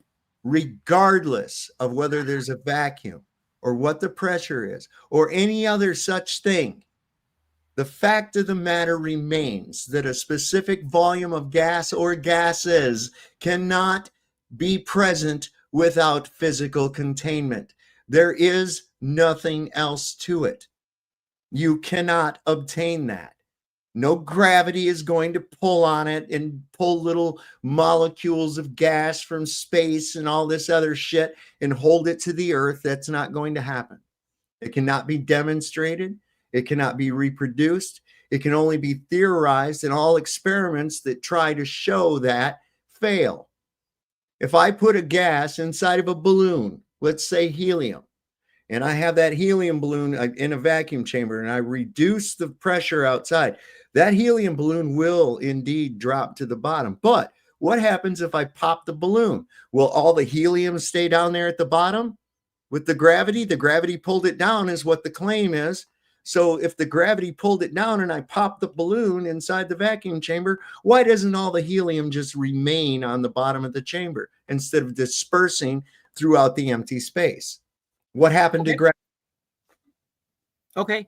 Let me ask you this question hypothetically.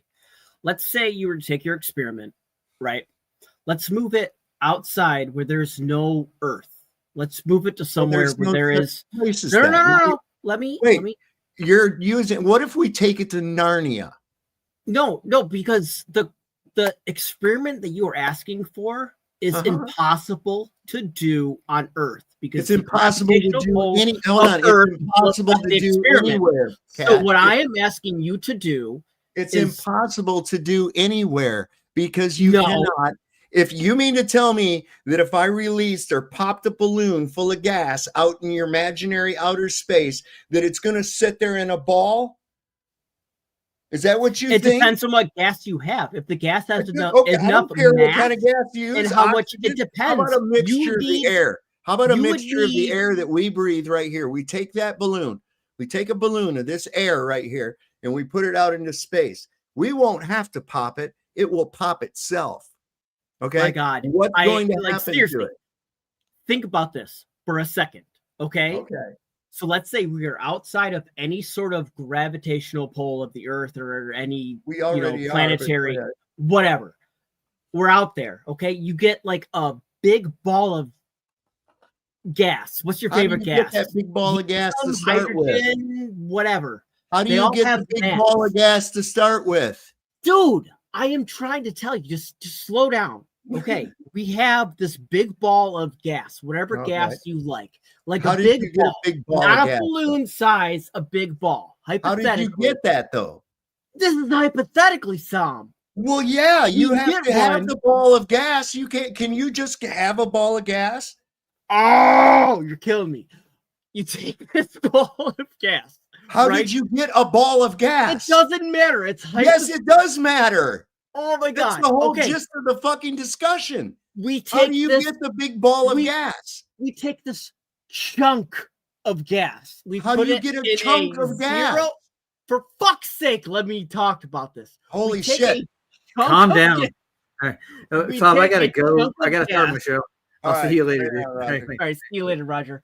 We take a Later. chunk of gas. We put it in a no gravity, A no chunk of atmosphere area. All those gas molecules will combine because mass attracts mass. Okay, For so fuck's how did sake. you get this chunk of gas?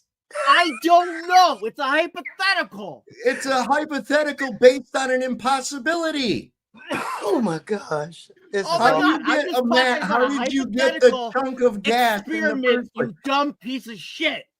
Like, you Dude, just relax. You need to get a hold of your emotions, man. Calm down, dude. It's I'm all merely good. asking you how. That's the whole gist of the question in the first place. How do you get a mass of gas without a physical container.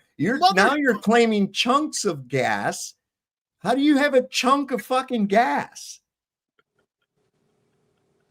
I can't. I mean, for real, how would you get that's my whole question. How do you get a specific volume of gas without a physical container? You don't understand the question. It's a hypothetical. If you could. It's a thought experiment. But you can't. Doesn't matter. It's if you could, not how. If you could. Well, no, you can't. Yes. No. So if you could do exactly what you say I can't do, then that's what you're saying. Yeah. Oh my God. Help. Is that not did you not That's say the take a breakdown. chunk? Did you or did you not suggest taking a chunk of gas into space? Monkey, that's called a steel man, what he just did. Okay, in case you didn't know. Okay, Yeah, and like let I'm me trying just ask to these explain to him, questions. I it need to doesn't matter answer how you. is that possible. I'm just saying, if you were to hypothetically. Okay, here's what would happen. It would, let's suppose you could take a chunk of gas out into space. Okay. All right. It's going to disperse and go away, is exactly what it's going to do. That's right. Okay, see, that's where you're wrong because the No, gas I'm has not molecules. wrong. No, molecules have mass. Mass attracts mass. Then you would have to If it was- demonstrate it would gas have to is be- attracting to one I will another. give you this. It Never, would have- ever in the history of gas behavior have the molecules of the gas ever decided to go, hey, let's, instead of following our behavior as independent particles and, subject to free elastic collisions, we'll just go ahead and hold on to each other for the first time in gas fucking history because we're in space. Get the Okay, fuck on with I that. will admit it would have to be a very large chunk of gas. Which I'm using chunk. And how would you accumulate that? I don't. That doesn't matter. Yes, it does None of this matter matters because if how you you have would to do have that that. to be a substantial volume of gas, it has to be contained. Oh There's my God! no way You're out of missing that. the entire fucking point here. I'm saying if you were to get a giant, let's just say hypothetically, you understand what hypothetically How about means, right? we'll Bob? hypothetically have a wizard hold it there with a spell? How about that? Cool. Yeah. Okay. Cool. If Jesus that's what you Christ. want to think of it We're as. dealing with Let's- actual physics and reality here. I You're am talking too. about I am too. speculation based on a physical place that does not fucking exist. Okay, I am saying, let's say we get a chunk of gas, whatever gas of you gas. want it to be, that is the size of the Earth, and we put it into a vacuum that has zero gravitation effects on it. It will form a ball because all the molecules. I don't think so. I think what'll happen is that it'll And you're naturally wrong. turn into And into you're a just talking denying lion. how science works. Wait a second. Science, you just suggested having a chunk of fucking gas, and you're going to Holy lecture me shit, on that's a science? hypothetical, you son of a bitch. A hypothetical. Okay, well, I hypothetically think it'll magically turn into a lion that talks like Jesus. My God. I mean, it's just as much sense as your I chunk of can't be gas. alone here, right? There are other people in the chat are being like, what the fuck, right? I can't. Really? No, people are actually laughing at you for suggesting the idea of a chunk of gas. And the whole point of it is that a specific volume of gas cannot be obtained without physical containment. Well, most thought experiments not have to be an actual rational. Unless you can prove me otherwise with repeatable, demonstrable scientific evidence, then you're just full of shit. Really? As a Christmas turkey. Yeah, really. Well, hey, Sav, I've been asking for evidence for you. Give me Evidence Sav. of what? Evidence of what? You have the claim, not me. No, Sav. Wait a second. I have an observation. I don't have to prove an observation. No, I don't give a shit about your observation. Okay. I want you, Sav. Well, I'm sure you don't. You Sovereign think that soul. you can have a chunk of gas. So No. that. Sav, I want you to give me your number one globe Earth killer. What is it? I just gave it to you. No, give it again. A specific volume of gas cannot exist without physical containment. Physical containment for a gas must be in all directions, otherwise the gas will escape. That does not. Shape of the Earth. I don't give a shit about. Oh, gas okay, or whatever. shape It's of the just do earth. shape. Yeah, do okay, shape. shape of the earth. Water, the physics of water. See, you're going with the same thing. The physics of water. Water always seeks level. Does it really? Yeah. Mm. Wow. Unless you can demonstrate convexity of substantial bodies of water. Why are And you I'm not always talking asking me about to your demonstrate? long-range observations with a misinterpretation of your optics. I'm talking about actual physical, measurable convexity of substantial bodies of water. Sav, you're asking me to demonstrate everything. How about Yes, you demonstrate that's something? what science How about is about. you It's not about demonstrate something? like what? How What we about all you- experience how about- and see on a daily basis. No, how about you demonstrate on a flat Earth how a boat disappears bottom up when it goes over the horizon? We've done that. We've done that. It's all due to your perspective. And Oh, Yeah. Comes right back into 101, guys. Come on. You guys Monkey. have to. Wait a Come on, second. dude. No, your claim is of something physically impossible. You claim that it's going over a convex body of water. You have to prove that water can actually convex and rest that way. Right. So Monkey, go ahead. At what point does the Atlantic Ocean curve, brother? It doesn't. It doesn't. What do you mean? It So- totally so- does. So okay, so you're saying at some point the water just magically curves downwards? No, I didn't say it ever curves downward. No, you get to a point to where the Earth's curve actually hides. Okay, what so- you're like the No, if you're trying to that's go up the physically- ocean, what part of the physically shoreline, you get out impossible? far enough. to What where part the of Earth- physically impossible are you not understanding?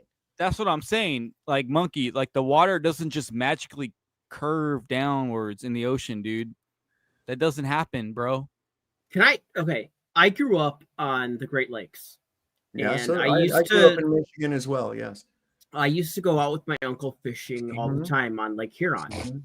And we used to go out so far that you Mhm. couldn't see any shore. It was just water all around. And I used to ask my uncle, I was like, why can't we see our cabin from here? He'd be like, well, the Earth is curved. Well, And I was like, well, what? Yeah, I don't understand. And like he explained it to me. He's like, no, because the Earth is curved, we're not going to be able to see it. And like, long story short, I have been out in the ocean or water long enough to where I cannot see land. No matter well, how let me- big of let me ask- binoculars let me I ask use. you something about that cannot- observation. Let me just go over that observation for you one. Yeah. When you're out on a body of water like that, and if you're on a ball, that means that no matter where you're at on that water, you're always at the highest point because it's an arc in all directions. Okay, it's an arc in all directions, which means you're at the highest point. Now, did the horizon line from your feet slope upward or did it go downward? The fuck kind of question is that?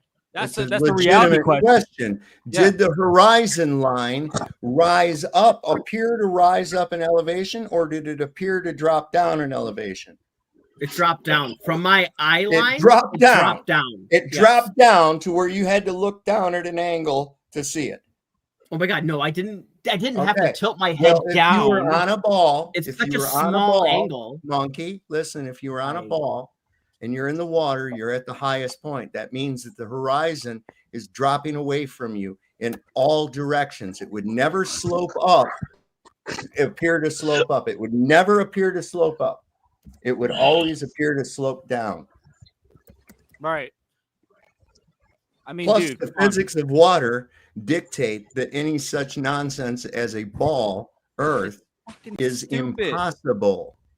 You understand? So, like I said before, outside of your misinterpretation of your vision, show scientific proof that large bodies of water, substantial bodies of water, convex when it rests. It's all you Okay, have well, to do. I use things other than my vision to Well, measure good. things. Let's start using science then. Wow. So, Sop, have you ever like had to cut a piece of wood or something? You wanted to Mhm. cut it to a certain length. Mm-hmm. Did you use your vision or did you use measuring device to cut that I piece of use wood? the measuring device, of course. Exactly. So shut the fuck up. Dude, Well, that what are does you not talking prove about? what You you're didn't saying. use Dude. a measuring device. You used your vision. Okay, but still, my vision So says, why are "Hey, you I telling me stand." to shut the fuck up when you just debunked yourself? Okay, no. Fair. I'm just saying. And also, why are you becoming so fucking emotional about this? Because I don't get a chance to talk to you, Saab, and Get I'm a very chance to passionate right talk. now. You sitting there talking about chunks of fucking gas and going to space with a chunk of gas and shit. What the fuck is that? Yeah, dude, come on, man. Chunk of gas. Come on, bro. Really? Chunk of gas. You guys can't get. It's not hypothetically. You can't get it like Bro, chunk of gas. No, Let's just say. gas is not an object that can be broken into chunks. What the fuck are you talking about?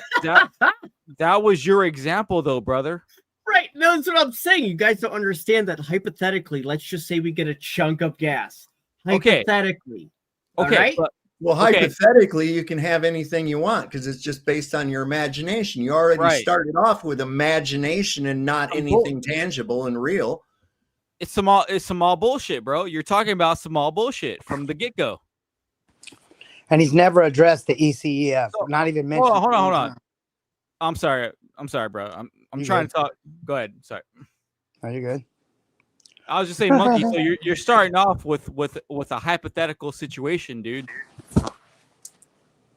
Okay, so how are you going to use that as definitive evidence for your claim if you're starting out with a hypothetical?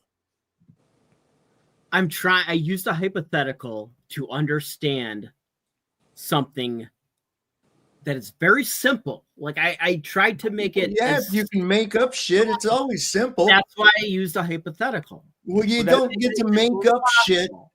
Holy crap. So you just make How up would you shit perceive like, a you chunk know, of gas? that chunks of gas can exist and that you can go to a place that defies the laws of thermodynamics and all this other nonsense. We might as well throw some fucking wizards in there and maybe a couple of orcs. You know, I don't know. What the hell? That's pseudoscience right there. And this is what these people do, man. It's like, well, if you can imagine this and imagine that, well, yeah, you can imagine just about anything you want. You'll be all right. You can Well, imagine you whatever you want to. bullshit. Here we are on Earth. Here we are on Earth. It's the only place we're ever going to fucking be. Right. Monkey see, monkey do. So, monkey. So, Sav's examples are relevant to us here on Earth. What can we replicate on Earth? That's the burden of proof, brother. No. That is what I'm saying. You guys are asking for water or gas or whatever to stick to a ball of some sort. That's right? what you claim. Which is what you claim, And that brother. that is impossible to do on Earth because It's impossible to do anywhere. No. Hold on. No. So you- It's impossible to do on Earth because the Earth's gravitational pull will mess up that experiment. Okay. You So then cannot all you have do is a that. belief. So all you have is a I mean, belief. you could use plasma. I mean, plasma it's- works. So all you have water- really, Pat, is a belief, right? No. Yes. Because you have no demonstrable evidence of it. You have can't prove it on absolutely Earth. no repeatable science that proves it. You have so a you belief. just said you can't prove it on Earth, but you're saying all this happens Where on else Earth. are you can't going to prove it go? on Earth? Where else are you going to go? Dude, this isn't my first rodeo. Where I is it? know what you guys Obviously- are talking well, about. you know, clowns perform in the rodeo quite often. Okay. Yeah, And and they're- right they're- now, they're- you're yeah, and they're one of the- called, The doctor they're- just released they're- a chunk of gas. So hold They're- on, monkey. You're saying that. Sorry, go ahead. Go ahead. No. The clowns in the rodeo, their names are JJ and Vlad. Mhm. Yeah. So anyway, you're how are you going to? Where else would you perform any of these experiments? In a place that doesn't exist. Because There you Exactly. I mean, I'm not saying it doesn't exist. I'm just saying for a human to get to that place Yeah. would Yeah, not. so then how do you know that this is what would occur? Because that's what physics says. That's what Brother. physics says. What physics says that gas is going to collect together and form a mass? None. What No. where in the physics does it show that? Holy shit! Look at our solar system. What the hell is Jupiter? What do you mean? Jupiter Look at is our all solar gas. system. What solar system? Oh yeah, you don't believe in the solar system, Shit. brother. You're not answering the question, brother. Answer the direct question. What Sav is saying. Ask it again. Sav.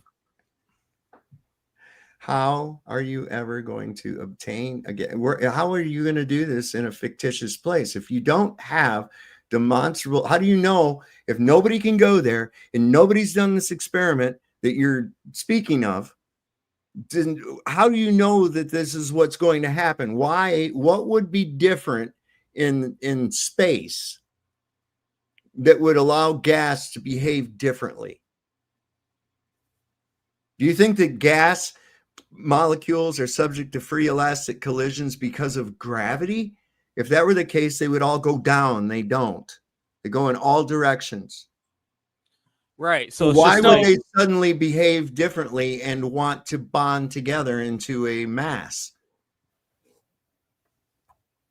So you do understand that all these experiments you're thinking about or talking about, they also have, like I said, the gravitational. Well, field you of haven't the proven Earth that there's on 'em. anything. Well, you've not proven any gravity of Earth. That's another hypothesis. This Yeah, is because another you just fucking speculation. ignore that.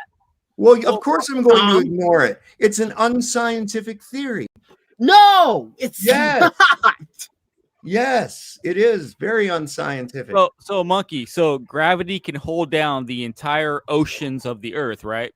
That keeps it Yes, down. because Okay, the ocean but- has a lot of mass. That's Okay, a but- lot of from what? fucking Hold mass. on, hold them down from what? But a butterfly can take off. So where's Butterflies gravity? have wings, you dumbass. Yeah, but if gravity can hold down trillions of fucking tons of water, how can it let a fucking butterfly take off, dude?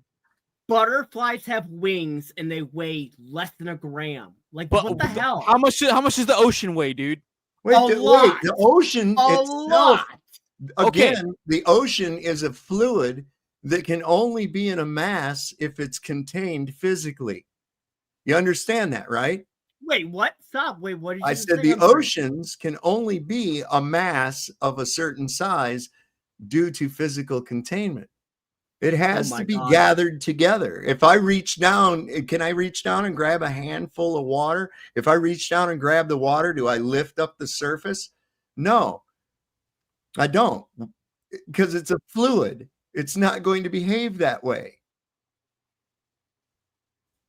Sure. Whatever you say, Stop. That's So in any case, this idea, what would they have to be held from? I don't know. You're giving me a headache. My Giving you a God, headache? you're What the overthinking hell? all of this. Wait a second. It's real simple. What does it need to be held down from? What is it in danger of going? What? So wait. So since there's a downward force, you think there should be an upward force as well? Well, that's what you're suggesting. No. Without no. the downward force, okay, without the downward force that you suggest, okay, if there was no downward force, what would happen to the water? It would just be water. Yeah, It what would it do probably just form into a ball of though? It water. would form into a ball. Why would it No, form into a ball? It would fucking leave the surface of the Earth, brother. Why would it leave the surface of the earth? No, When what is he's it? saying- Why would it become suddenly Okay. less dense than the Right. medium of air? Why would that Okay. happen? So are you guys saying that? I'm gonna use this word again. Hypothetically, I know you guys Mhm. hate it. Hypothetically, if the gravitational pull of the Earth were just randomly disappear, Well, randomly. we haven't established that there is a No, no, no, gravitational no, pull. Let We me- haven't established that there is a gravitational pull. You just claim that there is. Okay, the downward force. There's no downward force. What the hell is happening when I drop this lighter? Why did okay, it just fall so- to the ground? So Monkey Cat, You're there's dropping enough the lighter where? There's enough gravitational force. Okay, simple example. There's enough gravitational force to hold my car down to the ground, right? Would you agree with that? No. Correct. No, I'm asking. No, I would. Okay, so gravity holds my car to the ground, right? My 2-ton car, whatever, 3,000 pounds, it holds it to the ground, right? Correct. So it's pulling my car down, right? If there was no gravity, what would my car do? It would just be stagnant. So would it float? Yeah, I mean, eventually. I mean, if it was sitting on the ground and then you were to, like, immediately get rid of gravity, Okay. maybe so- the friction of the tires would keep it on the ground, but, give it a something- tap and technically, it would float. So if it gravity- was just sitting there and there was no gravity, you think it would just float away. What energy Not would float be away. moving it to Not float away. Mm-hmm. Well, hold on. So gravity's holding my car to the ground, right? Okay. No, I'm asking you, is gravity holding my car to the ground? In reality, yes, that is So it's pulling my car down, right? correct. So it's pulling down about 3,000 pounds, right? It's pulling it down, right? Sure. Okay. So it's pulling down 3,000 pounds of mass, but yet a bird or a butterfly can simply fly away. Does your So car where- have wings? Where? So no, I'm asking you, where No, is no, the no, no. Shut the fuck up. Does your car have Hold have on. wings? No, my car doesn't have wings, but I'm saying Okay, there's conversation over. no, there's an energy that's pulling. No, dude, you just missed the point, brother. You just missed the point. He won't get the point. He's unable to think. He can only go by what he's been told. He cannot critically think. I've already figured this out with him. So, Monkey, there's a force pulling my car to the ground, right?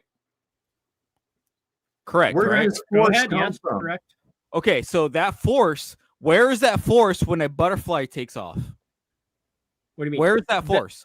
The butterfly has wings Yeah. that contradict that force. So a little, Okay. like a micro wing that weighs like fucking barely like 2 grams can outweigh the amount of force that takes to hold a 3,000 fucking 3,000 pound car to the ground, bro.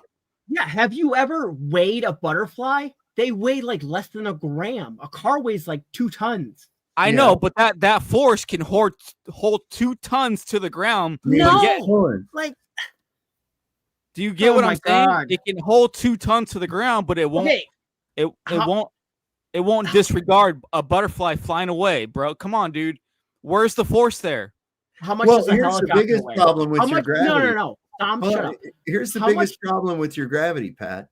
You're claiming a force and that this is just some inherent property of something merely by volition of its existence. Right? You said because it has mass, therefore it has gravity and creates a pulling force. This is what you're claiming. All force requires energy. Energy is not finite. Where does the mass get the energy to convert into a gravitational force? Oh my God. And why does it never run out? Those are violations of the laws of thermodynamics, my friend. No. Yes. What you just said is violations of understanding physics. Okay. Can energy be created or destroyed? No. No, it cannot. It can only be what? Manipulated. Transferred or transformed. Right? Sure. So mass cannot create energy, which means it has to be getting its energy from some source. What is the source and why does it never run out? Right. So Why Monkey, would it when- run out? What do you mean? Why would it run out? When you What do see a mean? Why would mountain, all energy runs out unless it's replenished. There's right? no it has- such thing as perpetual motion. There's not, no. So why don't pebbles orbit Mount Everest, brother? If Mount Everest is so damn big, right, and mass attracts, mass Should have a fucking- pile of gravel at the base of it, man. right. and it should orbit the whole goddamn mountain. If what you're saying is true, then Mount Everest should have fucking pebbles and shit orbiting that bitch, dude. Are you, know what I'm saying? Are you serious? It's the same shit, dude. No. You do understand that Mount Everest is on the Earth. I know, but you're gravitational pull than Mount Everest. So, Mount Everest is just a tiny little sliver. Why Okay, would so you're there be saying- pebbles, dude? Like you can't. You're a Poe. No, All right, no, well, here, no, I'll no, do no. it real simple. Stick Monkey reality cat. is a fucking Poe. Monkey cat. You claim that gravity is real. It's a force, and that it exists, right? Yes. Sure. Yeah. Okay. Prove it. Stop telling me to prove it. For Why? fuck's sake. Why? All you have are correlation biases. That's it. You've never witnessed two objects drawing together merely by volition of their existence. Never in nature has anybody witnessed such a thing. No. In shifted realities universe, Mount Everest has enough mass to where pebbles on the ground would just orbit around it. Dude, it's Like, the what same the hell? concept. That is the dumbest thing I've ever fucking heard. What the fuck do you mean? The Earth is in Yes, space, right? It is dumb, of course, just like the idea of gravity is. Right. That's what I'm trying to prove, bro. You're saying my the Earth attracts fucking mass, right? Or gravity. So the Earth is so big that the moon revolves around the Earth, right? Because of gravity, right? Correct. Okay, so the Earth is a big ass rock, right? Correct. Okay, what is Mount Everest? A big ass fucking rock. So why doesn't the same shit happen here that it does in space? Because it is a very small rock on a very, very, very big rock. Okay? Do you see like little things? Like if you have a pimple on your face, right? Do you see little like things orbiting around your pimple? No. Yeah, because things don't orbit. Because you know why? You know why? Because your whole story is nothing but fantasy. Oh my God. If you say that can't, fantasy. if you can't demonstrate it, if you can't test it, if you can't recreate it, if you can't manipulate it, sorry, it's not science. Okay, what you have is a belief based on nothing except that you see heavier than air objects drop. That's all. That's all. But you like have, I bro. illustrated earlier, I, being heavier and denser than the amount of air that I displace, if I change the density of the medium, the observed effect changes. You'll have a hell of a time trying to stand on the bottom of a 10-foot swimming pool. You'll have to continuously push yourself down. You'll have to keep pushing yourself down. Why? Where's gravity? Where's gravity? Why do I now, when I go to the surface of the water where I can comfortably just sit there, Right. and I'm floating 10 feet above the earth? Right. What changed? Where's gravity? The fluid medium changed. The density ratio between the object and the fluid medium is what changed. There is never an instance where an object is not subject to a fluid medium, ever. Ever. Yeah. It doesn't exist, brother. So Monkey, I'm not trying to be mean, brother. I appreciate you coming on here and you know, that's awesome for you to do that. But I'm saying you cannot prove these statements, dude. We could deal without the emotional outbursts, though. That would be cool. Sure, I'll try not to cut this. I mean, you shouldn't have My to bad. try. You shouldn't be this emotionally invested in it. If something like that, somebody questioning your belief with logical questions. No, see, here's a problem. You don't have logical questions. Your questions are What part wasn't just logical? What part everything you said, Sob. Everything Everything you thing said. Now you have that's a said. statement born out of frustration and anger because No, you can't that is pinpoint. years of listening. Give to me you, one. Sob. Give me one. If it's everything, give me one. Oh, let's say, I don't know, Sob. You say a bunch of shit. You say, Well, you said everything. Only it one. should You only be want that one. you should be able to pin anything. It's not. Your statement was born out of frustration. well, you're sitting here saying that it is impossible for a gas to combine into one solid object. That's correct. Otherwise, it wouldn't be a gas, would it? No, eventually become That's a solid, right? Right. That's right. Okay, then why did you say that it can't? Because we were speaking of a gas. Is a solid a gas? Oh my god. No, it's not. No, A it's solid, not. I It's guess. not. It's a different. It's a completely different state of matter, isn't it? Right. Okay, so you don't have any chunks of gas. You can't have chunks of gas No. ever. And you know No. what happens to a chunk of gas when it, if you have a frozen gas, you know what happens to it as it Becomes melts? a solid. You know what happens to it as it melts? Becomes a liquid. The gas is no, it becomes a gas again. Oh well, yeah. Okay. And you know what happens to it? It dissipates. It spreads Dissipates. out. It doesn't congeal into a one object and then go, hey, let's go ahead and have some gravity and crush in on ourselves Yeah. and join hands. Selective gravity is what they have. Selective gravity. Gravity can do this, but it doesn't do that. It can hold the ocean down to the ground, but it can let a butterfly fly off the ground. Again, butterflies have wings. Butterflies But you don't raise- understand, monkey, the force required to hold my God. back. Listen to me. The force required to hold back water from a spin, okay? That's a lot of force. We're talking about billions of gallons of water straining against the centrifugal force of Earth's rotation. That's a hell. That means that it has to have more force pulling in than the centrifugal force of this heavy ass water wanting to leave the Earth. Yet, that force, this magnificent force involved in holding these millions and billions of gallons of water to the spinning Earth, allows a little butterfly to take off. It allows me to jump up in the air and then come back down without hurting myself. Exactly, Sav. Thank you. Thank you for explaining that. That's exactly what I meant, Monkey. It's true. It makes no sense. You should be able to do that just fine. You got to understand, Pat, the gravity, okay? Gravity is nothing more than the magical duct tape that holds all the bullshit together. I have as much proof of a wizard casting a spell and making it happen as anybody does gravity. This is why it's an unscientific theory. There's nothing scientific involved with it. Nothing.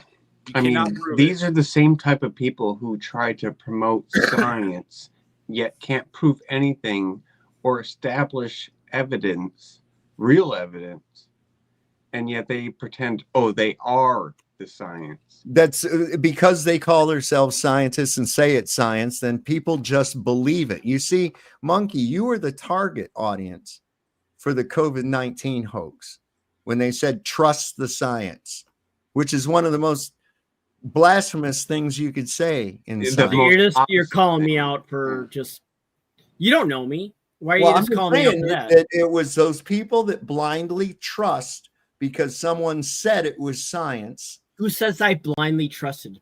You're blindly trusting that shit. You're that's blindly trusting gravity. You're blindly trusting mass attracting mass, even though you've never, ever, ever in your life witnessed such a thing in nature. All you've ever seen is heavier than air objects drawing to the earth or seeming to draw to the earth. They're merely seeking relative density within the medium. Why- as okay, I why to illustrated the with earth the water then? example, right? Why With to the the water earth? example, right? Okay, so hold on. Let's just ignore whatever you're about to go on. This stupid little rant you're about to go on. I'm not going. Wait. So let's are say. you ready? Hold on. Take a deep breath. Get a hold of your emotions again. What was stupid about anything that I just said? Absolutely nothing. That was not a stupid rant. You just don't like it. No, I want to say, you were talking about how does everything due to gravity, which you don't believe in gravity, whatever, Well, comes no, down to the the Earth. problem is that What you causes require gravity on the flat Earth? What What do you mean? Gravity What on a causes planet. gravity? There is no gravity. There is no gravity. Then what the hell? Why are things falling down? Even Not if it's everything flat, falls down. I Yeah. just gave you an example of Most when I things get in. What happens when do I got fall in that 100 feet of water, Pat? What happened in there? Oh my I God. stopped falling down, didn't I? Density, brother. Density. Really? Really? Oh, Density density to the medium. buoyancy. It's Oh nothing man. more than a ratio of density between Density. the medium and the object. That's all. Oh, that's a shame because the equation for buoyancy has G in it. Do you know what Does G it? means? What does G mean? What does G mean? Gravity. Gravity. G Okay, was so what inserted in the what buoyancy. numerical? Wait a second. Does G in that formula idiot. represent? Does it represent a numerical value? It It doesn't. represents the downward Does force. it represent a numerical value? It represents the downward force. It does Okay. not. No, it doesn't. Actually, it's weight due to gravity, is It's what a they fake. say. Yeah. Okay, so you don't even know what that is. So all that is an assumption of the observed effect. I can call it W for weight, or I could Right. even call it A for acceleration. You can call it Just because fucking- you say that it's due to gravity doesn't mean that it is due to gravity. Yeah, I could call it Sav for Sav is stupid. Sure, you could. Why are you wanting to be insulting? Because you're an idiot, Sav. I'm an idiot, and you're the one talking about chunks of gas. You want him to Hey, be. I'm the one. I'm the one talking stupid. All right. Monkey, Let it you're the only roll. one. You're the only one that's insulted people, by the way. This whole stream, brother. Yeah, Dude, I've been- you just You know, tried let's to be insult honest. him I've just been now. pretty rough. I'm sorry, guys. No, you haven't done Okay, very well okay, at so all. You're a calm- very, very emotionally disturbed human being. So Monkey, calm down. There's no need for that, right? So if you have a claim, present it, but you don't need to call people names, right? You don't need to do that. So here's another interesting thing about that, Pat. Archimedes lived and came up with the buoyancy 1900 years before anybody had any idea about fucking gravity. Okay. So how do you suppose he was able to formulate buoyancy without the use of gravity? Because it was never based on it, I can tell you that. That's right. Well, yeah. Wait. What was your question, Sav? It wasn't a question, it was a statement. Statement. What was it? You didn't hear any of that at all? No, dude, I got like 10 things going on, right? Well, do you want to come back when you can pay attention to the fucking No, topic? I'm listening now. Restate your statement. Well, you should have been listening when I was talking to you. I'm sorry. My fault. You're kind of really rude. You know that, right? Sorry. Go ahead. Okay, so Archimedes lived 1900 years before Newton. You know that, right? Okay. So how did he come up with a buoyancy formula without gravity? It's a good question. I don't know my history. Yeah. Maybe you ought to look into that before you go touting about the G in the buoyancy formula, huh? I mean, yeah. I mean, And I'm not understand exactly what G in the buoyancy formula means. Little G. So Monkey, Whatever. that's good. If you're willing to look into that, go and look into that, man, for sure. Like, I feel like I don't feel like you're hopeless here, brother. I feel like you can come to know. I'm not saying that we have all the truth. I'm saying that maybe you can come to understand where we're coming from. That's what I'm saying. Okay, I'm just saying I could do research and probably like give you some time. I could probably just say you guys are just saying shit. Okay, well, Well, when if that you time comes, then let us know. Yeah. But the reality of it is that I can demonstrate a change in the observed effect by increasing or decreasing the density ratio of the medium to the object all day long. I can change the weight of the object merely by increasing or decreasing the ratio of density between the object and the medium all day long. You, however, cannot do the same with gravity. The best you can do is drop a couple of things in a vacuum chamber, which I might point out requires containment, and you changed the medium, not gravity. and not the object. All you did was change the medium. The observed effect was changed due to a change in the density ratio of the medium. All right. Simple. Yeah. Well. Yeah. I feel like this argument's dead, but Yeah, I got to get off here anyways. I'm almost 5 hours. That's a Well, long fucking it's show. dead on your globe side. No, I mean a globe zero. I mean, Monkey, sorry.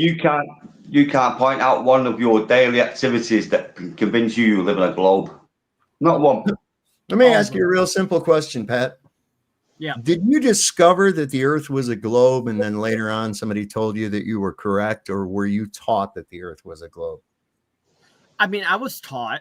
I mean, Okay. I grew up in America, Right. and I went to normal American schools. I did, basic American education, Mhm. and yeah, of course, I was taught it's a globe. So you've That's never what I had a know it. first-hand observation of it, right? Wrong. You have? Wait, when, how? when did you get a first-hand observation of a globe Earth?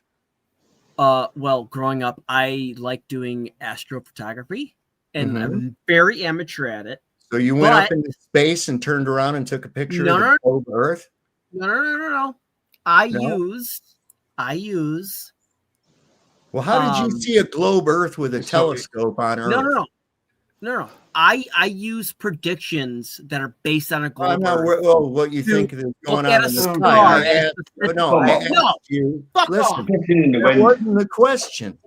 I asked you if you had ever had a first-hand observation of a globe Earth.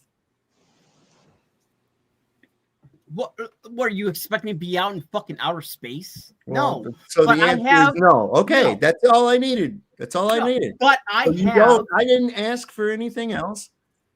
That's sufficient. Okay.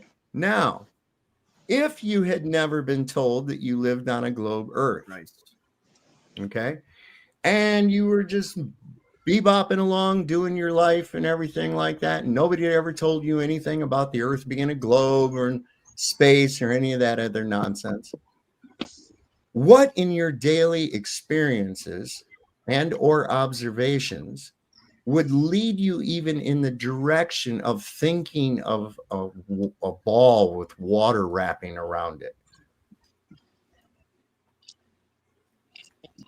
It's real simple. The answer is nothing. I'm not even going to entertain you anymore. Yeah, because the answer Like, is nothing.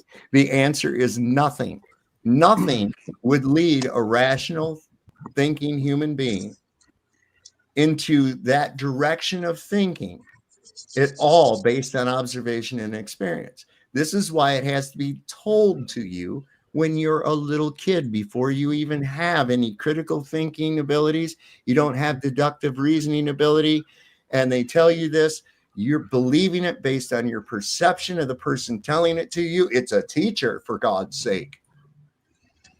Okay, what about when I was a young little child and my Mhm. grandpa brought me out onto his back porch Mhm. and he had a literal book that predicted moon phases. And he Okay. was like, So hey, look. what does that have to do with the Motherfucker, Earth? Moon phases were predictable. Why are you always years looking at before the that fucking sky? okay. model was a It gleam in didn't- a Rattlestiny's eye. You dude. realize things in the sky only prove a globe if you presuppose a globe.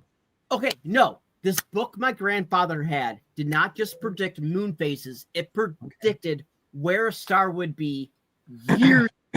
No, they weren't just predicted; they were already observed. Wait. Look Now at you're this. telling me about the Predicting sky. this star will be right here at this time, years in the future that book was printed, yet it was predicted by that book. What Okay. the fuck, guy? How does that mean you're on a globe? Because the globe predicted it. Like, that's the only Flat Earth way. predicted it Uses a too. Do globe. you realize that the Soros cycle, which is Oh, used I'm about to fucking predict- lose it. Wow, you need to get a grip on yourself. Yeah, man. I'm You're about to an get a grip on emotionally myself. unstable Go fuck person. yourself, Sav. You're really an emotionally unstable person. Yeah, go fuck yourself. Wow. Hey, Cat, don't be such a pussy. Fucking racist piece of shit. Go fuck Oh my yourself, God. Sav. When was I being Oh racist? my goodness! Dirty ass racist piece of shit, Sav. Go fuck yourself, dirty old Wow. fucking So racist you man. lost. You lost and you can't handle it. Yeah, Good that job. was such a Quite big the mouth lose. you That have. Yeah. Yeah. That's terrible. Oh, the globe is definitely the Earth is definitely a globe, and I can prove it. Here, look at the sky. Hey, do you know what I will Yeah, take look from that one? away You know what from I will the Earth. take? You know what we'll take away forever? No. Gas chunks. No, it doesn't work that way. I'm It goes sorry. down to this. Look. We're all, you know, the Earth is doing apparently what it's doing. We're all flying off the Earth. Oh, bye. Stop. You're right over there. The sea's going everywhere. You know, proof is proof, isn't it? Gas chunks sounds like farts. Fuck That me, whole man. thing, that whole thing. I mean, I'm sitting there going, why are you getting so emotional about this? Why do they always get so emotional? It's not you, Sav. You were cool, brother. They can't handle the truth, bro. Well, No. it's kind of like taking away the candy cane at Christmas from a child. Yeah, I would have to say. How dare you Yeah. take my candy? They all have that little impulse moment, don't they? I've seen them do it on modern day debate as well. Yeah, for whatever reason, they hold it to their heart, which I guess I can understand. But damn. Well, you know, they were told that, you know, you did good by regurgitating this bullshit that the teacher told you. You told it back to them exactly the way they told it to you. That means that you're smart. Boy, you sure are smart, Billy. You know all your planets in the order that they're supposed to be and everything. You'll probably You be a get 3 scientist. gold stars. So when you tell them that shit's bullshit, it's like you're taking away their fucking smart. The little pat they got on the back from grandma and grandpa and shit is meaningless now. See? Yeah, exactly. That's what it is, Sav. Yep. Just imagine if it all came out tomorrow. Imagine if it all came out tomorrow, right? And it was 100% a little bit longer. We're on a flat Earth, right? Imagine how many people would be unemployed. I didn't hear nothing that either one of you said because you were talking over Right. each other. I'm speaking. Shush, I'm speaking. Imagine how many people would be unemployed tomorrow if it came out that the Earth was flat. Most all of NASA for sure. Yeah. Bye-bye. There you go. Only cans. Only RoboCop and fucking. There's just some bed shop near me called Only Tans. Shoot. Anyway, I got to get off here, man. We're going on 5 hours here in 4 minutes. That's a long fucking show. No, tonight. I was hoping to hop on real quick just to wish you guys a wonderful evening, a good tomorrow and week. God bless and take care in the meantime. Hey, right on, Derek. Thanks for coming no up. problem. That was an interesting little exchange here. I don't understand why they got to get so fucking emotional and upset. Well, they're he's going wrong. to turn into Sean And Hawkins if he's not careful. They don't want to be wrong, so we're also wrestling with their will in a way. That floored me. A debate. I'm telling you, that floored me, man. Talking about going out there with a fucking chunk of gas. A chunk of gas. Chunk of gas.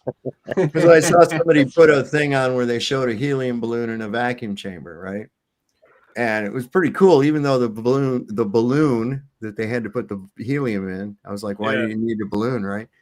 Yeah. And they showed that it dropped, within the vacuum chamber. And I was like, well, yeah, that was due to it being in the heavy balloon. Okay. So what happens if you pop the balloon? Will the gas remain down there in the bottom in a chunk? No. Right. Yeah. God, yeah. Oh my God. Yeah. All right, guys. I want to thank everybody for coming up here tonight. Andrew, Shifted Reality, and yes, even Monkey Cat Pat, Derek, and Brian. And we had all kinds of people up here tonight. This has been crazy. Everybody showed up in the chat. Great show. Hit that like button if you like to support the channel. There's a link down in the description of the video, as well as going across the screen. Hit that thumbs up. It helps in the algorithm. We're up to 3,250 subscribers now. And our view count, we're running about anywhere between half to 2/3 of the subscriber count in ratio to the view count. So we do pretty good on here. It seems like people enjoy the show. We have a good time. And don't forget to join us Sunday. Probably be on again. What is tonight? This is now Saturday morning, right? Okay. So probably be on again tonight, and then Sunday night or Sunday afternoon at 3 o'clock. I've got a guy from Facebook coming over named Stephen Corbin, who is anxious. He's a friend, I guess, of Toon and of FTFE, and he decided he was going to tag them in that. But don't worry, I have something for anybody that's going to be trying to rebroadcast or do that kind of shit. They will not make any money off of me, trust me. He's their friend, though. Oh yeah, I know. He thinks there's something else or whatever. He's, I think, doing it to try to suck up to them. But I'm gonna destroy his little fantasy the same as I did Monkey Cat. So Nice one, guys. Hey, much love. I'll see you on the next one. Cheers, right guys. on, Thank you, bro. Good talking to you guys. All right, Yep. yeah, cheers. Don't forget, Cheers. guys, like we always like to say, Lord loves a working man. Don't never, ever, ever trust Whitey. See your doctor and get rid of him because he'll probably kill you. And if you heard the shot, probably wasn't meant for you. We'll see you next time on Sovereign Soul Unchained Mind. Good night, everybody.